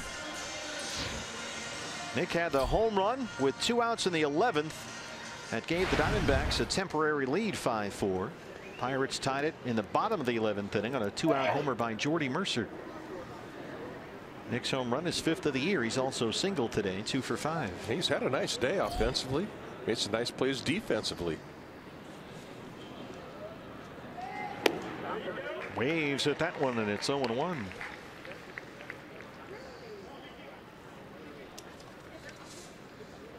Jan Marinez back out there for his second inning of relief.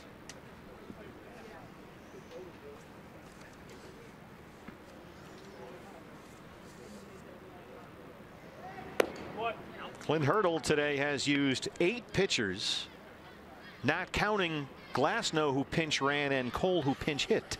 So he's used 10 pitchers. 10 pitchers. 1-1 on Nick. Ahmed hits it in the air, right to center field. McCutchen drifting over there. Sunglasses on, one away. Well, here comes the pitcher spot, and T.J. McFarland will bat for himself. So they'll keep Mathis in reserve for the moment. Pitcher, T.J. McFarland. Yeah, and also T.J., who had a very quick, easy inning last inning. Yeah. T.J. just had an at-bat, it seemed like, the other day. He looks like a hitter standing up there. Looks very hitterish up there, sure. Trying to figure out when that was. Oh, it was against the Brewers. Yeah. On Sunday at Miller Park, he took an at-bat in the 7th inning. That's when the Diamondbacks were down 8-1 before they got 4 in the 8th to make that a ball game.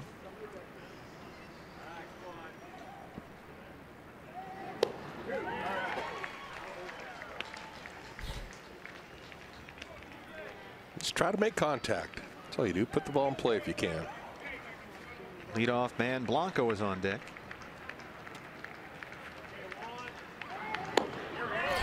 Mariñez strikes him out. Already the 3rd strikeout for Yan Mariñez. 2 down. A lot of movement on his two-seamer. Kid's got a good arm. Left fielder, Gregor Blanco. Blanco led off the game about 6 hours ago with a double. He walked and scored in the 3rd. Singled his last time up in the 11th. Diamondbacks, after the Ahmed homer in an absolute monsoon, had bases loaded, 2 down for Goldie, and Goldie hit one that McCutchen caught up against the wall in deep right center for what at the time ended the inning, but it turned out to be one of the big plays in this ball game. Yeah, and a good catch. It's not an easy catch with all the elements. Jumped up and caught it against the wall. Rain was really pouring down, bases full. Goldie gave it a ride. Blanco squibs one to second. Harrison charges. And it's a quick top of the 13th inning for Yan Mariñez. Diamondbacks coming up.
Out, chug a beer.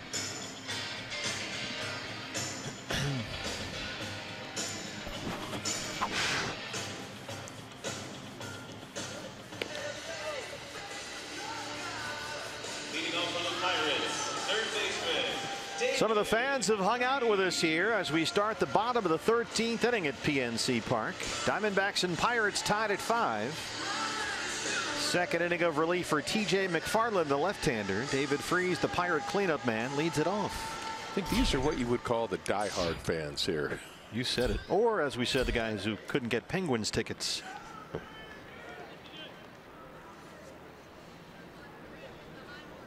Freese has singled. He's walked. He's got an RBI.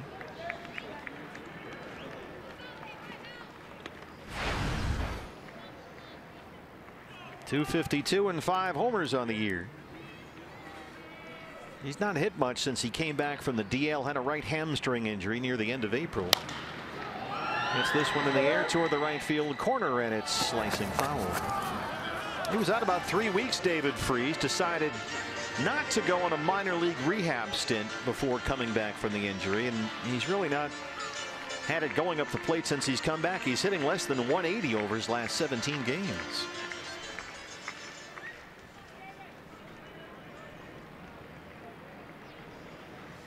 Nevertheless, this guy has got some pop in his bat. Always dangerous, yeah. Now in his 9th season in the big leagues, his 2nd with Pittsburgh. Spent 2 years in Anaheim. Prior to that, 5 years in St. Louis, where he was an all-star and a postseason hero for the Cardinals. Fastball's in there from McFarland. 2-2 on Freese. TJ keeps the fastball right there and keeps getting those calls.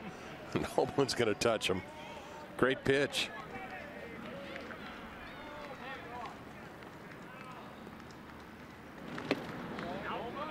Full count, 3-2. Got a few dozen fans still with us. This is in the ballpark here, kind of like a Frackers game that Brockmeyer might be doing. You've got just people spread out sporadically all over the infield seats. Lamb charges, makes a nice play, throws him out. Nice play by Jake. In fact, this infield defense has been really solid for the D-backs this game. Elias Diaz, the catcher, came on in the 10th inning when they pinch ran for Francisco Cervelli. Grounded out in his only at bat so far.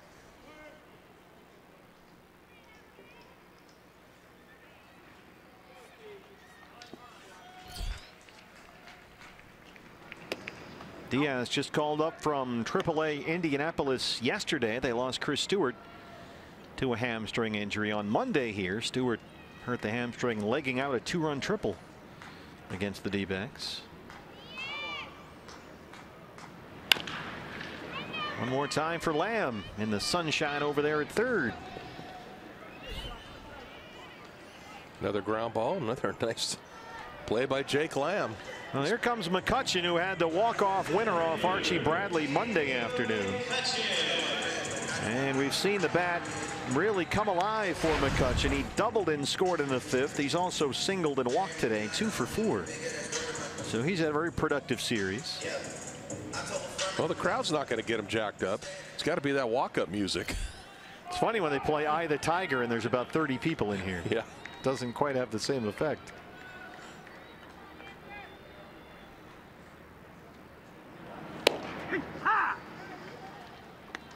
Boy, you can hear that popping from way up here. This was the McCutchen walk-off to lead off the bottom of the 9th on Monday. And he's homered twice in his last 4 games, Andrew McCutchen. And he's hit safely now in 7 straight overall.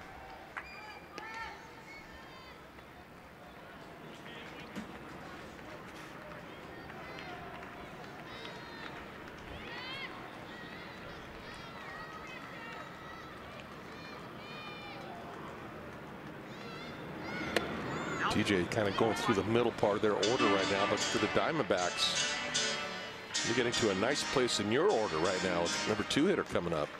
Yeah, Peralta, Goldie, and Lamb will bat in the top of the 14th if we get there. 2-1 pitch. Missed away. It's 3 balls and a strike.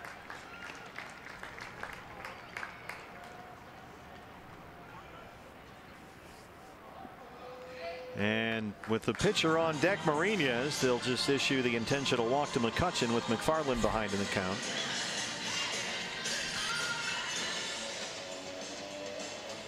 Yeah, you got the pitcher up, no doubt about it. Take the bat out of that guy's hands. Yan Marinas.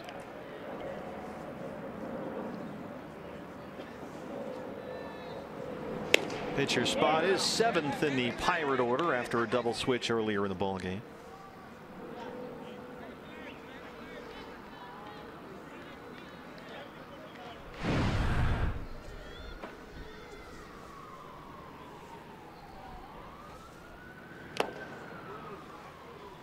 Good sinker right on top of the plate. Gets a swing and miss.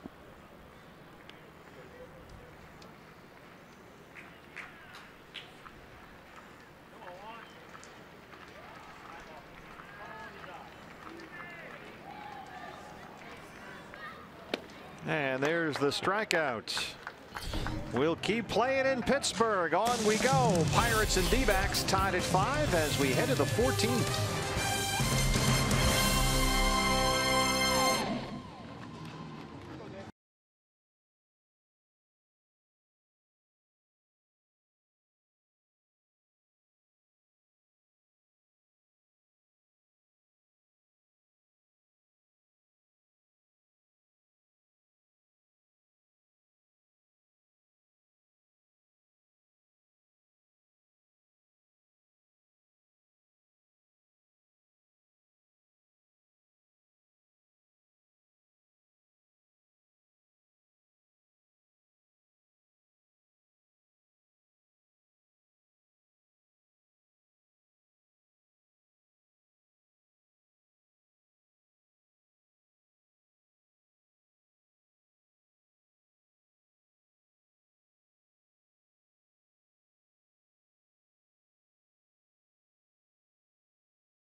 Pittsburgh. Diamondbacks and Pirates. D-backs have the heart of the order due up against Jan Mariña as the right-hander. Peralta, Goldie, and Lamb 2, 3, and 4. As they try and get this crowd going. Try to get busy right now. Get busy on the base paths. Peralta has walked twice today. He singled in the 7th. 1 for 4 up there.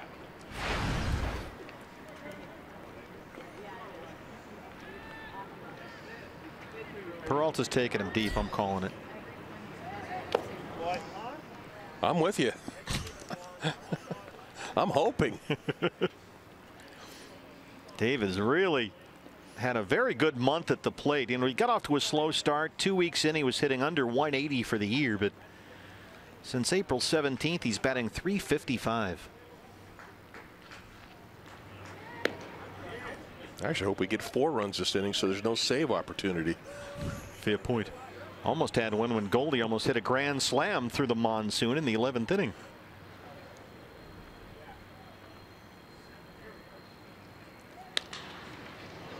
Base hit, just like I called it, Candy. Wait, what? Peralta takes a big turn and stops there. Leadoff man aboard. Well, the Diamondbacks started off the 12th with a Jake Lamb double. He died at second. And now Peralta's at first to open up the 14th. He took a big turn there and put on the brakes. You can see there's tracks in the dirt. Yeah, you're right.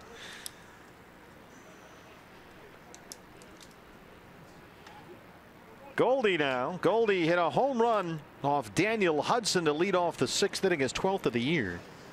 He also walked and scored in the 3rd. He's 1 for 5. Just missed a grand slam in the 11th inning. He was up there, bases loaded, 2 outs, hit a ball deep to right center through the pouring rain, on which McCutchen made a great catch up against the wall. Goldie's going to try to shoot him to right field this at bat. Big hole on the right side, but and there's all kinds of room over there. That is, he's got to throw him a strike first.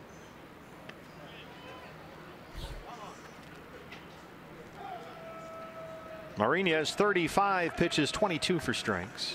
They're just showing Jaso out in right field, just kind of watching him. His arms were crossed, his legs were locked. He's got Penguins tickets.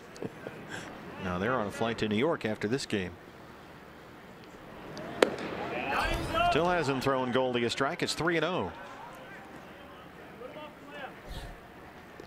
Here he is folding his arms again. He looks like he's just, it's like batting practice. Right? Exactly. Maybe I'll shag, maybe I won't. Let's see where I'm at here. Somebody will get it.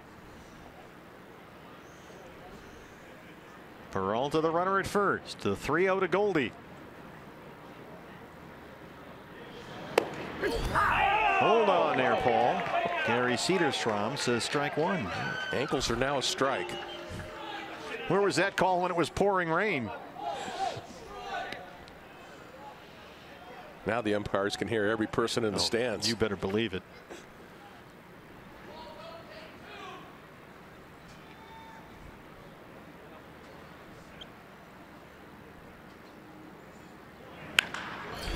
Yeah, we had, I think, more people when I went to see your boys play at Arcadia High School a few weeks ago. I think so. I mean, there's not a whole lot of folks left here. It was really, really severe weather that came in. And you can't blame anyone for bailing, but Diamondback fans have hung in. Box seats are wide open right now. Come on down to the ballpark. You can have an entire section. 3-2 to Goldie.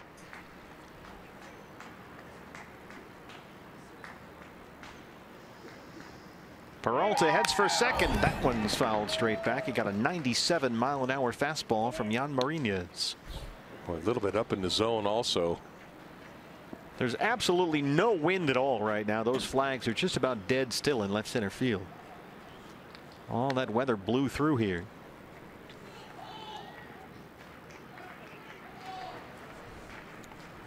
Goldie 1 for 5 now. He's left 7 guys on base in this game. D-backs have stranded 11 as a team.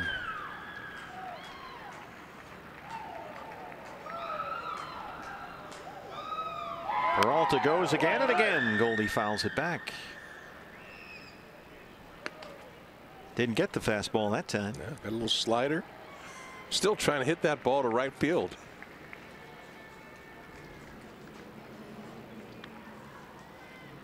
Jaso might not even chase it. Yeah, I mean, if he hits it down the line or in the corner, Peralta's going to score. Another one on 3-2. Peralta breaks for second again. Goldie hits a bouncer to shortstop. They stay out of the double play as Mercer throws him out. So Peralta's in at second with one down. Well, he didn't quite get the desired result, but you still got a guy in scoring position right now. Just takes a base hit. Well, Lamb doubled to lead off the 12th against Marinez, but he was left stranded there. Jake's had a good day. 3 for 6. 2 doubles and a triple. He has a run scored. He's knocked in 2. And so he gets the no pitch intentional walk. Second baseman, Chris Owings. Chris Owings now.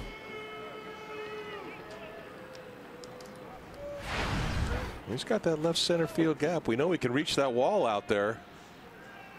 CO struck out against Marinez after the Lamb double to start the 12th.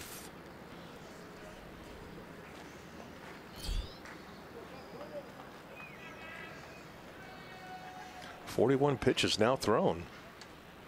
His third inning of relief, and that one gets through. It's into right field. Here comes Peralta. Jaso can't pick it up, and David will score, and it's 6-5 Diamondbacks. Owings is in at second. Jaso came up with that ball, bobbled it, and CO had a big turn around first base, and Jaso throws behind him. Harrison catches the ball, and then CO just keeps going into second base. Nice swing, trying to hit the ball through that hole on the right side. He does. And watch Jaso come in on this ball. He's going to bobble it, kicks it, picks it up, throws it in to Harrison, and CO takes off the second. He's at second. Lamb's at third. A run is in. And here's Chris Iannetta. Infield comes in for the Pirates. Second and third, one out. And there's ball one. Chris had an RBI ground out in the 6th inning. He's 0 for 6.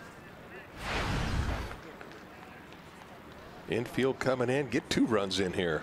Yeah, Diamondbacks have twice gotten a run in the top of the inning, thinking that would be it, but twice they've seen blown saves. One by Rodney, one by Hoover. That one is smashed foul down the left field line.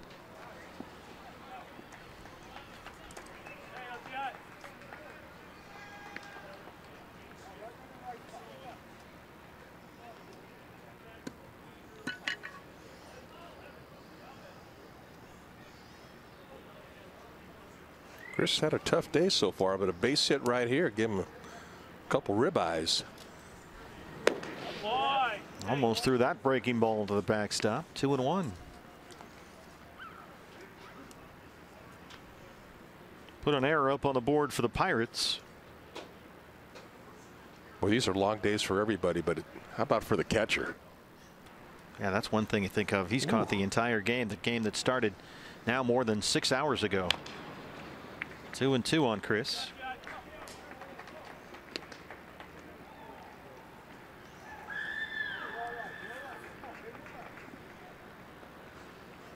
Base hit here, scores 2. All the Pirates infielders in with the toes on the grass. 2-2 to Chris Iannetta. Lamb at third, Owings at second. And the dirt count is full, 3-2.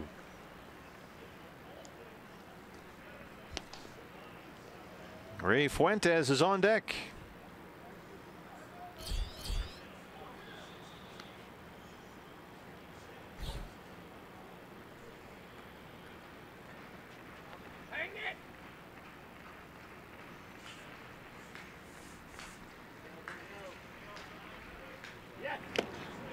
Struck him out. That's one of those at bats where you need to have contact there. Fastball just really overpowered him with this. I mean, went right after him, but just he came up empty. We'll see what Ray Fuentes can do here.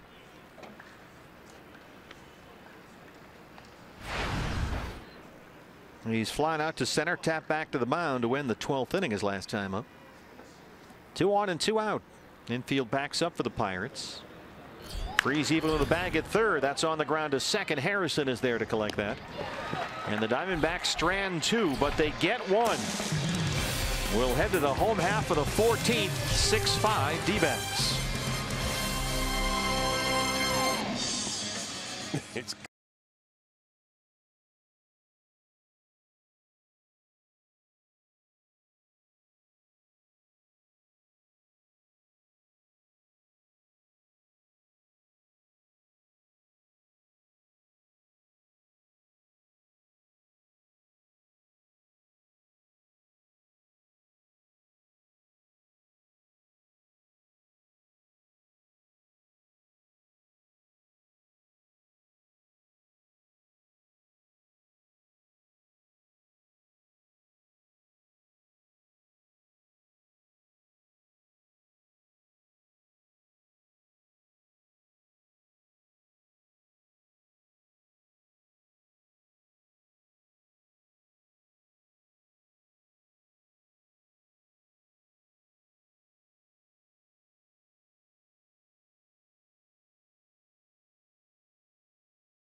have a 1-run lead. 3rd time in the ball game. We've seen 2 blown saves, one by Fernando Rodney in the 9th inning, the other by J.J. Hoover in the 11th, and it's who else? Jordy Mercer, who hit a 2-out home run through a monsoon in the 11th off Hoover to tie it up. in the 11th, and he leads off the 14th. We're already a little mad at him. Yeah, we are. Having a nice day, 2 for 5. Singled in the 7th inning and homered in the 11th. And it's 6. Here comes And Peralta. here's a fly ball out to right field. Peralta backs up. Score, and it's 6-5 Diamondbacks. In at second. One away. First baseman, Josh Bell, the first baseman. Watch out for this guy. This guy's got some power. Well, the good thing is that he can take you deep from both sides of the plate, but he's a better hitter from the left-hand side. At least that's what the numbers say. But he's got power from each side of the plate. It's a little difficult to elevate TJ also. Good movement down and away. And Bell is really fighting it. He's in a 3 for 33 right now. 0 for 3 with 3 strikeouts today.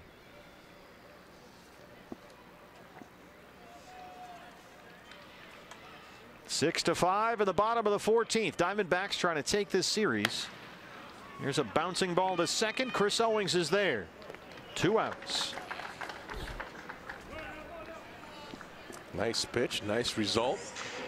So we're down to the final batter. We were here in the 11th inning when Mercer homered off Hoover.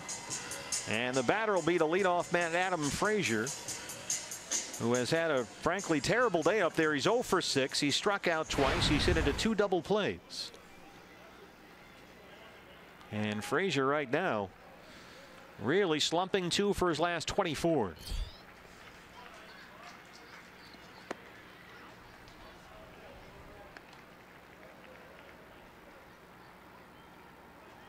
Just one more ground ball. DJ in line for the win here.